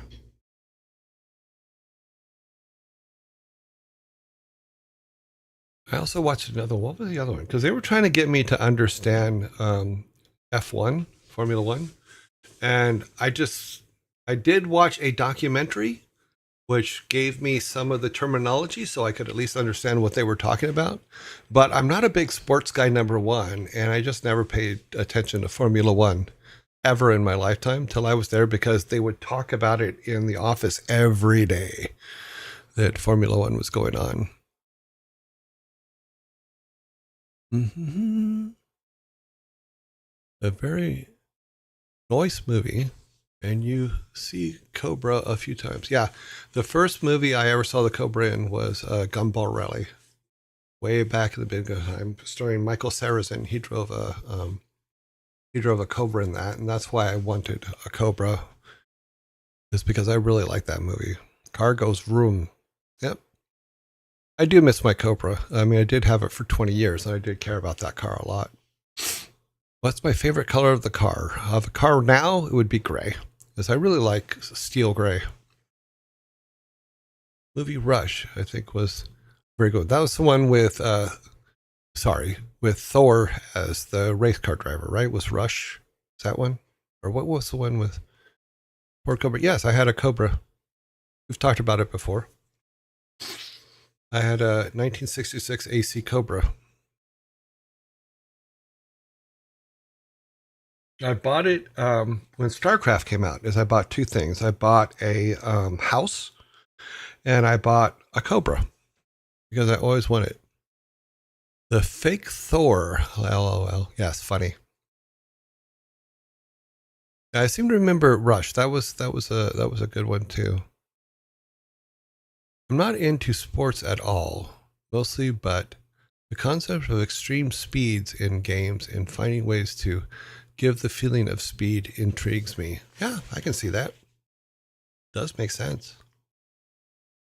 Humans have been trying to go fast since the beginning of time. That's why Oonga got smashed against the wall. No, just kidding. How would you contrast game dev with other dev fields such as web dev? Well, I did learn how to write a website from scratch using a tutorial set called Codemy. There's a really, the guy that teaches it online, in fact, it's on YouTube, so you can pull it up and learn it, is I did learn that from that. And I think there's similarities. My thing is I always want to add at least something in there that's fun or something in there that's just intriguing or whatever that. I don't like just going, okay, I'm going to write blah, blah, blah, blah, blah. You know, there has to be something cool about it, you know, and that can be done. I mean, like there's some ideas I've had for mobile apps and stuff like that. And I do have, I have looked into it and how to do it and that stuff, but I've never made a mobile app for like iPhones or anything like that. You know, but right now I'm going to learn. Sorry, I'm going to learn Game Maker and see what we can do there, so we can make much easier mock-ups of things that we're talking about. Because I realized that if I had done the Game Maker Studio tutorials before, then we would be much farther along in this particular part, because we're kind of behind. I shouldn't ask this, but was the Cobra very expensive at the time? We heard some guy way up in the price. Some do get up in the price. There are some that will get into oh my god money. You know, this one was not. It was, when I first bought it, it was a reasonable price. When I sold it, I had to sell it for the price that I sold it for. I was it was more emotionally sad about having it go away than what the price was for it, you know, because it was very important to me and I liked it a lot. In fact, we do have one of our emotes is a picture of it. Like, for example, I saw one game that has its music muffled. And then when you accelerate and gain speed, the music becomes more clear. Interesting. Powerful and loud. And that gives you an amazing feeling of intensity and speed. Oh, that's interesting. That is a fascinating way to do it. Because I'm thinking, what it makes me think about is when I listen to books or I listen to YouTubes or anything like that, I always listen to them at double speed. I remember my roommate in the UK used to go, "How can you even understand that?" I go, "Because your brain learns to. Your brain learns to do that." But that's what that reminds me of. But I think the idea of using sound as a part of it, because one of the things that we always thought was important, I used to have conversations with Russell about this, is the game will give you the game, but the music will give you the emotion that you should be feeling at that point in the game. So when you're building your game, also build an emotion map of like, I want the player to feel this here. I want the player to feel that there. I want the player to feel this here. And music is the best way to do that, because you can give that emotion map to your composer or your sound designer and say, here's what I want them to feel, not here's what I want the rhythm to be and all that other stuff. Let them, they're amazing guys. Get them in there to do that. Yeah. So definitely building a emotion map when it's in there. Like when our main character here, when he gets home and he can't find Grandpa, bringing the tone down and the music down to where the player also is included in the sadness of him not knowing where his grandfather is, could be a really strong thing. I get it. The car is basically a piece of racing history. I would be sad. Yeah, I was sad. When I think of the speed, I think of Star Wars. Yeah, the acceleration thing. Yeah.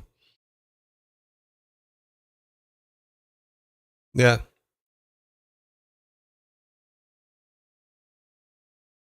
Like in the cinema, yes. You have to think of your game as it's an interactive movie.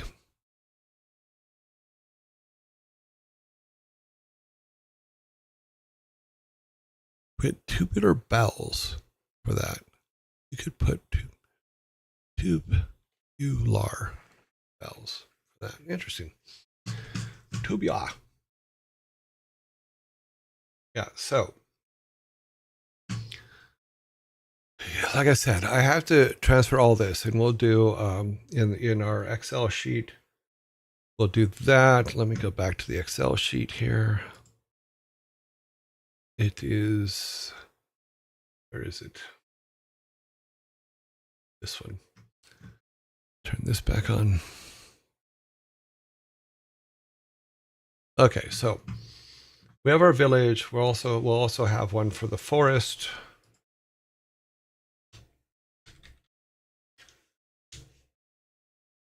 And we'll put them kind of in order, where we'll have the forest first, because that's where you come into. Family crypt, then the village, then mine.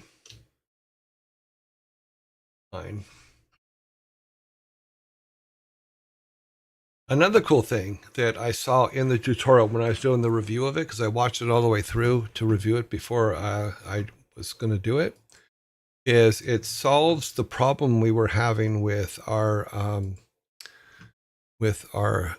dungeon maps.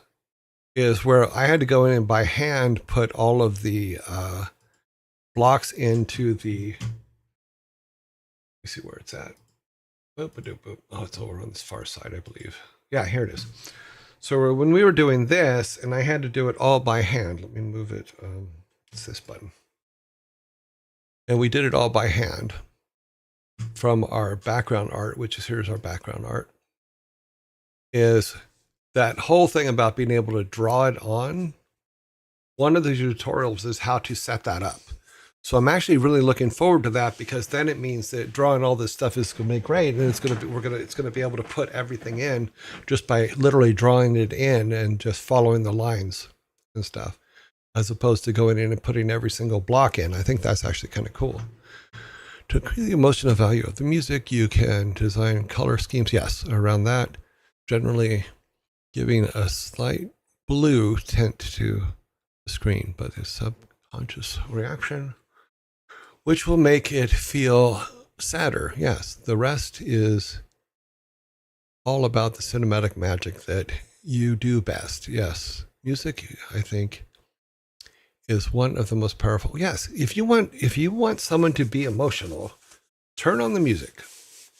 You know, I'm notorious for when I'm playing games turning off the music when I'm playing them personally, but because I want to be able to concentrate on what I'm doing, not go through an emotional roller coaster while I'm playing. But color theory is interesting, but you also have to both with editing, with all that stuff, and color theory. Yes, you need to know color theory, but you also need to know when to break it, because sometimes true color theory isn't the right thing to do. Sometimes breaking it will help cause more trouble. I always use the example of the 180 rule when it comes to filming. Is the 180 rule is you never break the 180-degree line between two people talking. So if I'm talking to someone there, the camera would be over here off my right shoulder, right? When and if the camera is showing them. So let me put them up here. Here's them. Yeah, there's them. But if they're filming me, it would be over their left shoulder. So they would be here facing back at me. And the reason why, because if you go right shoulder, the brain says that those two people are standing next to each other. They're not standing in front of each other going face to face. So you never break the 180-degree rule in those situations. However, Stanley Kubrick was really, really good at when to break that rule. When he was trying to create not just tension, but an over amount of tension, he would break that rule because it would fuck with your mind. So yes, you have to know the rules of all that stuff. Learn all the rules, but then learn where you can break them to get the emotion and the feel that you want. That is probably one of the strongest things you do. And if you really want to understand that, watch Stanley Kubrick stuff, because he was brilliant at it. Absolutely brilliant at it. But even with art and stuff like that, learn the rules. I'll also use Picasso as an example. Picasso's dad was an art teacher, and Picasso wanted to learn to draw. But his dad was like, you will do it my way, blah, blah, blah, blah, blah. So, and there's documentation on this, so I think I still have the story correct. So what he would do was Picasso's dad would say, okay, draw these pigeon feet. He would basically nail pigeon feet to the canvas and say, when you can draw these pigeon feet, then I will teach you how to draw. So he never drew like a child does. He never got the opportunity to draw like children do. So if you look at his early work, it's all like masterpiece stuff, drawn painted immensely well done. You put it against any other artist. But then he said to himself, he goes, I want something different. And he said, and that's he because he had never drawn like a child, Cubism came out of him learning how to draw like a child. Him learning how to do things not perfect. Him learning how to do things. Yes, he knows all the rules, but him learning how to break all those rules, So that's what you do. Know the rules, learn the rules, but then break the rules for the effect that you're looking for. If that makes any sense whatsoever, I kind of got ranty there. You have to learn the rules to know when you're breaking them. Useful bit from my music mentor back in the day. Yeah. You learn the rules, and then when you break them, you can break them for a much more amazing effect. Yeah, you can look up. You just put. In fact, we can do this here. I'll show you this. This will make you laugh. Let's go Windows. Is that the one? Yep. Okay. So we'll just go here, and just so you know that I'm not just making shit up. 180 rule. See, here's the 180 rule. Where you can film fly. The 180-degree rule states that two characters or more in a scene should always have the same left-right relationship with each other. The rule dictates that you draw an imaginary line between those two characters or subjects and try to keep your cameras on the same side as the 180-degree line. There's your 180 rule.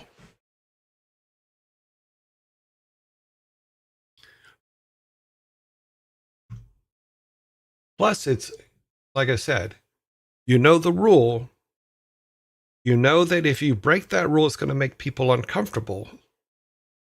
Therefore, when you want your audience to be uncomfortable, break that rule.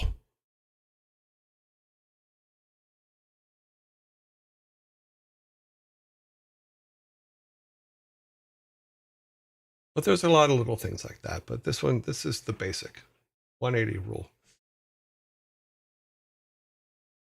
Okay, you can do anything you want on this side of the line. But the second you jump to the other side, you have to have a reason for that.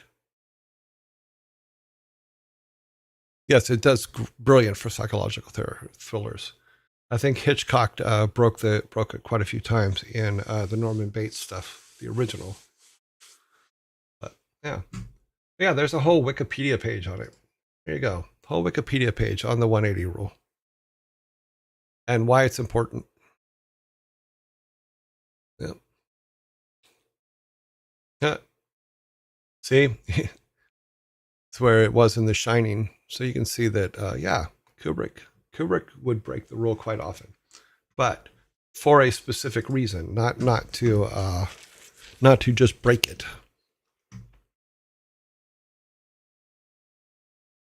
That's okay. You can just literally type in, like I just did, just type in 180, the 180 rule. That's all you have to type in. That's what we typed in here. And then as far as that goes, but what the main point, yes, of course it would work in a horror game. You want to use it sparingly when you want your audience or player to be the most uncomfortable. Where did I learn that? I learned that when I used to go to classes at the American Film Institute in LA. When I was working in television, I used to go to classes there. Yes, it's disorienting. It's supposed to be. Yeah. So Devil King, I went to the American Film Institute as for directing classes. God, this was way back. Yeah. I'm trying to remember the girl's name. There was a girl there that I've always had big hair, but she was sitting behind. Oh, it was Linda Gray? No, not Linda Gray. The one from Buck Rogers. She was sitting behind me in one of my directing classes and asked me if I could move because my hair was too big and she couldn't see past because she's kind of smaller. Yeah. And then she became one of my hangout buddies at school. So that was fun. Just a friend. But yeah, so we would talk every time we came in for class, and that was about it. So you could have been a movie director if you weren't a digital artist. You never know. You know, you learn. Just because you learn something doesn't mean you have to do it. My thing there was I was trying to learn more things, and it was important because at the time I was working in television and doing graphics for TV shows and stuff like that. And it was before Silicon and Synapse and before Blizzard. Yeah. So I would sign up and take classes at the American Film Institute. They're a little costly for the time, but now I'm sure that they're 10 times that. But it was definitely worth going and taking and stuff like that and learning. No, I took some classes, not a director. Have never technically directed a movie or anything like that. You met by my hair long. Yes, because I had long hair. And people know Thor by his hair. The Fabio of game. Yeah. He got my color hair with his mom's straightness. My hair is not straight. Will never be straight. But I've had long hair for a very long time. What was your title at Blizzard for? Okay, that's pretty tough because there over 22 years, my title changed a lot. Hmm. Who knows what the future has? I think LinkedIn has a pretty close. I think LinkedIn is correct when it comes to what my titles were. That's right. I don't have LinkedIn on this machine because it's locked. It's a isolated machine. Yeah. Yeah, you never know what future has in store. Yeah, I've taught a lot. What I would suggest is if you want to be a director, or even if you want to make cinematics and stuff like that, I would suggest. I just knocked the rabbit off the shelf. That's not fun. I would suggest you getting this book. It's called Film Directing Shot by Shot. Really, really good book. You know, but it has a lot of the. It'll tell you a lot of the concepts. It'll tell you a lot of the things that you have to do in order to make things work and stuff like that. But it's very well written. Um, isn't your wiki page? I didn't even know I had a wiki page. Do I have a wiki page?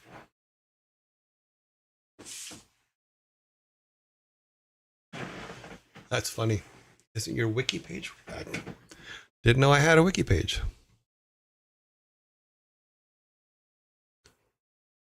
Somebody is writing my wiki page without my knowledge. Did not know there was. You mean like Wikipedia or something? Wait, for certain games, like WoW and things.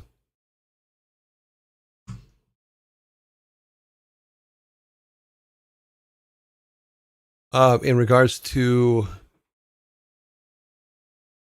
okay, I'm trying to figure out what that's awesome. Blah blah blah. Where did I learn that? I learned that everywhere. You know, you just pay attention.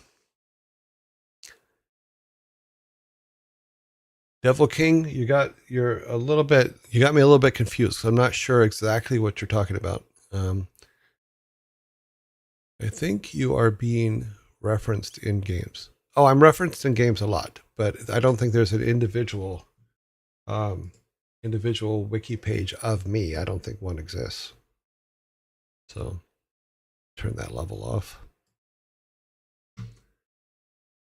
Oh, if it does, I don't know who runs it. It'd be funny.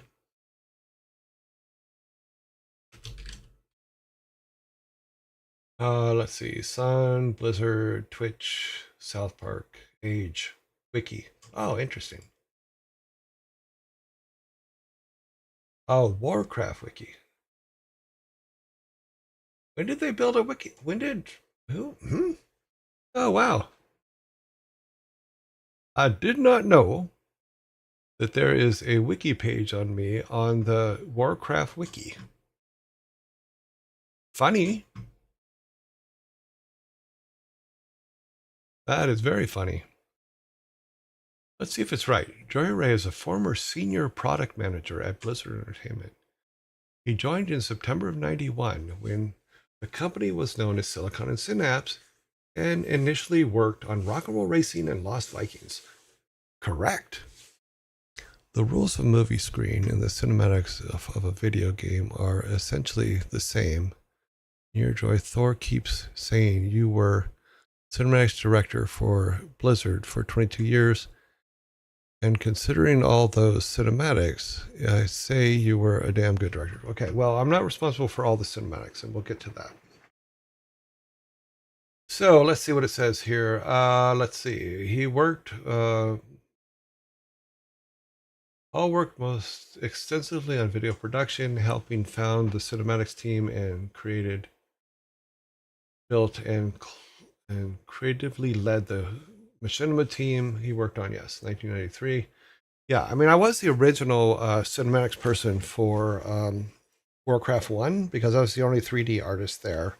And I did build the Orcs Gate and all the maps that come up in between the scenarios for Warcraft 1. When I think it was around StarCraft, is we built or between Diablo 2 and StarCraft, we created the cinematics team. And I was the editor for the cinematics team and also a creative force in there as the editor for cinematics team for, all the way up until Warcraft 3. Then I left the cinematics team and started the video production team, which was we were making. I would make the behind the scenes DVDs, do all the filming for the behind the scenes, the interviews, all that stuff, and then put together the behind the scenes DVDs for all that stuff. Because I did a mock up of the StarCraft 1's behind the scenes DVD, and then that turned into, okay, well, let's go make those. I did direct and oversaw or oversaw all of the machinima stuff that was made at Blizzard. I made the very first one, which was the Flying Mounts trailer as a proof of concept, and that allowed me to be able to hire Taryn and Tristan and Joanna and Jenny and Brandon. Brandon was my very first employee. And then we created the machinima team, which we pumped out probably 70 or 80 machinima pieces in the next 3 years, and then also did the Wrath of the Lich King in-game piece that most of you saw that played well. Who came up with the orc's voice in Warcraft? That was Bill Roper, who actually did that voice. Ready to work. Yeah, that's Bill Roper. Bill Roper, who I believe is, I don't think he's at Disney anymore, but I think he's somewhere out there. Those behind the scenes were basically mini documentaries. Yes, they were. And that's what was the whole point. And then I built a team that expanded those. And then we started doing, went back and started doing all the editing again for the cinematics team, as well as doing all the making of stuff and working through all that kind of stuff. So I was a director in the cinematics team, but not the director of cinematics, which I think is, I think it's a wordplay thing. I don't think he means to say that wrong, but he wasn't involved in my day to day and what I was doing there. So, and it wasn't for 22 years because the cinematics team didn't even exist until 98. But I don't think he says it incorrectly, maliciously. I think it's just easier because, yes, I was the head of people making cinematics and other content for in the video world for Blizzard Entertainment for a lot of years. The second Warcraft, yes, I did a lot of stuff for the second Warcraft. I did all the editing on it, as well as helped teach a lot of the guys that did the 3D. Teaching them how to use 3D for Warcraft 2. Peasant voice, I already answered that. That's Bill Roper. Yeah, all the voices in Warcraft 1 and Warcraft 2 were people in the office. There weren't a whole lot of, we weren't in a position yet where we could use major talent. So, yeah. Yeah, we cut a lot of documentaries. Let's see what this is. 1983 created the 3D cinematics for Warcraft 1, Warcraft 2, Warcraft 3. Yeah, I was part of all those.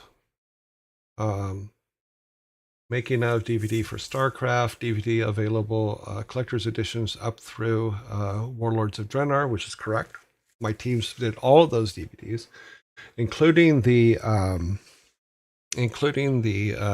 Blu-ray versions, which we started there at the end, because like Diablo 3 had a Blu-ray version, which allowed us to make a secret menu in the Diablo 3 DVD. So that was fun. And the menu was based on a T-shirt that the Diablo 3 team had, which was all balloons and stuff, and it was kind of cool. Second Warcraft. I wish my employment was in a field Such broad creative research, engineering is good. Mm.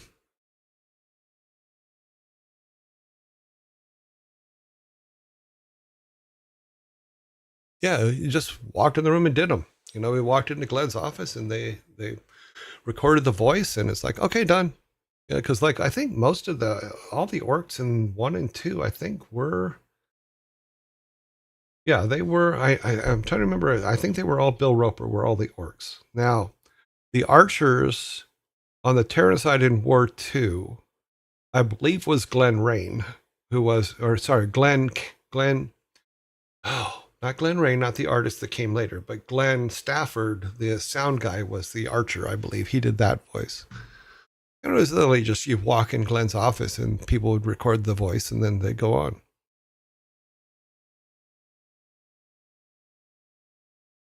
Whose idea was it for the secret track? It was mine because I thought it was funny.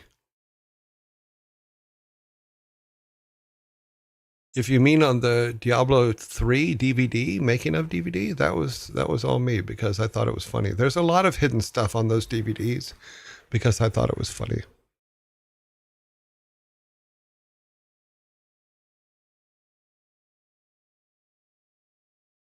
Because if you in fact, even for that, and I think I showed the video of it somewhere because I couldn't show a DVD at the time, but did I save that video on here? I may not have.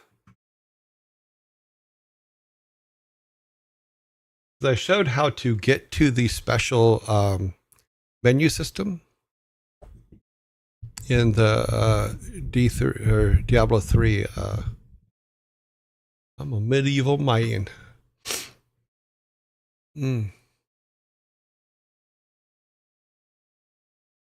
Okay, let's see. We did not get a lot accomplished today from our game standpoint, but that's okay because we're going to have a bit of a lull. Then we're going to come back and make some really cool stuff. So yeah.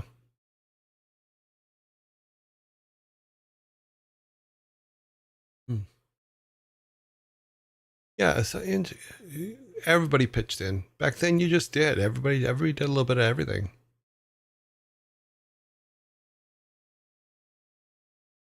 You know, I've thought about 3D printing, but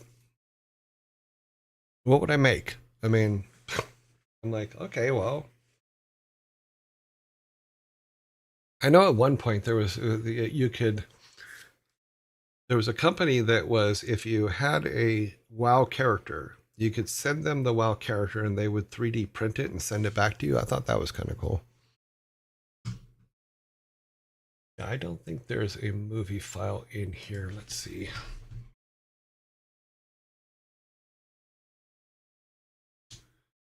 I don't think I saved it. Nope, I didn't save it. Okay. Yeah, maybe tomorrow I'll dig up the video of how to get to the secret menu in Diablo again. Diablo 3 DVD, the original Diablo 3 DVD. Behind the scenes one. But yeah, we had a lot of fun with that. Even with the StarCraft one, it was a lot of fun because we got we closed that because it's just too bright. Even the StarCraft one, we got some really good things. I know like Matt Shambari had did a really good tutorial on how to use the map editing system and video making system for StarCraft 3 on that DVD, because you can go and make your own cutscenes and stuff in game using in-game assets with their editing system, which I thought was really, really cool. But if you look on the StarCraft 2, I think it's Wings of Liberty, or StarCraft 3, Wings of Liberty, Matt Shambari does a really, really good job talking about that piece of the game that is just amazing. They did a really, really good job on it. Okay, let's go to, we need to turn some stuff off here. Oh, not me. I've been turned off. Okay, throw this guy back up. If you would like to try 3D printing, I recommend resin printers because they make more detailed prints. Okay.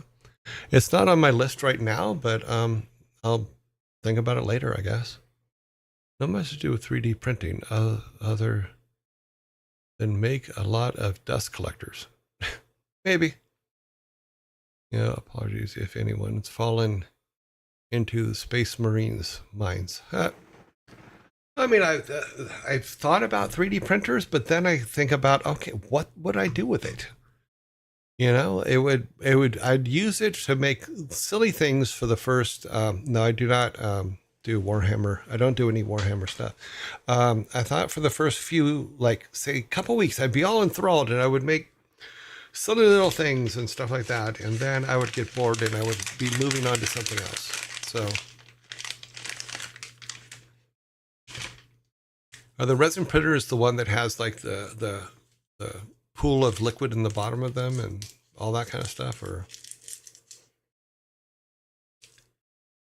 you would make neat little fidget toys. Yeah, that'd be about it. I don't think I'd come up with anything else. The tub of resin, yes. Okay, yeah. I don't. That just seems messy. Huh. What is all of this goo? Name the movie. Huh? And prints outside, upside down. Oh, interesting. I didn't know that. Ghostbusters 2. Thank you very much, Devil King. That was awesome. You are correct.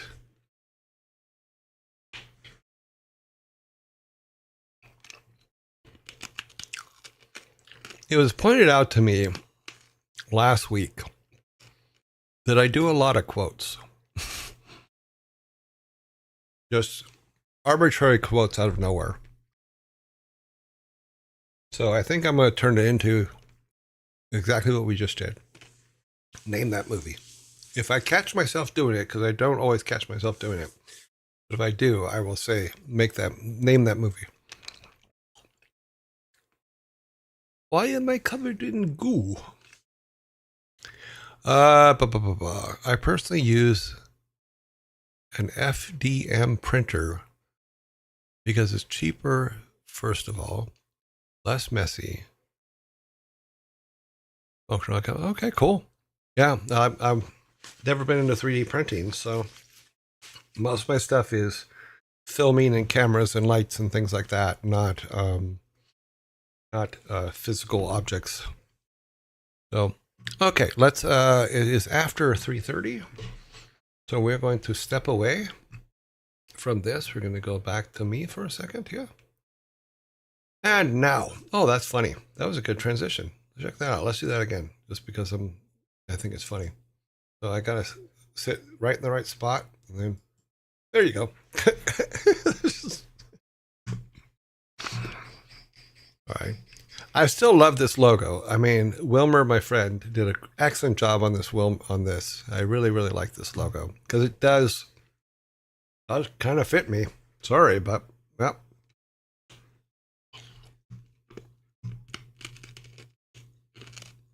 You had a face on your face. I only have one face on my face. She's at work. Certainly turning into a pro streamer. Let's go. Am I? How dare you insult me like that? No, I'm kidding. Trademark. Just waiting for the lawyer to finish everything up. Then we can put the little TM on it and we'll all be good. No worries. I don't hold it against you.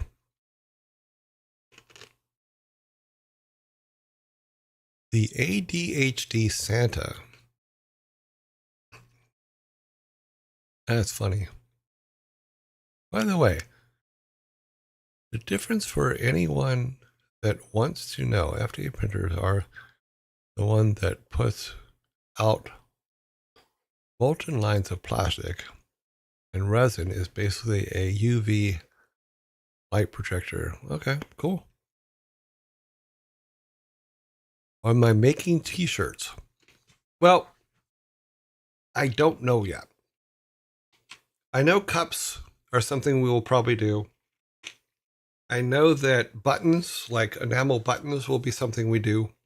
with the logo and things like that. But I don't.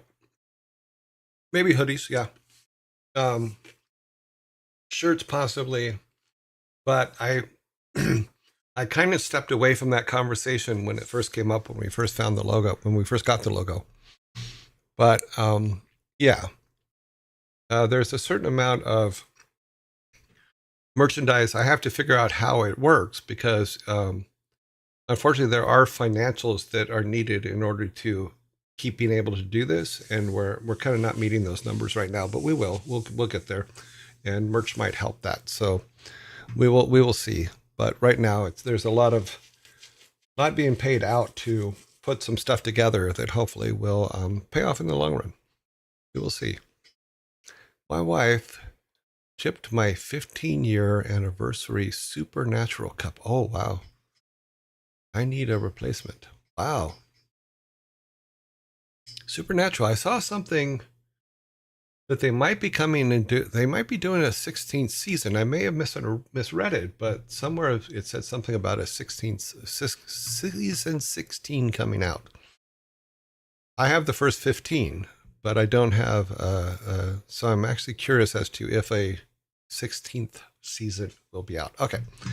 We need to move on. Oh wait, we will wait till after the ad break, but we will be moving on to our raid. In fact, well, let's pull the raid screen up now so it doesn't screw up. Why is that tiny like that? Let's go over here. Oh, because the window itself is tiny. Let's make the window bigger. Hello and welcome. What we can do is maybe go through and see who's online now. Okay, let's go there. Survey says, let's start doing that. Well, ads are coming up. That way we can be ready for when they come out. Let's see, Carnage. Carnage is online. Ludwig. And I also have a question for you guys that I'm going to ask. Oh, wow. Why didn't that light up? Oh, because I was screwing with things. Okay, yeah, I got it. Ludwig and some. I forgot to put that one back. Kick. Admiral.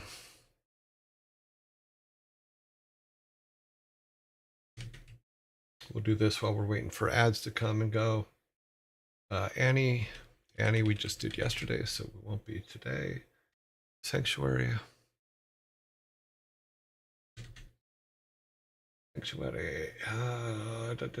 Code Miko.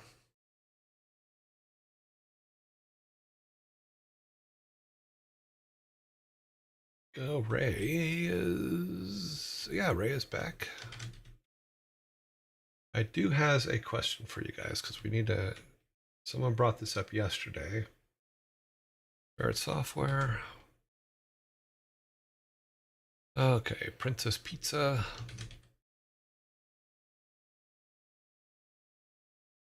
I skipped one. What did I skip?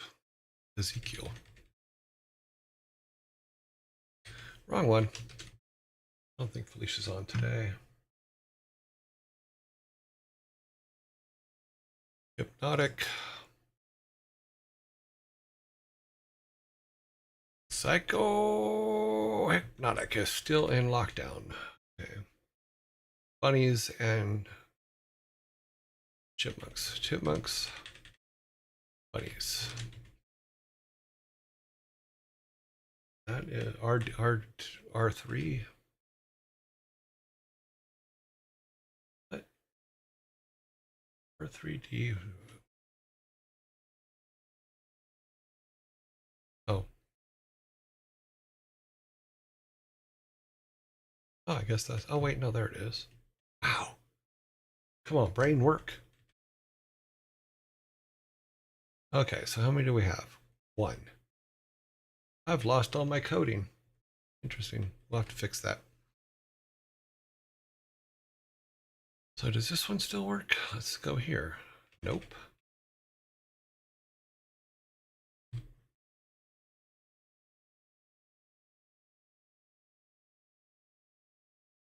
I think that's what it is. Oh, no, not. Oh, it's the other way.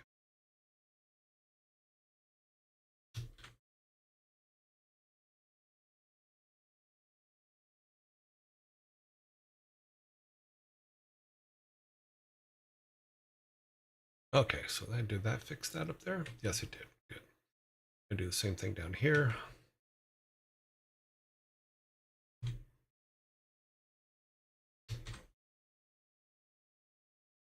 This one. And then this one. This one, we can actually just grab this, I think. Oh, no, this one's working. Okay, but we'll still put it there. Make sure it fits. Okay, so that gives us 14. We have 14.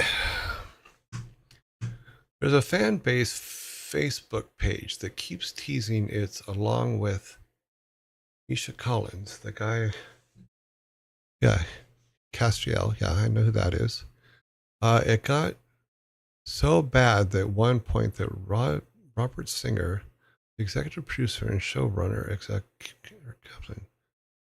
stepped down, had to go and tell them to cut it out and stop lying to people. Yeah. I mean, I'm not a big fan of people just blatantly lying to lie. It just is. I don't see what the gain is in it for anybody. It just causes trouble. If you're just going to cause mayhem, go cause mayhem over there. I don't need it. You know? Okay, what were you going to ask us? Oh, what I was going to ask was this: is the yesterday, and I rewrote some of the code on this page last night because of it. Is someone was saying that maybe because we have so many people now on the list, because the list keeps getting bigger. I haven't had a chance to look to see if you guys have put any more up, but the list keeps getting bigger. So maybe extending the time to 15 days instead of 10 for the lockout would be fairer to get some of the other people the opportunity to be in the list. So I wrote this to where I can make a quick change to the date, and it would update them in that manner. So the question is do we want to keep the lockout for 10 days, or do we want to increase it to 15 so that more people have a chance? So if I drop this down to 5, you would see the 9 there. We'll put it at 4. You'll see the 9 and the 4. The 9 and the 5 will disappear because they're no longer in lockout. So now I can just easily change the lockout time. But it also leads to the question of this: is the lockout time of 10 days too short? Because we have so many people, we want them to be able to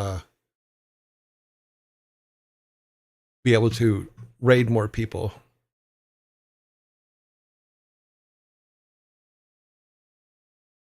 I do not do programming. Okay. No, it's not a programming question I'm asking. It's asking is how many days after we raid somebody, because we raid someone at the end of every show. After we raid someone, how long do we put them in limbo where they can't be raided before we bring them back? And it's always been 10 days. What I want is a new Stargate or Starship Troopers. Those were teased by actual producers. Yeah, I think there was a tease that came out a couple weeks ago about a new Stargate. Yeah. I see. I think what would be fair, it's not like we can't just go watch the channel. Though that's true, but it's fun to do the vote.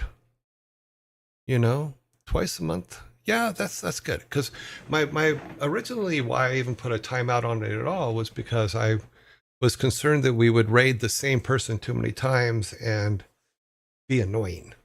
I don't want to be annoying with it, but I do want to do a raid every day because I just think it's fun.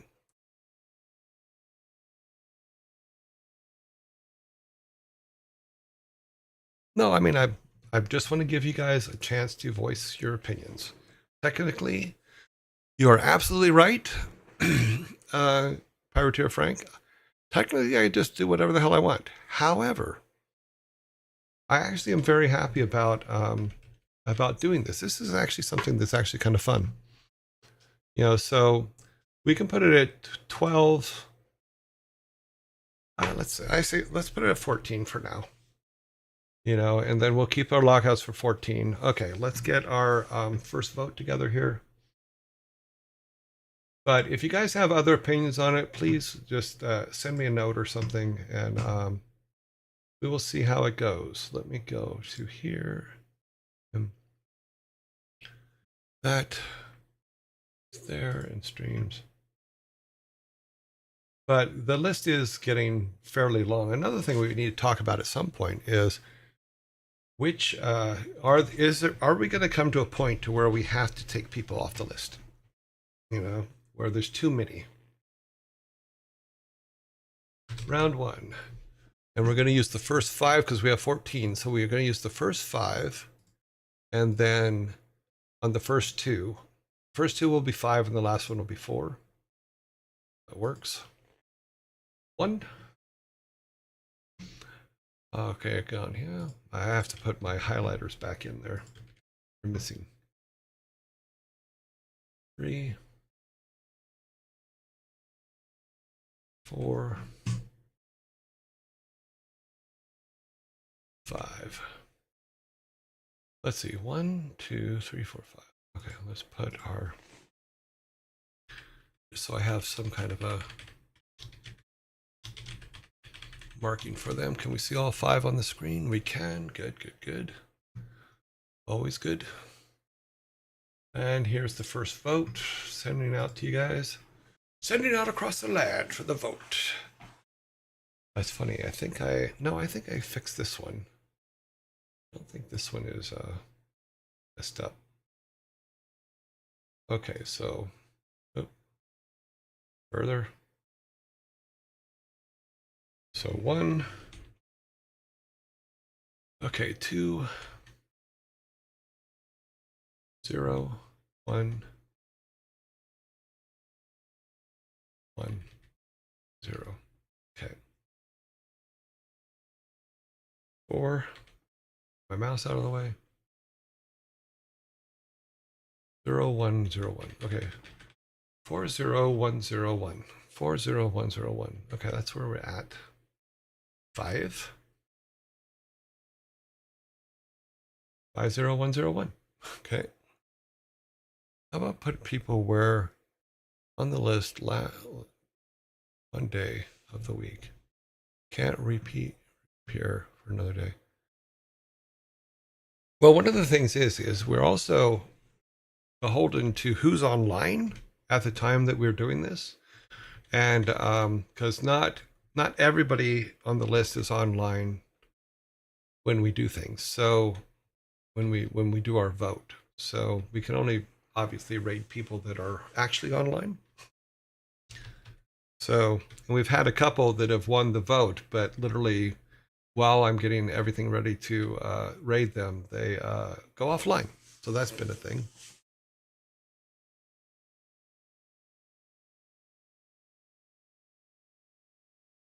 Okay. 61301. 61301. About little less than half, little more than halfway through. One idea for when it gets too large is that you split the list into groups. I've already done that. You alternate which lists you pick from. I do have it separated in a certain way. So we do have like all the people that are actually streamers and live bodies. We do. Then the next list is all the 24/7 streamers. They're in the next list, and then this one were people that were suggested but have less than 1,000 followers. And I only did that because this list was getting so massive, it was unattainable with them in there. But everybody still gets a fair chance and vote based on if they're online or not. It's just grouped so that I can pay attention to them. So that's what it's done. Almost done. Survey says Admiral is in the lead, is what we're getting from this. Admiral's lead, then Carnage, and then the rest. Okay. And the rest here on Gilligan's. Okay. Let's close that one. New poll. Round 2.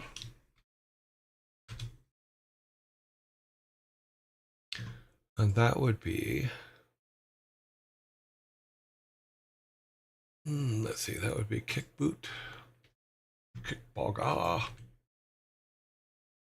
And then Ludwig. And all of these people, just for the people that are new, all of these streamers have been suggested by you guys as people to raid. And so that's why we raid them. It was because if you go on our Discord site, you'll see that all of these were suggestions made by you guys. And I kind of like it that way. I like that. I like it. I like it. Can it be seen on the screen? Yes, it can. Okay. 0. Oops. 1, 2, 3. Okay, yeah, I'm in the right place. Okay, wow. Let's redo this. 1, 0, 3,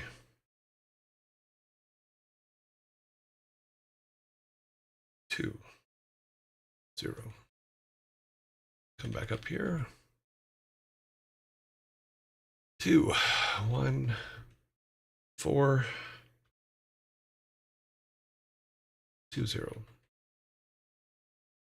4, 4, 1, 4, 2, 0.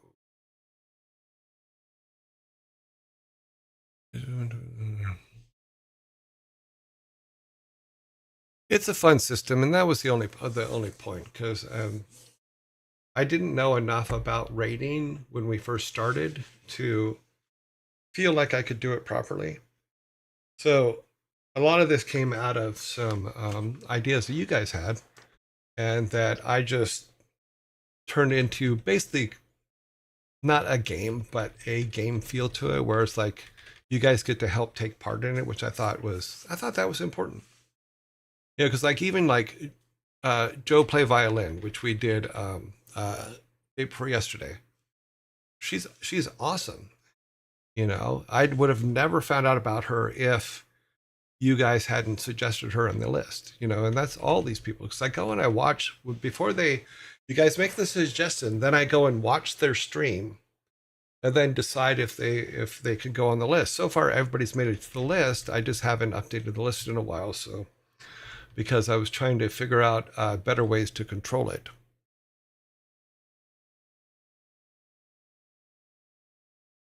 Yeah, she is Devil King. She is really good. I had never heard of her before you guys suggested her for rating. You know, and what I want to do is, and I want to call some of my friends in game music and point them in her direction, because I think it would be, good for all of them.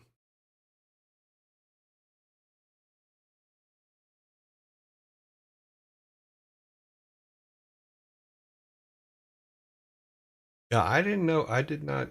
And that's the best part, is finding out these new things and finding out these people, and it's over. So we got a tie here with Pizza Princess and Kickboga. Okay, these ones, can we get all of them on the screen? 1. Okay, coming down. Yes, we can. Good. Okay, we have 4 left. 4 left for round 3, and then we do our final vote. New poll. Round 3. And I'm glad you guys stick around for this, because I don't know. I think this kind of stuff is kind of fun. I think we've been pretty good at like keeping our stream a little lighter, for lack of a better way to put it, than other ones. I mean, I'm not going to get all serious on you guys. Just not going to do it. There's no reason to. I mean, yes, we joke around and we do the "oh my god, dad voice" thing, but you know, that's all in fun. That's not about trying to shock and awe people into watching. We're just here doing our thing. Oh, a very long note. Okay. Her turf theme from Fantasy blew me away. Okay, that one I'll allow. Autobot threw something out. I thought that was correct. I think one of the very big differences between a YouTube video and a Twitch stream is that it's interactive and can be made into something somewhat of a game. Yeah, but even on our YouTube we do this as well. So, but I do get your point. The AP Twitch has integrated an AP specifically for the purpose of chatting between being able to control stuff. I mean, technically, yeah. Yeah.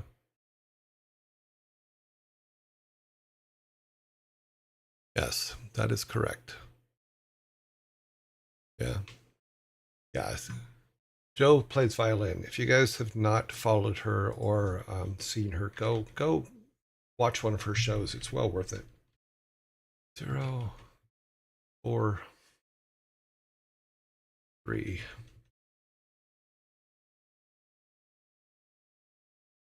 Okay. So for those of you that are new, the blue ones basically tell me who the top 5 are. But the problem we run into is if we get some tied numbers, then I have to make a choice and cut someone out. 1, 2, 3, 4, 5. Oops. 6. So depending on how this vote goes, if we might say if we need another one or not, or if I just have to make a call on a tie for a higher number. Okay, 6, 7. Wow, the high vote today is 7 for the day. That tells me the yellow with the red tells me who the highest vote count is for that day. So right now, yes, Barrett Software is in the lead with the 7. We have a 1 and a 2. 2 goes there. If you ever want to leave to chance, Wheel of Names is a cool, yeah. There's a couple like Wheel of Fortune type wheels that almost done, and survey says 2174. Correct. Okay, so we got 1, 2, 3, 4. Oh, cool. We have a tie. We have a tie for first place. Who's down here on this one? Ferret Software. Ferret Software gets a lot of love from us. But so does Admiral. We've done Admiral quite a few times as well. Interesting. I have a dilemma. 1, 2, 3, 4. 1, 2, 3. Oh, I don't have a dilemma. They can both go in. Okay. We have 5 slots. Okay. I don't know what I was thinking. Okay. Final raid vote. Survey says at the top, from the top, Admiral Kitbooga. He has a really good stream too. The whole, it's actually kind of fun to listen to AIs just waste the time of spam callers. Ferret Software, and then chipmunks and squirrels and an occasional raccoon, shall we say. Okay, here's the final voting list. There we go.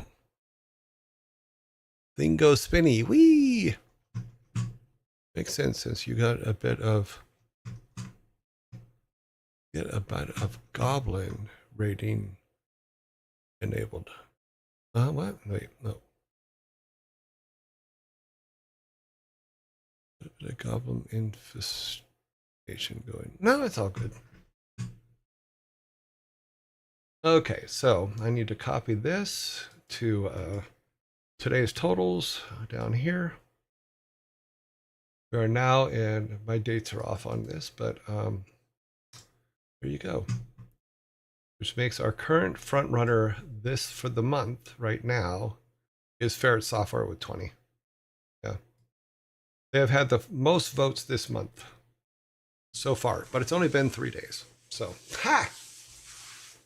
Let's see. Chipmunks is in the lead with 5. Kickbaga has 2. Admiral has 1, and Pizza Princess and Ferret Software each have 1 as well. Chipmunks now have 6. Kick Booga has 3. And everybody else has 1. Ah, yes, I love being in the year 1900. Also, I heard this cool thing called a horseless carriage was invented. Oh my God, what were they thinking?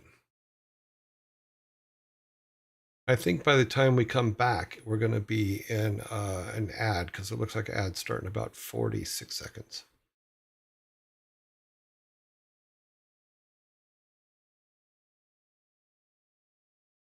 Get in front.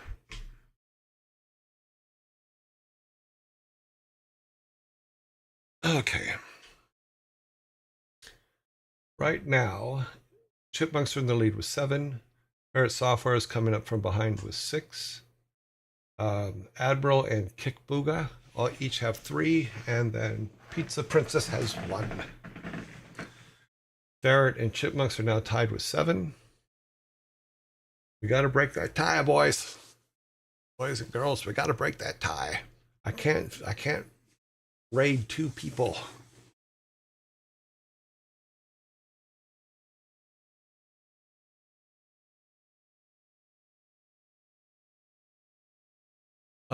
Yeah, we're in ads.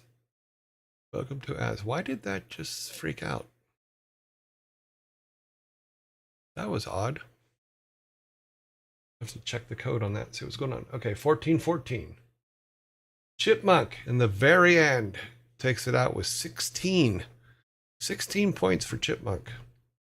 So the final total was Chipmunk was 16, Ferret Software was 14, Admiral and Kickbot Boga was 3, and then Pizza Princess was 2.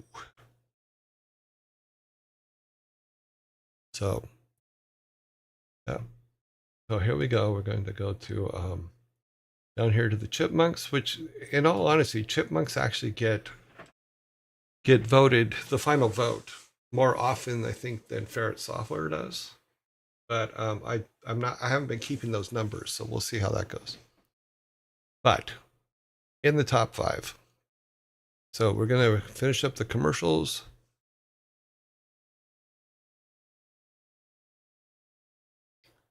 We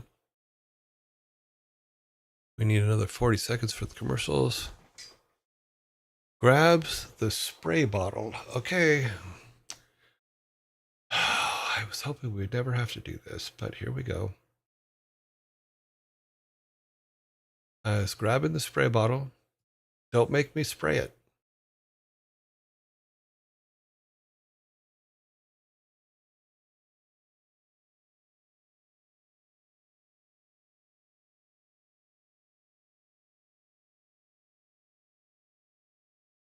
I have removed this spray bottle.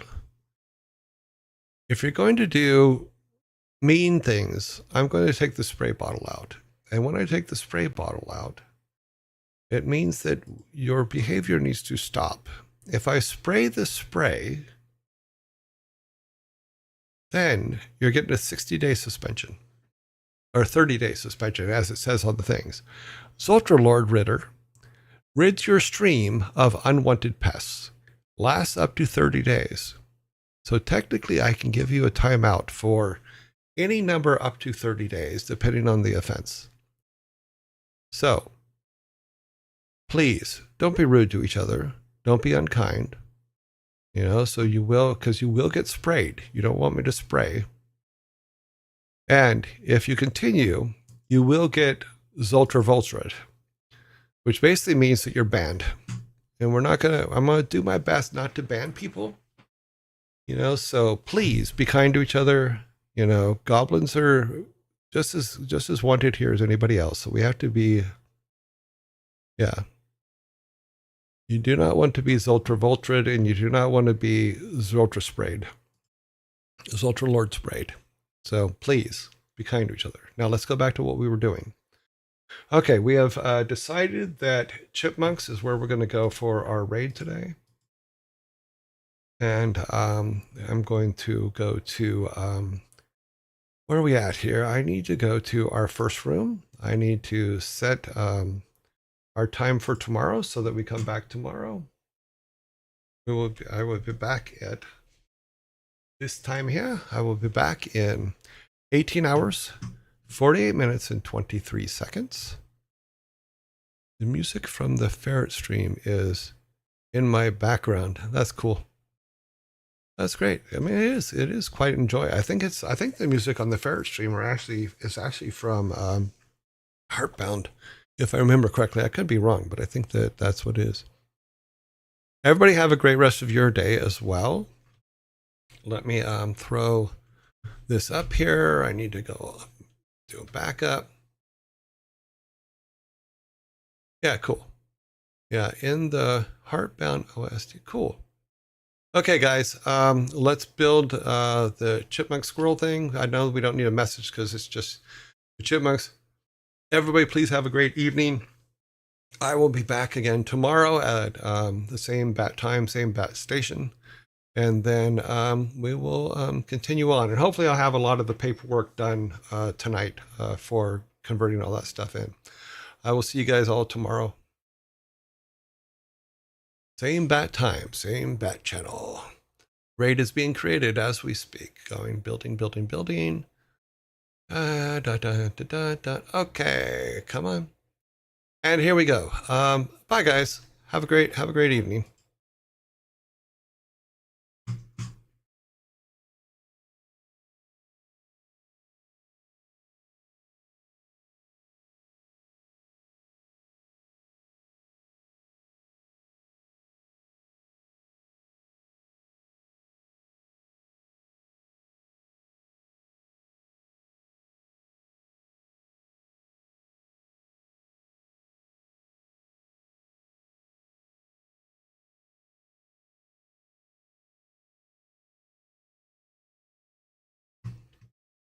Okay, we are out of here. Doop doop boop boop. Doop boop. A lot of fun today. That was fun.